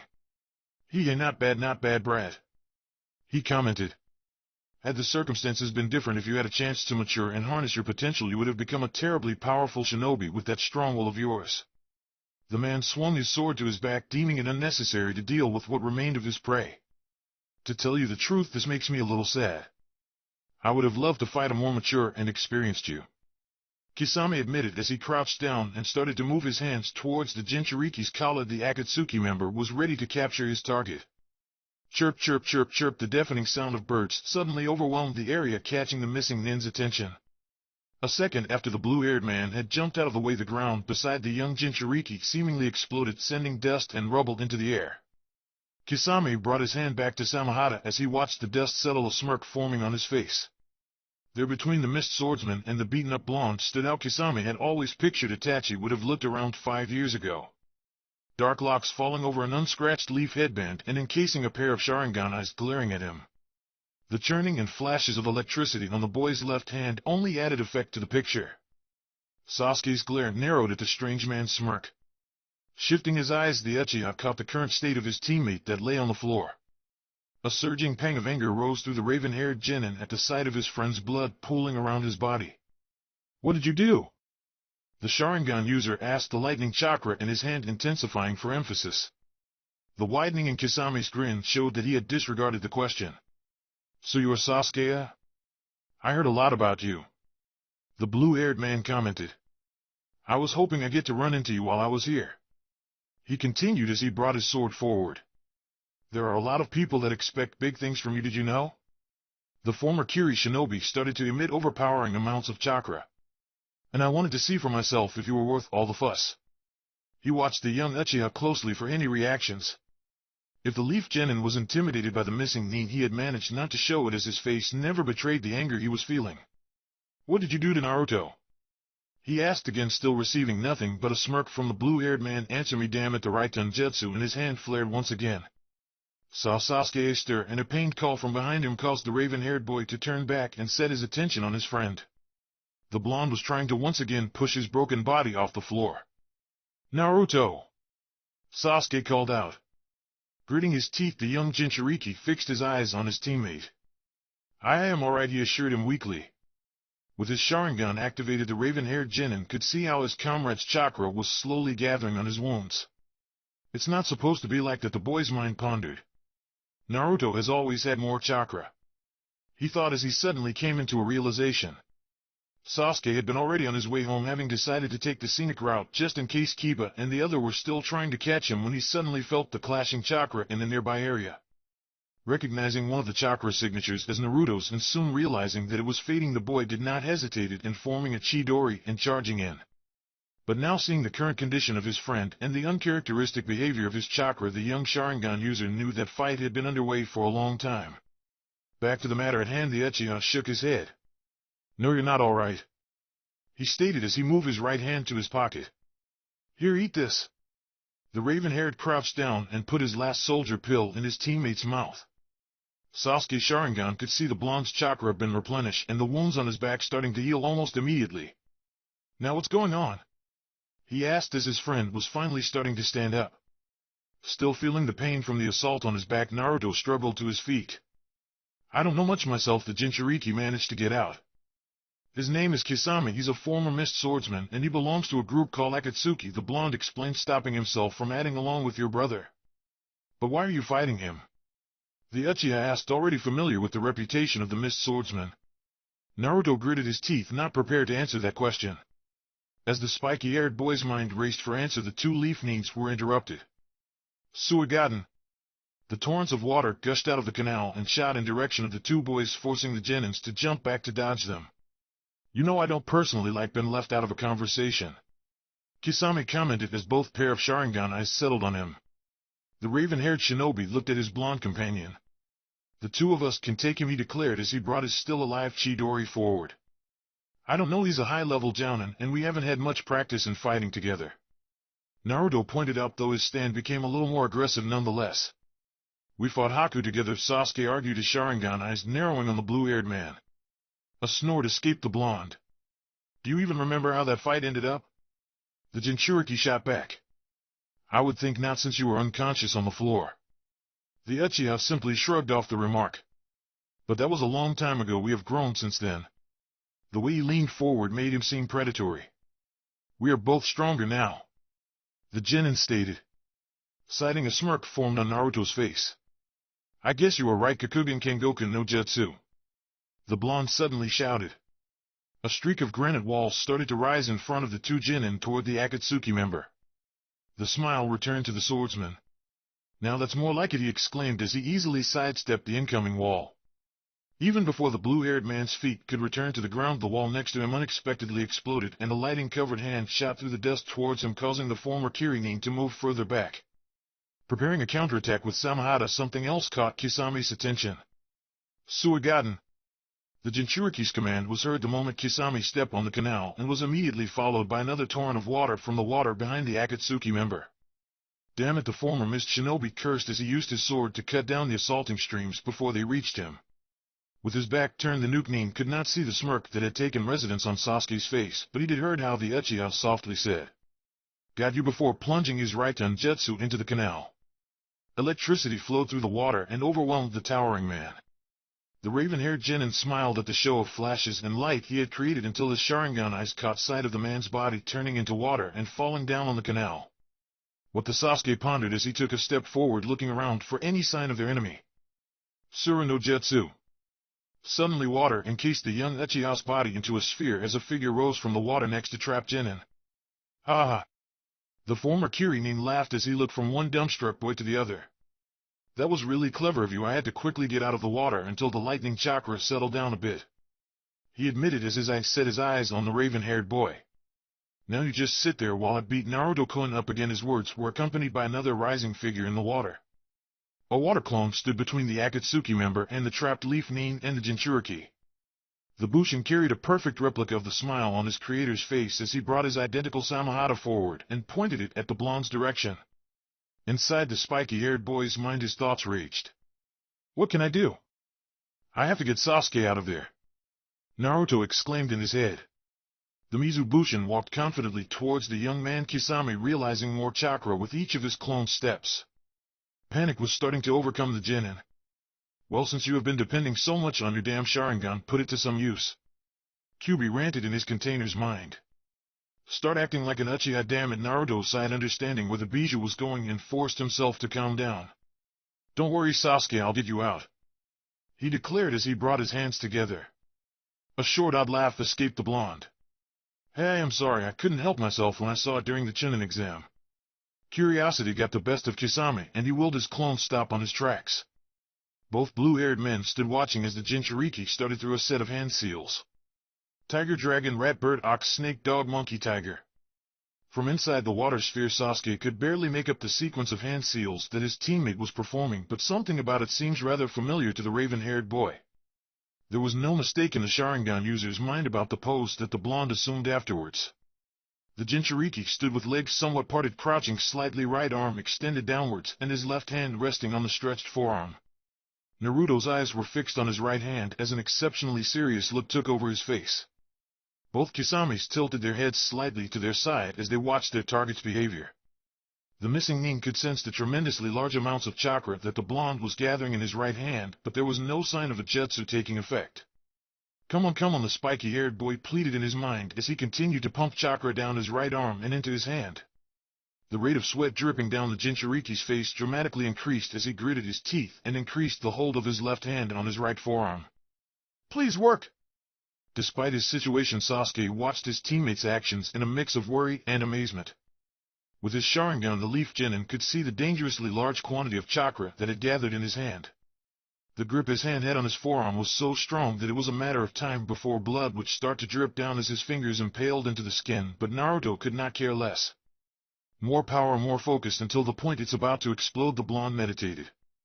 The eyes of the former mist swordsman widened as the water beneath the Jinchuriki's feet started to boil. The blue-haired man finally became aware of the sudden rise of temperature in the area concentrating around the young shinobi. A half-smile formed on Naruto's lips as the bubbles soon became bands of steam that rose into the air all around him. I guess this is as far as I can get at the moment, the Sharingan user commented as they straightened up. It's not complete yet, but it'll have to do, he declared as his eyes narrowed on the water clone. The spiky-haired boy had his right arm extended and his hand was surrounded by steam and smoke. The Mizubushin smirked as the Jinchuriki shot swiftly towards him, leaving a trail of water vapor behind, and raised his duplicate Samahata and prepared for a counter-strike. The bandaged swords came down just as the blonde's hand shot forward. Kisame's eyes widened at the collision. Before the sword could get close enough to its prey to do any damage, the entire water cone seemingly exploded into a cloud of steam that spread through the area, reaching all the way to the Nuke Nin and his prisoner. The swordsman's surprise was so strong that he barely registered Naruto's smoke-covered hand coming towards him through the cloud of steam, leaving the towering man no choice but to release his water prison and jump away to evade the incoming attack. Naruto stood next to his shocked teammate with a smirk directed towards their opponent. The smile weakened when the blue-haired man started to laugh. Incredible, I really didn't see any of that coming, the Akatsuki member exclaimed. First I thought you were going to use Hataki's jutsu as well, but it turned out to be a katan. Though it did go a little askew, nevertheless evaporating my water clone. Very sneaky brat, the swordsman praised with a smirk. Ignoring the comments from the former Kiri shinobi, the blonde looked at his comrade. Are you okay? Sasuke scoffed. I could have gotten out of there myself, he commented, but at the look his friend was giving him he added, eventually in an undertone. And what's with that jutsu? The raven-haired boy asked, taking a defensive tone. The spiky-haired boy allowed himself to smirk for a second. Some other time, he requested. The Jinchuriki's grin disappeared before he directed his gaze towards the Akatsuki member. 2 more water clones were rising out of the water. Do you still think we can take him? He asked. We'll just have to find out, the raven-haired boy responded. Immediately both Sharingan users started to form hand seals. Kisame was impressed with their speed and synchronization as they made the same seals at the same time. Gukaku no Jutsu! Both boys shouted in unison. Two fireballs united into one gigantic blazing behemoth flying towards the two bush ends. The explosion that followed was devastating. Kisame stood smirking at the fireworks as his cloud-patterned cloak fluttered violently trying to get away from the blast. His grin wavered a little as the two genins' voices were heard through the sound of falling rubble. Houseken no Jutsu! A vast barrage of small fireballs instantly broke through the cloud of dust flying viciously towards the blue-haired man grabbing Samahata from his back. The former mist shinobi concentrated his chakra into his sword, before bringing down in a fierce swipe. The move was strong enough that caused a gust of wind to shoot forward, blowing away the incoming fires, revealing a group kunais that have been hidden by the flames. The blades harmlessly hit the floor around the swordsman as his smirk returned. Suddenly several of the kunais changed as their henge was dropped, now showing explosive tags wrapped around them. There wasn't even time for the Nukenin to jump as his body was consumed by a massive explosion. Both Konoha genins stood smirking between pants at the second blast. They had enough time to look at each other before their relief was shattered by the laugh they were starting to hate. Ah! This is so much fun! Kisame exclaimed as all the dust suddenly dispersed, revealing the Akatsuki member to be completely unharmed. I can't remember the last time I had gone through so many water clones. He managed to confess between laughs. I never thought that I was going to have so much entertaining on this mission. The towering man excitedly stated. The two men looked at each other again, each one seeing the fear in the other's Sharingan. The maniacal grin on Kisame's face widened. Let's kick it up a notch and get serious, what do you say? The swordsman exclaimed as his hand went through a series of hand seals at such a high speed that the boy's Sharingans could not fully follow. Here's a big one, Suryudan no Jutsu! A tremor seemed to run through the area as an enormous tower of water rose into the area and took the shape of a dragon. Two pairs of terror-filled Sharingan eyes watched as the torrential serpent bigger than the one their sensei had once created made its way towards them. The two genins were too bewildered to even move out of the Suiton Jutsu's path of destruction. Surprisingly, the water dragon's movement halted just a couple of feet away from its prey. All three shinobi watched in surprise as the Leviathan started to writhe as though in pain. You just had to ruin my fun, didn't you? Kisame commented with a sigh. With a horrifying roar, the dragon suddenly exploded into numerous dark ravens. The blackbirds fluttered around the area for a moment before the avian creatures came together into a shadowy Massachusetts. Slowly the dark mass started to take the form of a person. I thought I told you, no lethal force, Kisame, he calmly commented. You! Sasuke immediately roared the moment his eyes caught sight of the newcomer. Before Naruto could even do anything, the raven-haired boy was already dashing towards his older brother. The Chidori that had formed in the young Sharingan user's hand started to grow, soon covering the genin's body before a dragon made completely out of lightning shot towards the oldest Uchiha. Itachi! The monstrosity opened up its jaws and devoured the former leaf shinobi in a massive explosion. Breathing hard, Sasuke strained his eyes to look through the cloud of dust that had risen.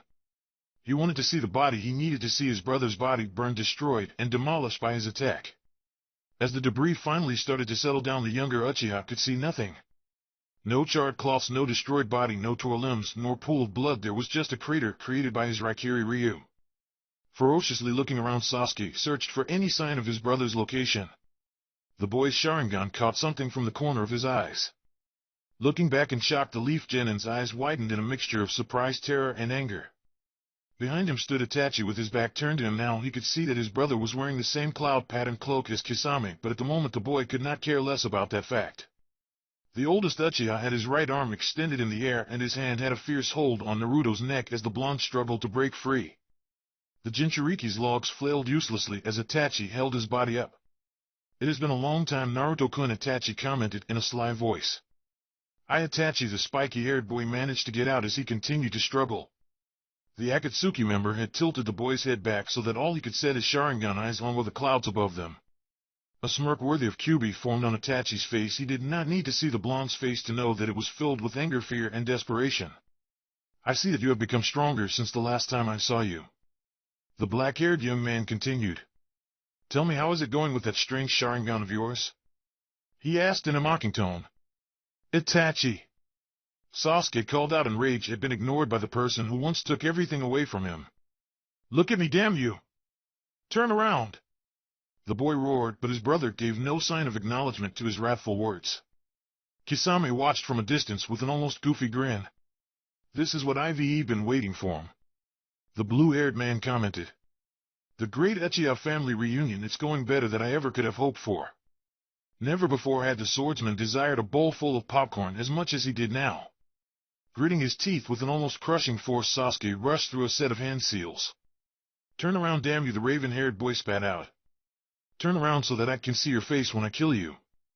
The genin shouted before dashing towards his brother with a Chidori charging in his left hand once again. It was not until the enraged boy was only a couple of feet away from his brother that Itachi turned his head slightly to the side and shifted his eyes towards him. The Akatsuki member simple extended his free hand towards the incoming genin. Half a dozen crows flew from the Itachi's sleeve. Instantly flying and surrounding the younger Uchiha, the birds started to attack with unnatural ferocity and strength.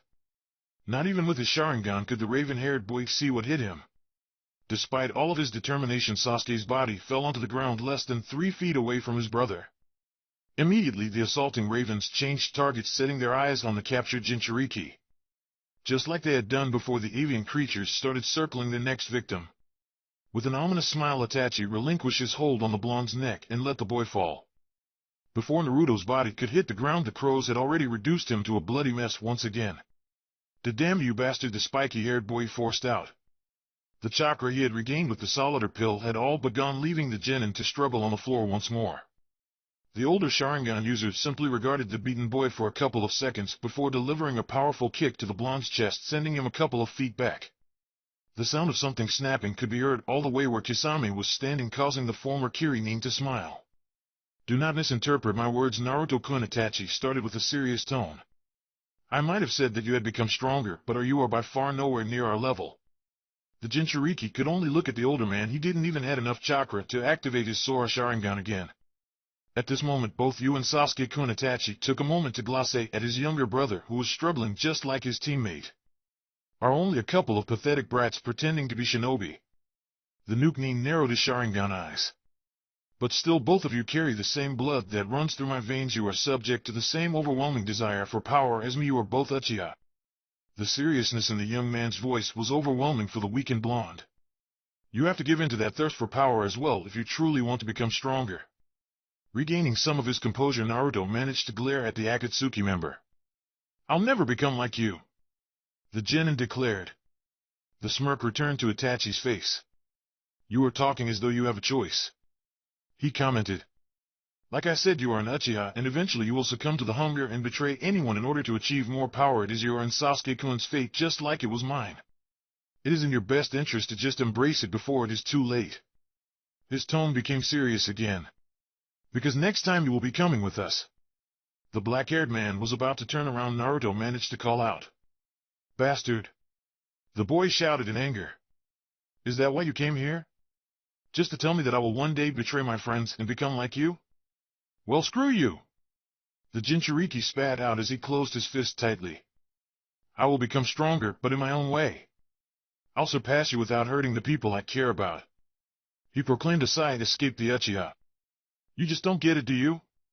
Itachi didn't wait for an answer before continuing. "You, Sasuke-kun, and I, as part of the Uchiha clan, are bound together by a chain of hatred and greed that goes far beyond your realm of comprehension," he explained. "Never stop improving, always desiring to soar higher, not letting any obstacle hinder the way. All of those thoughts brought together by the fires of wrath, that is what it really means to be an Uchiha, and there is nothing you can do about it."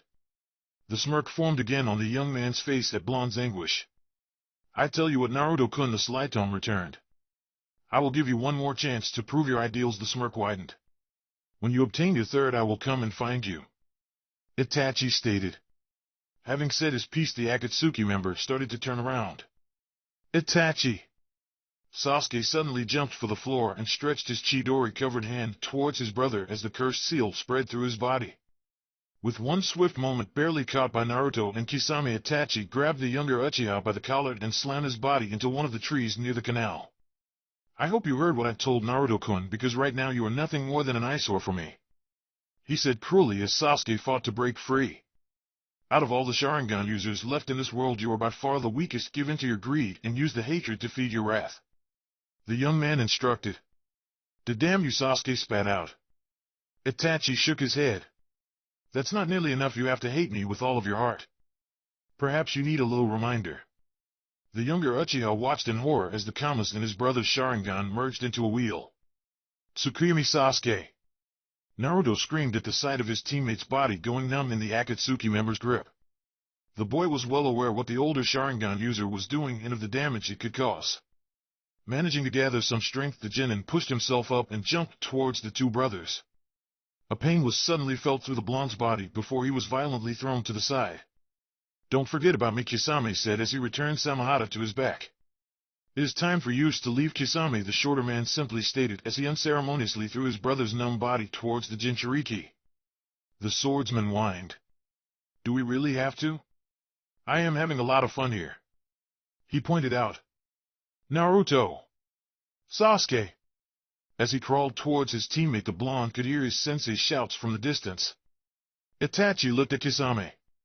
That should answer your question. He stated.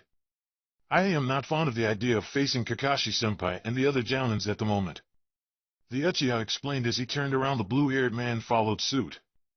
Remember what I said, Naruto-kun, become stronger. He added before the two Akatsuki members disappeared. Naruto gritted his teeth and tightened his fist at his failure before returning to his task of reaching his comrade. Sasuke, are you alright? He asked as he shook his friend's body but got no response. Sasuke! Naruto! Kakashi's shouts were growing louder and hurried footsteps could be heard. Turning on his back, the blonde Jinchuriki glared at the sky. Damn it, he cursed. I am not strong enough. I am not strong at all. Naruto managed to shout before his strength finally gave up and his world turned into darkness. Darkness grew stronger with each step he took. He was never an admirer of obscurity and did not enjoy the fact that his eyes were obsolete at the moment, though the same could not be said about his ears. The sound of a sword slashing through air could be heard further ahead that told him all he needed to know. Why must you practice in such conditions? He asked, knowing that the question's intended target could hear. Hey, there are worse things than darkness. I know, I've seen them. The answer came through the shadows. He shook his head. I never expected that you would take the news this bad, he commented. What the hell are you talking about? A smile formed. The news about Kanagakura, about Naruto-chan's exploits against the other Jinchuriki. He explained. I am surprised it upset you like this. After all, Naruto-chan, and you don't even go there. Nothing that guy does could bother me. He could die for all that I care. The voice exclaimed. He chuckled slightly. Then why are you here? He asked. You only come down to train like this when something bothers you. Stuff it, Okina. Another chuckle. Well, I for one am impressed with young Naruto-chan. He admitted. He's becoming quite a shinobi, just like, well, I doubt it'll last. The voice cut off. We got intel that Akatsuki is making a move on him. It pointed out. If he survives Akatsuki, then I'll accept that he's not a waste of space. A smile formed in Okina's face. Could it be that you are this upset because he is in danger? Growling could be heard from the darkness, and the sound of slashes stopped. Stop wasting my time with stupid thoughts, old geezer. The voice barked, followed by the sound of steps leading further into the darkness. The old man shook his head. The will of the Namikaze lives on in such stubborn and hot-headed individuals. He commented as the sound of his comrade's footsteps faded. Those who have inherited the Yandere Mokage's blood, I just hope these old bones carry me until the day I get to see them show their true power to the world. Okina chuckled before turning around and walking away. Chapter 19, A Matter of Control. Remember what I said, Naruto-kun, become stronger. Itachi added before the two Akatsuki members disappeared. Naruto gritted his teeth and tightened his fist at his failure before returning to his task of reaching his comrade. Sasuke, are you alright? He asked as he shook his friend's body but got no response. Sasuke! Naruto! Kakashi's shouts were growing louder and hurried footsteps could be heard. Turning on his back, the blonde Jinchuriki glared at the sky. Damn it, he cursed. I am not strong enough. I am not strong at all. Naruto managed to shout before his strength finally gave up and his world turned into darkness. The absoluteness of the darkness was comforting, Naruto bitterly realized. Right now it was the perfect place for the beaten Jinchuriki to hide his shame. He felt that he could simply give up and drift through the oblivion of darkness forever without having to face the harsh reality that the light fell upon. You have to give in to that thirst for power. Naruto gritted his teeth as the voice broke through the darkness. If you truly want to become stronger. Itachi's words resonated, disturbing what would be the blonde's peaceful respite. That Uchiha truly did a number on you. Kyuubi's voice suddenly cut in, causing his host to frown. The boy was in no mood to deal with the fox at the moment. Now this is more like it. This feeling of helplessness and defeat suits you better, kid. Ah! The young leaf nin tried to push the Biju's words away. The genin just wanted to be left alone so he could pretend he wasn't as weak as he felt at the moment. Ignoring the boy's distress, the fox continued. But you know that Uchiha spoke the truth. Kyuubi's mocking tone was replaced by a serious one. During the last couple of months your growth as a shinobi has been nothing short of exceptional. The fox said in one of his rare compliments. But you are still nothing compared to the monsters that are out there. Hell, you are not even worthy to escape the sun in your father's shadow. The Jinchuriki continued to grit his teeth to the point pain spread from his jaw. Then what the hell am I supposed to do? The boy roared. Follow Itachi's advice and selfishly seek more power at the expenses of everyone else? It is not a bad idea, the Biju pointed out. That man's strength is almost as terrifying as the founder of the Uchiha clan, and I for one would not mind my vessel commanding such power. Kyuubi admitted. But the fox began again. I can assure you that there are other paths that you can follow in your search for power. Naruto's eyes snapped open in the darkness. What do you mean? The genin asked. A couple of moments of silence followed before the Biju answered. If Kami truly does exist, he must have been born the day that you were born. Kyuubi started explaining. You are the convergence point for so many forces that should have never met. I am particularly curious and somewhat wary of the potential for growth that you possess. The blonde's eyes frowned at the explanation, unsure if the fox's comment was a praise or an insult, though he was leaning towards the latter. But that doesn't tell me anything. He stated. How else can I become stronger? Kyuubi's booming laughter answered. If I were to tell you, then how would that be funny for me? The Biju teased. You just wait, soon your true role will be revealed. And what do you mean by that? Naruto shouted, already losing his temper. What role? What are you talking about? Tell me, Kyuubi. The Jinchuriki called out in desperation, but received no answer. Tell me! Tell me! How do I become stronger? The young man pleaded. The darkness did not feel welcoming anymore. Instead it suffocated and irritated the genin. Now he wanted out. He wanted to return to the blinding light that shined over all of his flaws so that he could fix them and finally get rid of them. Still the fox refused to answer his pleas and remained silent. Tell me, damn it! Naruto tightened his fist until he could feel the streaks of blood running through his fingers. A surging feeling suddenly exploded inside the Jinchuriki's body, swelling up and overwhelming his body. Tell me!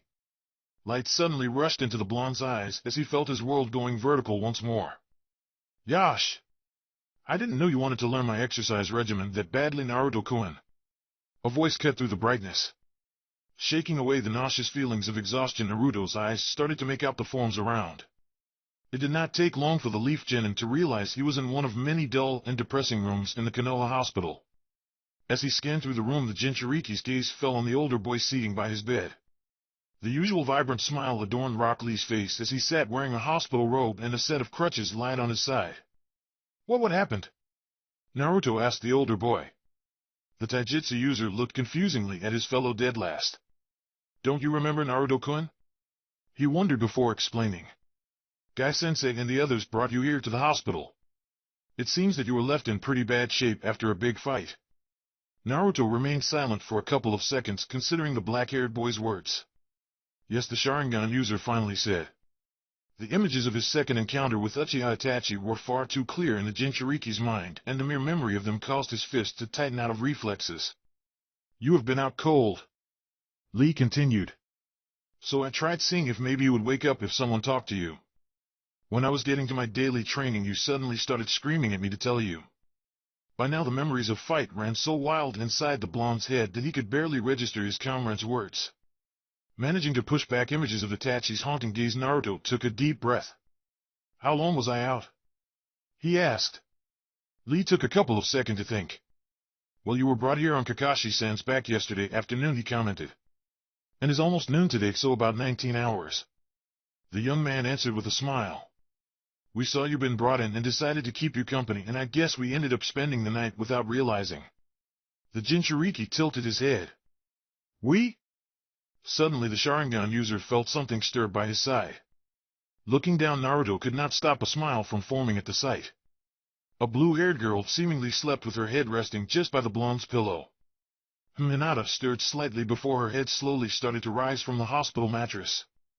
Naruto watched with a mix of curiosity and amusement as the Hyuga drowsily looked from Lee to the very awake blonde. The black-haired boy smiled brightly. Hinata-san. You are really a heavy sleeper. Naruto-kun has been awake for a while now. The taijutsu user nonchalantly commented. The kunoichi's face immediately took an impressive blush as she gazed at the spiky-haired boy in front of her. Naruto-kun, I was Niji-ni, and then they brought you here, and she seemed unable to neither complete a sentence nor look away from the boy's sapphire eyes. I mean, how are you feeling, Naruto-kun? The girl managed to ask. The Jinchuriki smiled. Much better than yesterday, thanks for asking. He answered warmly. Hinata smiled back at blonde. I am so glad, Naruto-kun, she stated as she continued to gaze adoringly at the pair of azure orbs. Realizing that she had been staring, the Hyuga immediately stood up as her blush returned with a vengeance. I have to go see Niji-Nizan. Sorry, the Byakugan user excused herself before swiftly escaping the room. Naruto tenderly watched the young Hyuga as she disappeared from his line of sight. Okay. See you later, Hinata-san. Lee called out from his seat, completely oblivious of the girl's distress. Sighing, the Sharingan user forced his way out of the bed sheets and off the mattress. The moment his weight fell on his legs, the blonde could feel his body screaming to lie back down as the exhaustion forcibly reminded the genin of its presences. Lee, look at the spiky-haired boy. You shouldn't overexert yourself. Both of you were admitted here with severe chakra exhaustion. Truthfully, I'm surprised that you were able to wake up so soon. The older boy explained. The blonde nodded in agreement before his eyes suddenly widened. Sasuke! The Jinchuriki exclaimed. Where's Sasuke? The taijutsu user bit his lip as he took a couple of seconds pondering. Without looking at Naruto, Lee stood up with his crutches and moved towards the door. Intensive care, the normally energetic genin said softly. Follow me, I'll take you there, he stated before crossing the threshold. Naruto silently followed the older boy through the hospital's halls. Each moment that the youthful genin remained quiet increased the blonde's worry. When they brought the two of you in, Lee finally began breaking the silence. Both of you were covered in bruises, and your chakra was alarmingly depleted, he explained while keeping his eyes up ahead. You were completely unconscious and unmoving, but Sasuke-kun's body was shaking uncontrollably. The medics said he was in the worst condition out of the two of you. The Jinchuriki's eyes were downcast. Only Kami knew what Itachi had shown his younger brother in the Shinobi World. Flashes of his own experience in the wrong side of the Genjutsu coursed through his mind, causing the boy's fist to tighten. Lee finally turned around to look at the younger shinobi. Though now that I think about it, the spiky-haired boy. Most of your wounds have healed. Naruto's body immediately tensed up, but any worry that might risen was put to ease when the taijutsu user suddenly smiled. I guess you must have a very youthful spirit. The genin stated. The Sharingan user managed to return the smile. You are welcome, the boy at a certain Bijou said as he and Lee reached the end of the hall and turned left. It's just at the end of this hall, Lee informed as he pointed forward. Looking at the door that the older boy was pointing at, Naruto was taken back when a pink blur passed from the hall adjacent to the door and entered. The two young men simply glanced at each other before continuing on their way. Right before they reached the door, a bright smile replaced Lee's troubled expression. Sakura-san. I'm so happy to see you. The black-haired boy exclaimed as he looked inside the room. Immediately the kunoichi inside gave a slight jolt. She turned around and her gaze, which was previously set on the body lying on the bed, fell on the two boys. Now Naruto. Lee-san. Sakura said in surprise. The girl's eyes shifted from one teenager to the other before they settled on the blonde's azure eyes. Emerald looked into Sapphire for an instant, but the connection was broken when Sakura quickly looked away. Naruto's eyes remained on his teammate for a couple of seconds longer, but memories of their last encounter and of all the weakness he had shown her caused him to look away as well. So have you heard about Sasuke-kun's condition, Sakura-san? Lee cut in, breaking the awkward moments between the teammates. Sakura gave another small jolt. Composing herself, the pink-haired girl looked at the boy lying on the bed in the middle of the room. Sasuke's skin was extremely pale, and it was marked by bruises, scars, and cuts all over. The only sounds that could be heard in the room for the next couple of moments were those from the machines attached to the raven-haired boy's body. Kakashi-sensei told me this morning what happened to Kunoichi began. I came here right away.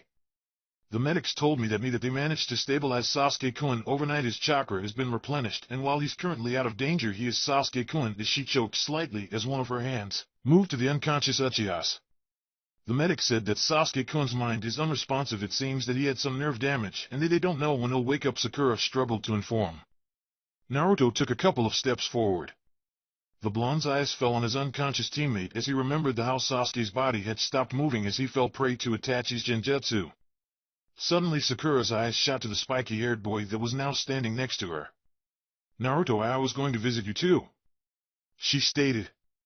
For some reason the pink-haired girl felt that she had to let her teammate know that she had not forgotten about him, that she was worried about him, and that his well-being mattered to her.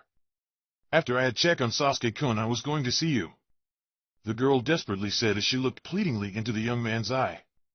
The Jinchuriki maintained eye contact with her teammate.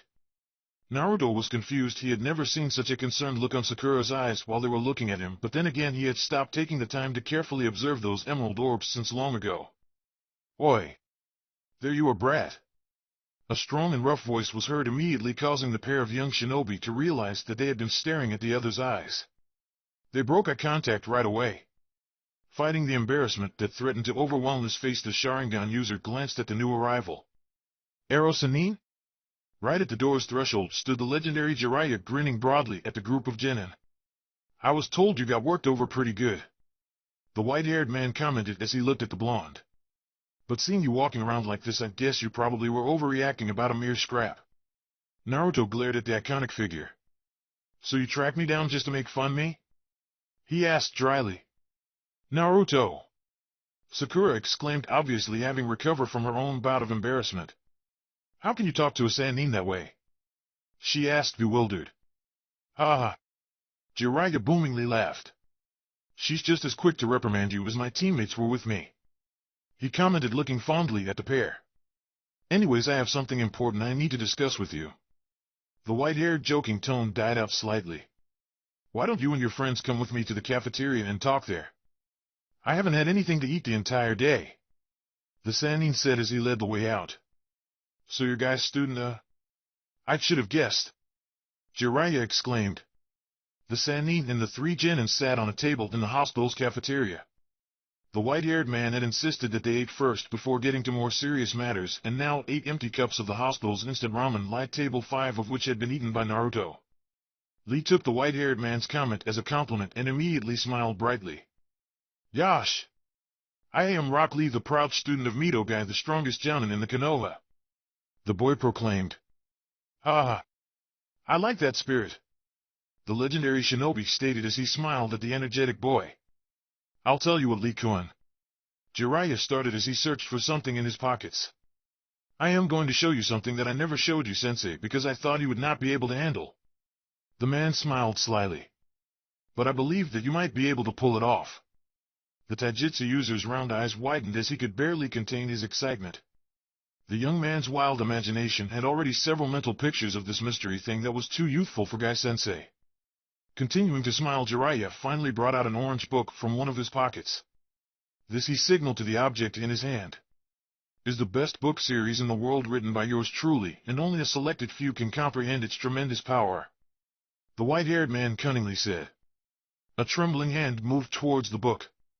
Just before Lee's finger could touch the book, a hand swiftly came down, slamming the orange object into the table. "I am sorry, Jiraiya-sama," Sakura softly spoke. "But I do not believe that Lee-san is the right person to read this type of book," she said with a small sweet smile. The pink-haired Kunoichi had immediately recognized the book as the one her sensei so disturbingly enjoyed, and for the sake of the hidden leaf, Sakura could not allow someone as impressionable and energetic as Rock Lee to be corrupted those type of books. Needless to say, the Sannin was taken back. It wasn't so much at the girl's actions, but because of how much it reminded him of a certain blonde woman right before she drove her fist into his gut. "Oh, if Sakura-san says I should not read that book, then I must respectfully decline your generous offer, Jiraiya-sama," the black-haired genin lamented as he stole one last glance at the orange book. A sigh escaped the experienced shinobi, He knew he had lost this chance to further promote his book. Well, to the real reason I came here today. The white-haired man started as his eyes set on the blonde who had successfully watched the entire scene develop while fighting off the desire to smirk. I have a very important mission that I want you to accompany me on. Jiraiya started with a serious face. But Naruto has been injured. Sakura immediately voiced her response to Sanen's revelation. He's in no shape to go on missions, especially very important ones, which just means it's going to be very dangerous. The kunoichi said with true concern in her voice. The white-haired man immediately moved to calm the young girl down. It's just a searching mission, he assured her. We will be looking for a person that is very important for Konoha, especially at a time like this. The man explained. Naruto's curiosity immediately sparked. How so? The Jinchuriki asked. The Sharingan user had to be sure this was truly an important mission and not merely one of Ero Senen's expeditions of inspiration. The blonde had to start his training as soon as possible, and he could not allow himself to be sidetracked no matter how funny Jiraiya was while being chased out of a bathhouse by a mob of angry women. Jiraiya was a little disappointed. He had expected the young man to be jumping with joy for a chance to leave the village for a while, especially considering all the things that had happened. Well, for one, she is the best medic this village has ever seen, and I am sure she could help both Lee Kun and the Uchiha over at the intensive care wing. The man informed as he carefully observed the young Jinchuriki. The blonde's mind immediately started processing the information, and Lee's hopeful eyes staring at him were not helping. He really wanted to help his friends recover as soon as possible, but a search mission could take several weeks and even months when it came to tracking down one person, and he really needed to start training. Another sigh escaped the Sannin as he watched the spiky-haired boy struggle with a decision. Let me sweeten the deal, Jiraiya started. What if I teach you an extremely powerful jutsu while we're on the mission? He said with a smile. A jutsu created by a certain Hokage, the man softly added. Naruto's eyes immediately widened at the offer. It could certainly take care of his training problem while allowing the boy to help his comrades. I guess the Sharingan user slowly said. Immediately Jiraiya stood up. Great! He exclaimed. Meet me at the village entrance in 2 hours and be sure to pack for a long trip. The man stated before darting out of the cafeteria before the pink-haired girl channeled Tsunade again and forced Naruto to change his mind. Hatake Kakashi had never been a frequent visitor of the Jounin Lounge. The silver-haired man preferred to laze around at random places in the village, but since the events that occurred right before the Chunin exam, he had opted to spend more and more time hiding in the room reserved for the top shinobi in Konoha. Also, the fact that it had a bar was an added bonus. Kakashi! Guy called out as he burst into the room, causing the Sharingan user to cringe. What is this I heard about Jiraiya-sama taking Naruto-kun out of the village for a mission? The taijutsu specialist asked as he moved towards his rival. The Kapinin simply looked back down at his drink. It's for the better, he commented. Guy's eyes narrowed. For the better? He repeated in disbelief. Just yesterday we had to carry him to the hospital. The kid was a bloody mess. The man exclaimed. You're his sensei, you should not allow that he'll be placed in danger like this while in that condition. The black-haired Jounin said as he slammed his fist on the bar table. Kakashi seemed to recoil in his seat. Me being his teacher has brought him nothing but trouble, the man commented. A couple of months ago my decisions concerning him ended up with he could not finish his sentences. A glare formed on Guy's face. So you screw up, big deal, he exclaimed. At least Naruto-kun is still alive and you have a chance to make this right with him, but Kami forbid things might not always be like that, so you can't just turn your back at his sensei. The taijutsu user declared. And what can I do? Kakashi exclaimed as he stood up, anger and frustration finally flaring out. I am not fit to be his teacher. All that I can do for him is bring him pain and sorrow. I have failed my student, my teammate, and my own sensei. He expressed his voice was a mix of anger and guilt. Naruto would be better off with any other Jounin as a teacher. He'll be safer with a hunter named from Mizu even. Hell, if I still have to make his life miserable by being his sensei, he'll be better off dead. The silver-haired man's sentence we left unfinished as the taijutsu user's fist was driven into his jaw, sending the Kapinin falling back to the floor. The other Jounins in the room immediately stood in alert of the commotion. Guy towered over his fallen comrade. The man's normally cheerful and optimistic eyes were now shrouded with disdain and disgust. Yui spat out. You are just too sorry to look at right now. His glare seemed deadlier than a Sharingan. Consider our rivalry over. I am not going to waste my time with someone as pathetic as you, the black-haired gentleman commented before turning around and exiting the room. Kakashi remained on the floor after the door was slammed close. Under other circumstances he would have been glad joyous even that guy had finally decided to leave him alone, but now it simply hurt. He had let yet another person down. Naruto ransacked through his apartment as he placed any essential he could think of into his bag. So far the content of the sack was made up of 10 cups of instant ramen. The blonde still felt uneasy about such small number, but he had forgotten to go shopping the boys' ninja tools and 2 changes of clothes. The Jinchuriki knew he was severely underpacked, especially in the ramen department, for a potentially long mission, but the truth was the spiky-haired boy was in a hurry. The Sharingan user was not worried about being late to meet with Jiraiya. The blonde was sure that the old pervert wouldn't leave without him, and he did not mind making the Sannin wait a while. The problem lied somewhere else. Back at the hospital, Naruto had left a near-hysteric Sakura. Needless to say, the pink-haired girl was against her teammate going off on a mission the day after he was admitted into the hospital for severe chakra exhaustion, among other things. The kunoichi had slammed her hand onto the table and demanded the blonde not to go through with the mission. She had said that she was worried about blonde and did not want him to be placed in such a dangerous situation, even if it meant helping Sasuke waking up. Realizing what his teammate's words had meant, a smile formed in the Jinchuriki's face, and he felt a little guilty at having dashed out on her. I hope Lee can calm her down, the boy commented as he closed his bag, still paying attention to the hall outside in case he heard his teammate approaching. The genin was making his way out of his apartment when suddenly a searing pain shot through his entire body. Naruto had to scramble to place a hand on one of his desks to prevent himself from falling onto the floor. Panting, the Sharingan user tried to calm his body down as the pain started to recede. Finally regaining his composure, the blonde started to pick up whatever he had dropped when he sought support from the table. As he stood up, the Jinchuriki observed the black scroll he had just picked up. It was the Mangekyo Sharingan scroll that the old geezer had given him to learn how to use Amaterasu and Tsukuyomi all those months ago. When you obtain your third, I will come and find you. Sapphire Eyes frowned at the memory of the older Uchiha's words.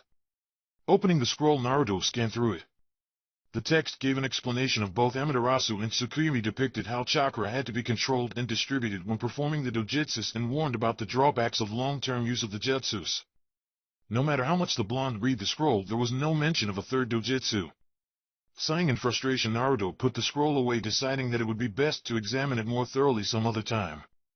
Resuming his way out the apartment, the young man prepared for a long and consuming mission. Jiraiya stretched in his futon with a yawn. Shaking the drowsiness off, the legendary shinobi glanced at the unrolled mat next to him. So he stayed out all night again, he commented as he took out one of his notebooks and read the notes written on it. According to the text, Jiraiya and the brat had been out of Konoha on their mission for about 4 weeks now.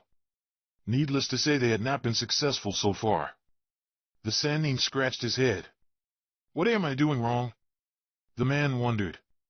He and the boy had hit all the right places in all the towns. They had visited every casino, lottery stand, fancy restaurant, expensive shop, even a couple of arcades, but there was no trace of his former teammate. Sighing, Jiraiya continued to grimace. The only thing that they had been able to learn during their travels was that the blonde was exceptionally lucky at games of chance. 3 times already his departed student son had won the jackpot in slot machines.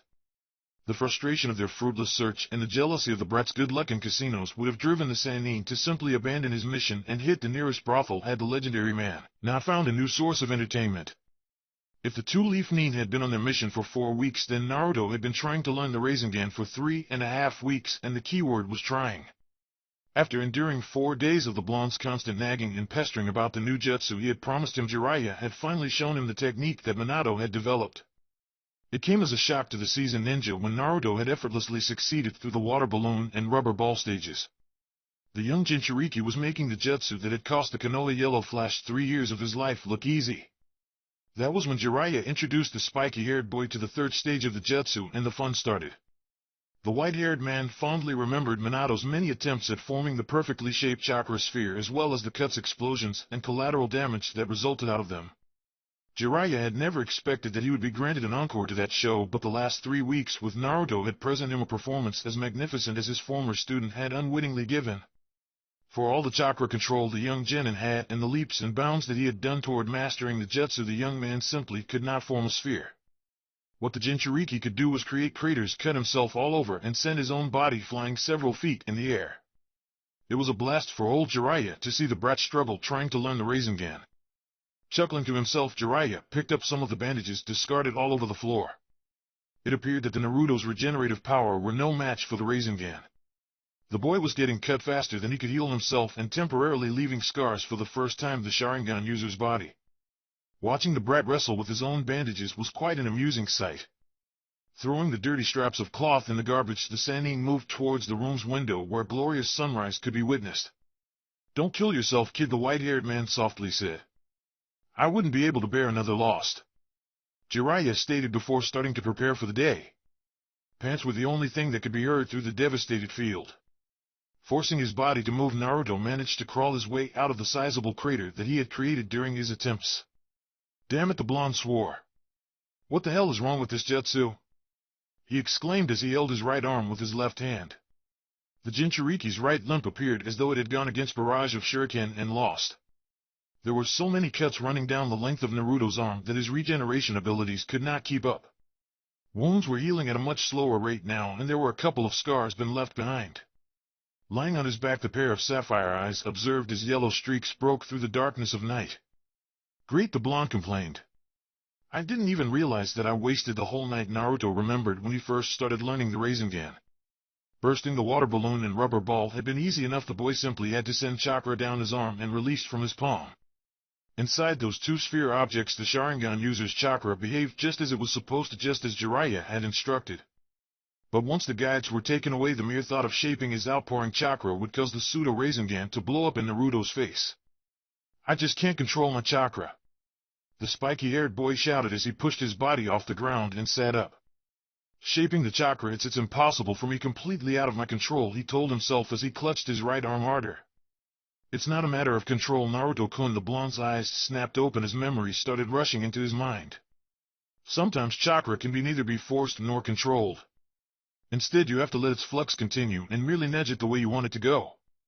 Standing up, the Jinchuriki extended his right arm. "For someone like you, it might be better to simply close your eyes and let your instincts take over. I have complete confidence in you, Naruto-kun." A pair of azure eyes closed following the advice that the old geezer had given during the time they had spent training. Naruto forced his body to relax. His mind endeavored to push away all thoughts of failure, his experience with Uchiha Itachi, his inability to protect those he cared about. Instead, the blonde thought about the time he spent playing in the Sandame's office eating ramen with Iruka-sensei, and those moments when he felt like he truly belonged in Team 7. With his mind in an unfamiliar yet pleasant peace, the genin started to gather chakra in the palm of his hand. He didn't try to force the chakra, he didn't attempt to bend it to his will, and he didn't bother to foolishly try to control it. He simply let it flow, trying to track the chakra's movements as he imagined a perfectly shaped Rasengan. The Jinchuriki could hear the leaves twirling around him, could smell the morning dew from the nearby trees, feel the soft breeze touching his skin as well warm ray of the rising sun, and sensed the powerful mass of chakra he was holding. Slowly opening his eyes, the blonde glanced at the end of his extended arm. Sapphire eyes widened, and an old, almost goofy grin formed in Naruto's face at the sight of a perfectly spherical jutsu. His chakra spun and danced beautifully and vigorously in his hand as a Rasengan. The grin soon ascended into a smile. "I did it," the Sharingan user exclaimed happily, unable to take his eyes off the Rasengan. "I did it." A moment later, young Shinobi went momentarily deaf as the accumulation of chakra burst in a massive explosion, creating an even bigger crater and sending the spiky-haired boy flying back. An odd laugh escaped Naruto as he found himself lying on the ground yet again. "Ha ha!" The blonde laughed, and he continued laughing until his side hurt and tears escaped his eyes. I did it," he repeated as he remembered his successful Rasengan. "For those few seconds I became stronger." Chapter 20. Take flight. Things were starting to look up for the Naruto these last couple of days. Sure, his arms were still covered by fresh bandages, but he could now maintain a Rasengan for well over 3 minutes before the spherical chakra mass would blow up on his face, and for most battle situations 3 minutes should be enough to impale the jutsu into the opponent's gut. That, plus the fact that his wallet was becoming uncomfortably heavy due to his casino winnings, made up for a fruitful week for the young Jinchuriki. If only the mission itself could go as smoothly. Most of the day had already gone by, and the Sharingan user was still following the Sannin through crowded streets. Curses and grunts of frustration could occasionally be heard from Jiraiya's general direction as the white-haired man marked everything is from casinos to lottery stands within 2 days of travel. "She has to be in one of these," he spoke what had already become his mantra for the last couple of days. "This is taking us nowhere," Naruto commented. I thought you had some idea about where this Tsunade is, but we've been at this for over a month now, and there's no trace of her. The blonde criticized. I sure hope that they never send you to look for me if I go missing during a mission, he commented in a low voice, but still loud enough to make sure the older shinobi heard it. The legendary pervert gritted his. Perhaps I should have let your father drown that one time when we went to wave while he was still a djinn, and he shot back. Shrugging the Sanin's comment off, the spiky-haired boy simply brought his hands to the back of his head and silently continued to follow the senior nin. With frustration having gotten the best of him, Jiraiya could no longer discern any of the illustration on his map. Letting out a roar in irritation at the offending piece of paper, the Sanin crumbled the map and shoved into one of his pockets. Okay, hotshot, the white-haired man called out as he turned around to look at the young Sharingan user. Since according to you I have no idea about what I am doing, why don't you pick our next destination? He offered as he folded his arms and continued to regard the genin. Okay, if you have so much doubt in yourself, then I guess I'll do it. Naruto answered with a shrug of his shoulder, earning a glare from the white-haired man. I say we go to that place next. The Jinchuriki stated as extended his right and pointed at his intended destination.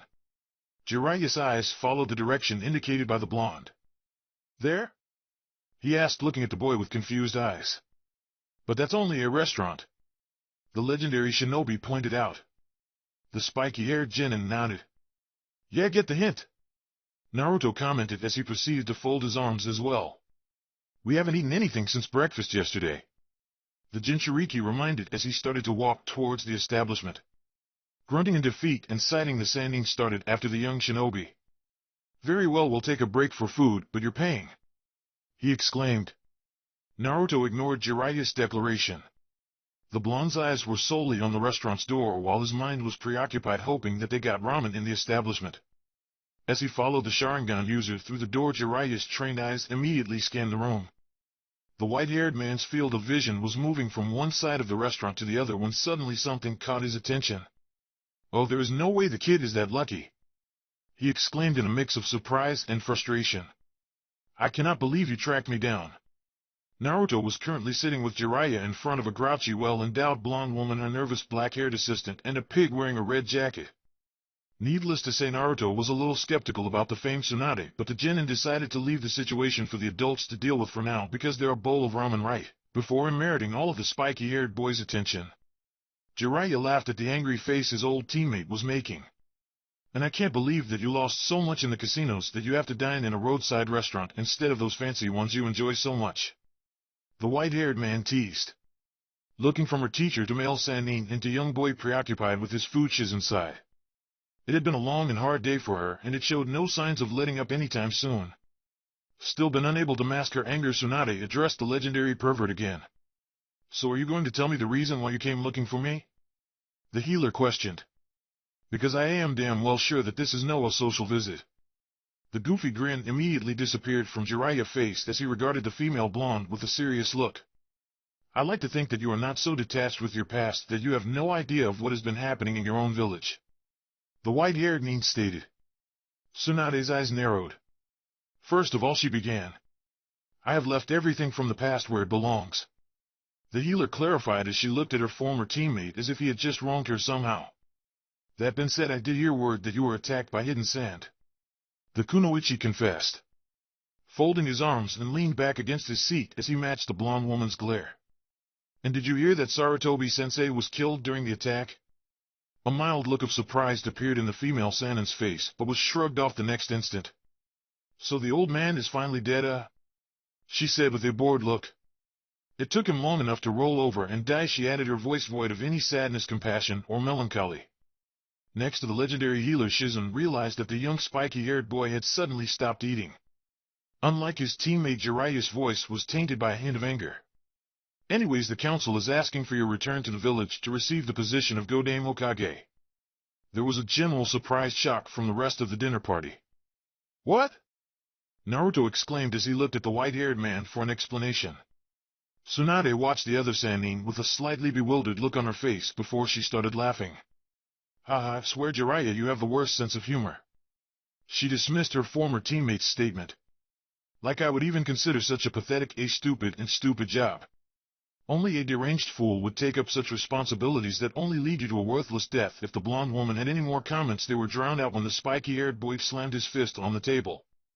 You cannot be serious, the Jinchuriki said as he turned towards the older man again. How can they even consider her to be the next Hokage? You might as well give the title to Orochimaru. Naruto exclaimed, his anger flaring out.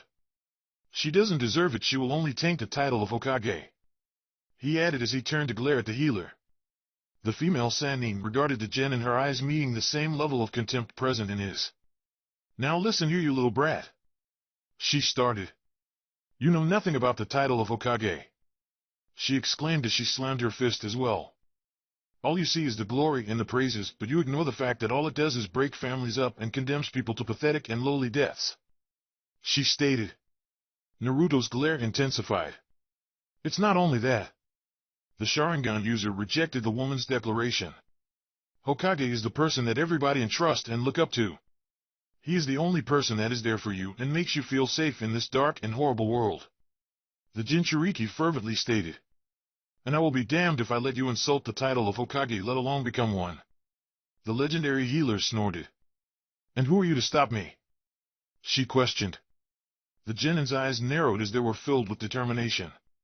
I am Uzumaki Naruto, and I will become Hokage. The statement left 3/3 of the table surprised again. Regaining her composure, the senior medic let out an all-out laugh. Ah, a worthless little brat like you become Hokage? Tsunade mocked as she regarded the Jinchuriki with eyes that matched her tone. Returning the glare, the Sharingan user gritted his teeth before answering back. I would be a better Hokage than you could ever be, he firmly stated. Is that so? A smirk appeared in Tsunade's face as next to her Shizun sighed. It was Jiraiya's turn to sigh now. The whole situation had spun out of the Toad Sannin's control, and he was now standing on the side of the street with his teammate's student, as said teammate and his own student were about to face off. The smirk still resided on the legendary healer's face. Okay, here is the deal, she started. You will have 3 tries. If you manage to lay a single finger on me, I will take back everything I said about the Hokages, the blonde woman announced. But when you fail, you will have to pay for all my gambling debts from now on. From her position, Shizun wished that she could warn the spiky-haired boy about what he was truly getting into. He would have to pull missions 24/7 to try to keep up with her teacher's gambling sprees. Determination shined brightly in Naruto's eyes as he nodded his head in agreement of the terms. He was going to make her take back all of her insults to the third and the title of Hokage no matter what. After tightening his headband, the Genin dashed forward while closing his fist. It was nothing but a blur for the Jinchuriki. One moment his eyes were focused on the female Sannin's face, and the next her face was replaced by her fist flying swiftly towards him. The impact was sickening, and the Sharingan user found himself being flung back. Twisting his body in midair, Naruto managed to land on his feet. Damn it, before hesitation could seep in, the blonde Genin charged forward once again and brought his hands together. Kagebushin no Jutsu. Immediately, 4 identical replicas of the spiky-haired boy appeared in the air in front of the medic Nin, falling towards her. You at least have some nice tricks, Tsunade commented before graving the clothes' clone by the arm and flinging it violently against the other 4, reducing the quartet to clouds of smoke. The original Naruto's fist suddenly came flying through the smoke towards the healer's abdomen. In an instant, the Sannin flicked her leg up, catching the Genin's chin and sending him skyward. Naruto fell hard on the ground several feet away. That makes 2.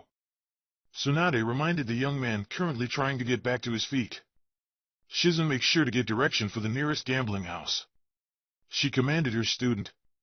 Wiping the blood that was running down his mouth, the Jinchuriki gave the Kunoichi his deadliest glare yet. I am not going to lose to you, the spiky-haired boy declared as he extended his right arm and grabbed his wrist with his left hand. Remembering his training from the last couple of days, Naruto started to gather chakra in the palm of his hand. Rasengan. The healer was surprised by the sight of the young Genin dashing towards him with a perfectly spherical Rasengan at hand. Snapping out of her little trance, Tsunade brought her fist downward, driving it to the ground and causing a large boulder to rise up between her and the attacking boy. The moment the Rasengan connected with the boulder, the piece of rock exploded, causing dust to devour the entire street. Even through the clouds left by the explosion, Tsunade could still see the spiky-haired brat's figure approaching. The medic Nin prepared a strengthened fist to shut down the immature Genin once and for all. The punch was never released as the Sannin's eyes caught sight of the Jinchurikis and was left frozen in shock by the presences of white commas around a white in both of the young man's eyes. Taking advantage of his opponent's astonishment, Naruto immediately swung his fist towards the blonde woman's face. barely been able to recover from her surprise. The healer only had time to move her body slightly back, dodging the full force of the punch, but not enough to save her chin from being grazed by it. Jumping back, Tsunade kept her eyes focused on the spiky-haired boy Sharingan. The unlucky gambler could still remember when Uchiha Kagome confessed her relationship with Minato and her expecting motherhood to her. At that moment, Tsunade had told the young woman how her child would either be a garden variety Uchiha or have no trace of the clan because the upcoming child's two heritages were too dominant to come to a middle ground. Yet here she was looking at a miniature version of Minato donning a pair of blue and white Sharingan eyes. "I won!" Naruto stated as he panted where he stood. Jiraiya and Shizun had barely been able to catch the moment when the younger blonde's knuckle scratched his former teammate. The female Sannin snorted. "I guess you did," she admitted with just a hint of frustration in her voice. "I take back what I said about the Hokage, but not about you ever becoming one." The legendary medic Nin's statement surprised the shinobi present. "The only reason you won was because you caught me by surprise with the Yandame's Jutsu and the Uchiha's Kekkei Genkai," she pointed out. "How can you defend the leaf as Hokage if all you do is copy other? You are just depending on the strength of deceased Kages and an extinct clan," the healer declared. Naruto's glare became deadly once again at the healer's words.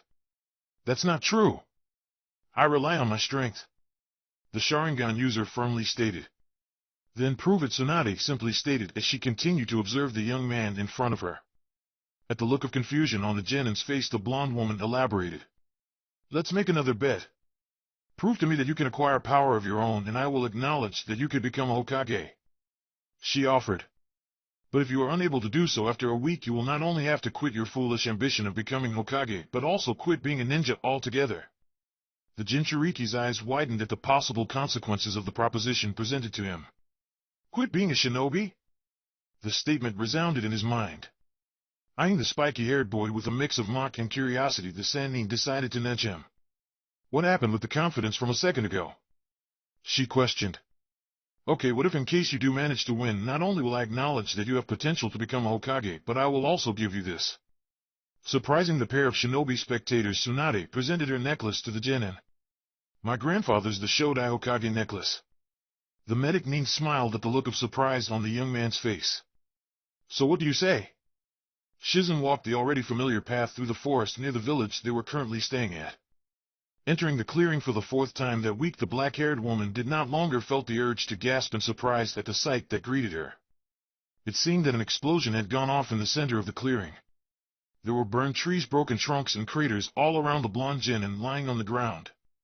"Naruto-kun, you better not be dead," the kunoichi stated as she walked towards the young man. After stirring a little on the ground, the Jinchuriki forced himself to sit up. "Good morning, Shizun-san." The boy managed to get out. The healer smiled at the Sharingan user. "It's already well into the afternoon," she informed, and proceeded to watch the spiky-haired boy curse in response and tried to get his already bruised and burned body off the ground. "Why don't you eat something before you start for the day?" the Jounin offered as she revealed the bowls of ramen she had brought to the blonde. Shizun had already realized that the young shinobi would simply ignore all the fruits and vegetables that she would bring him. Giving into his hunger, Naruto sat back down next to the medic Nin and thanked her before going to work on the bowl of ramen. As she watched the Genin devour his food, Shizun did a quick scan of the teen's body, noting all the damage it had taken during such a short period of time. "Why are you so determined, Naruto-kun?" she asked. "Does the title of Hokage really mean this much to you?" Putting the empty bowl down, the Jinchuriki took a couple of seconds before answering. "Just a couple of months ago I was infatuated with the idea of becoming the Hokage so that the village would have no other choice but to acknowledge me," he started to explain. But now I've become disillusioned with the leaf. Shizun could not help be reminded of her teacher by the Sharingan user's words. "Then why?" she asked again. Naruto gave the kunoichi a small smile. "Because I still love the title and the idea of Hokage," he answered, surprising the medic Nin.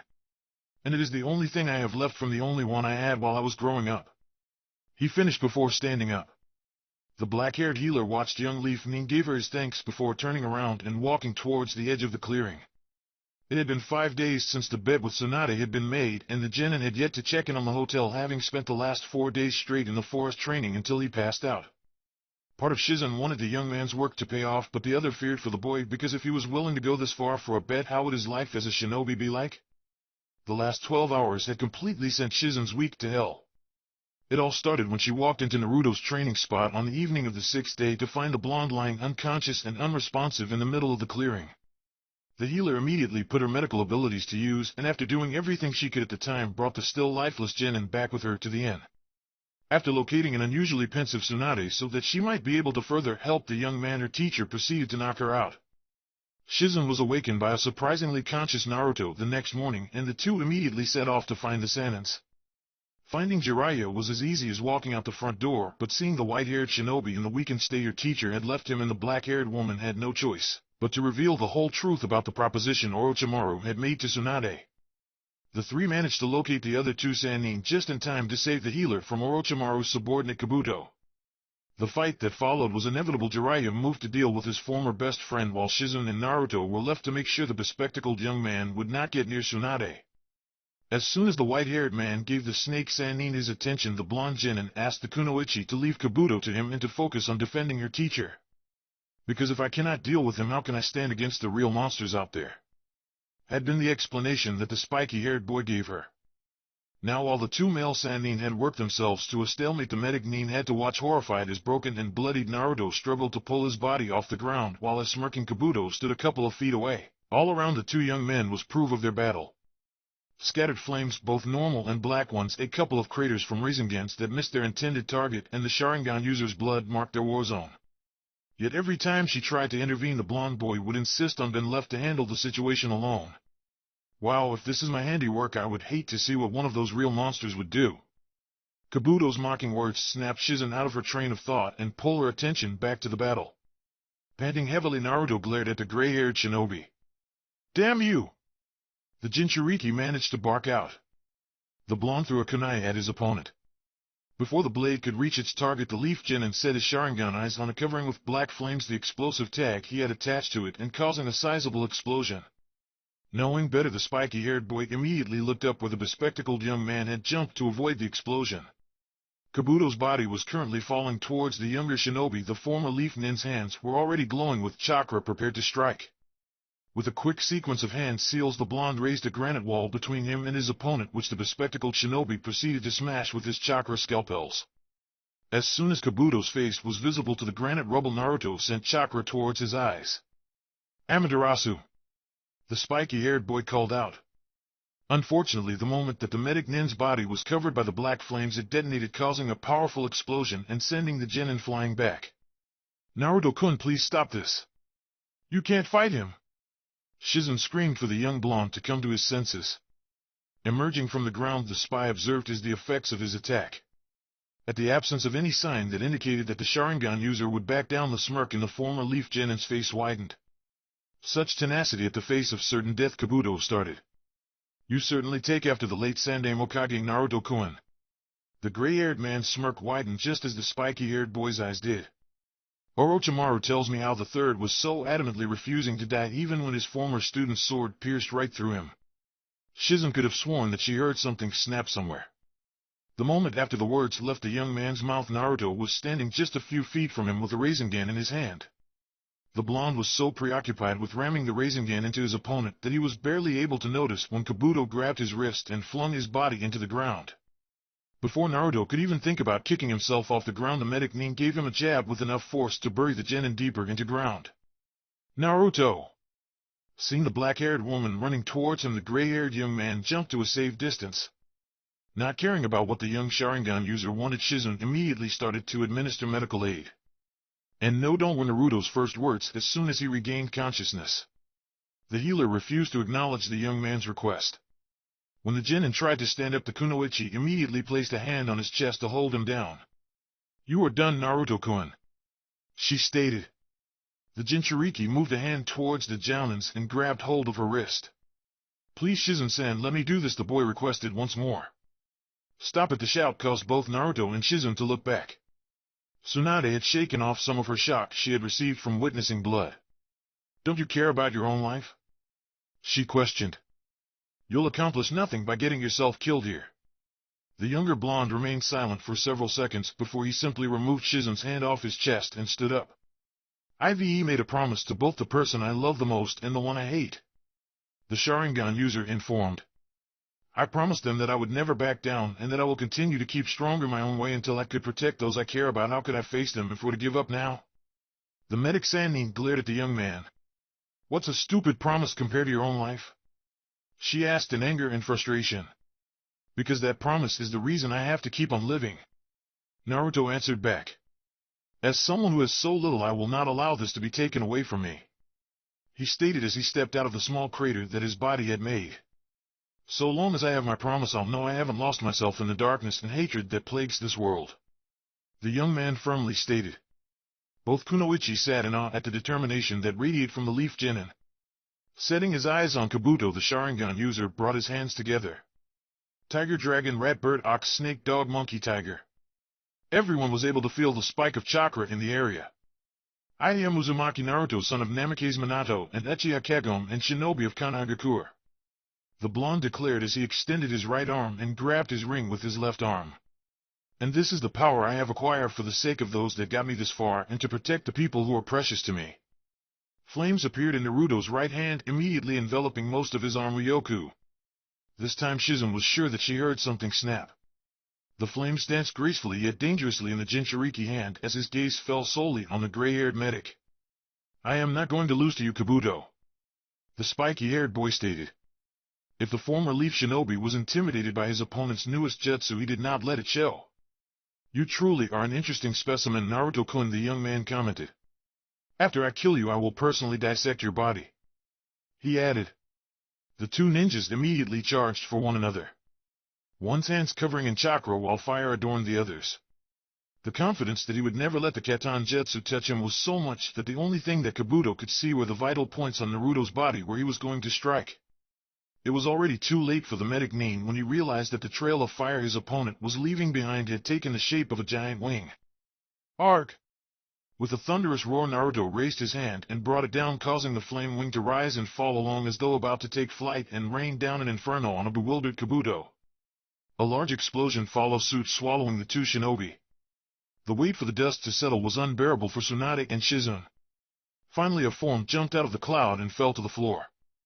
The bespectacled man was almost unrecognizable, with most of his body covered with severe burns. There was no sign of Kabuto getting back on his feet anytime soon. When the dust finally cleared, Tsunade's eyes were able to discern the young Leaf Genin standing before a sizable crater. Naruto turned around and smirked at her. By the way, I won the bet, he announced before passing out. Naruto suddenly sat up with a jolt. The Sharingan user immediately started to look frantically at his surroundings. Hey, calm down. The blonde's head snapped towards the direction where the voice had come from. Jiraiya was sitting in a bed next to the boys with his writing material out. You've been out of commission for over 24 hours. He informed the Genin. The revelation caused the young man's eye to widen. Then what about Orochimaru and Kabuto? He asked quickly. The legendary pervert laughed at the spiky-haired boy's urgency. Don't worry about that, we chased them away. The man answered before starting to laugh. Slowly Naruto forced his body and reluctantly lowered back down to the bed. What now? The Jinchuriki asked. Jiraiya jogged down a couple of observations on his notebook before answering. Well, as soon as we are fit to travel, we'll be heading back to the village. The Genin looked at the white-haired man from his bed. And what about Tsunade and Shizune?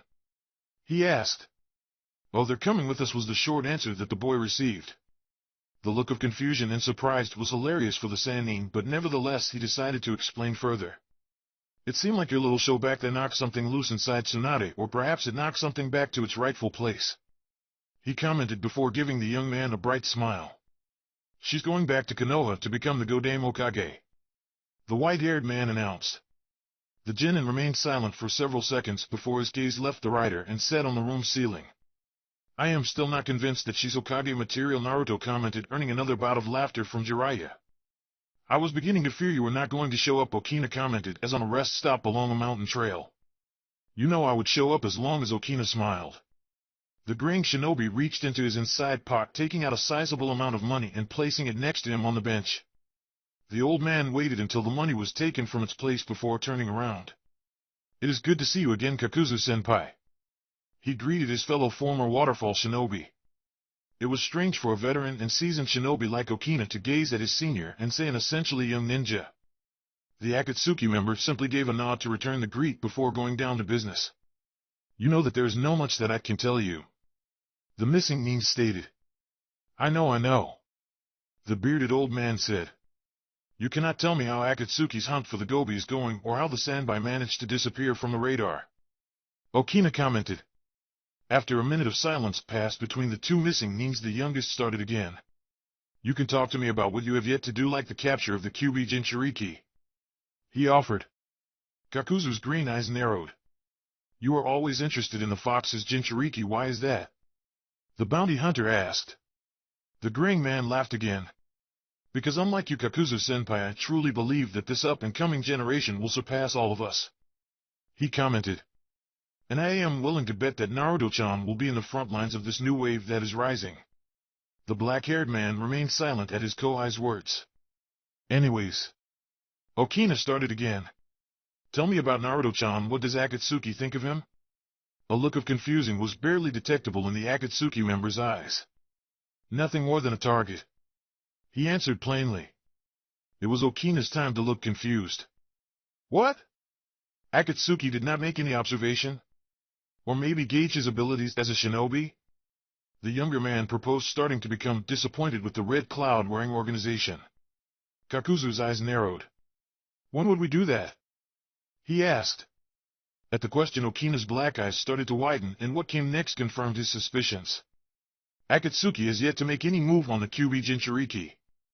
Don't forget to like and subscribe to my channel if you haven't already. There is also a link in the description to my Patreon. It has Naruto fanfiction that cannot be posted on YouTube. There is some free content on there.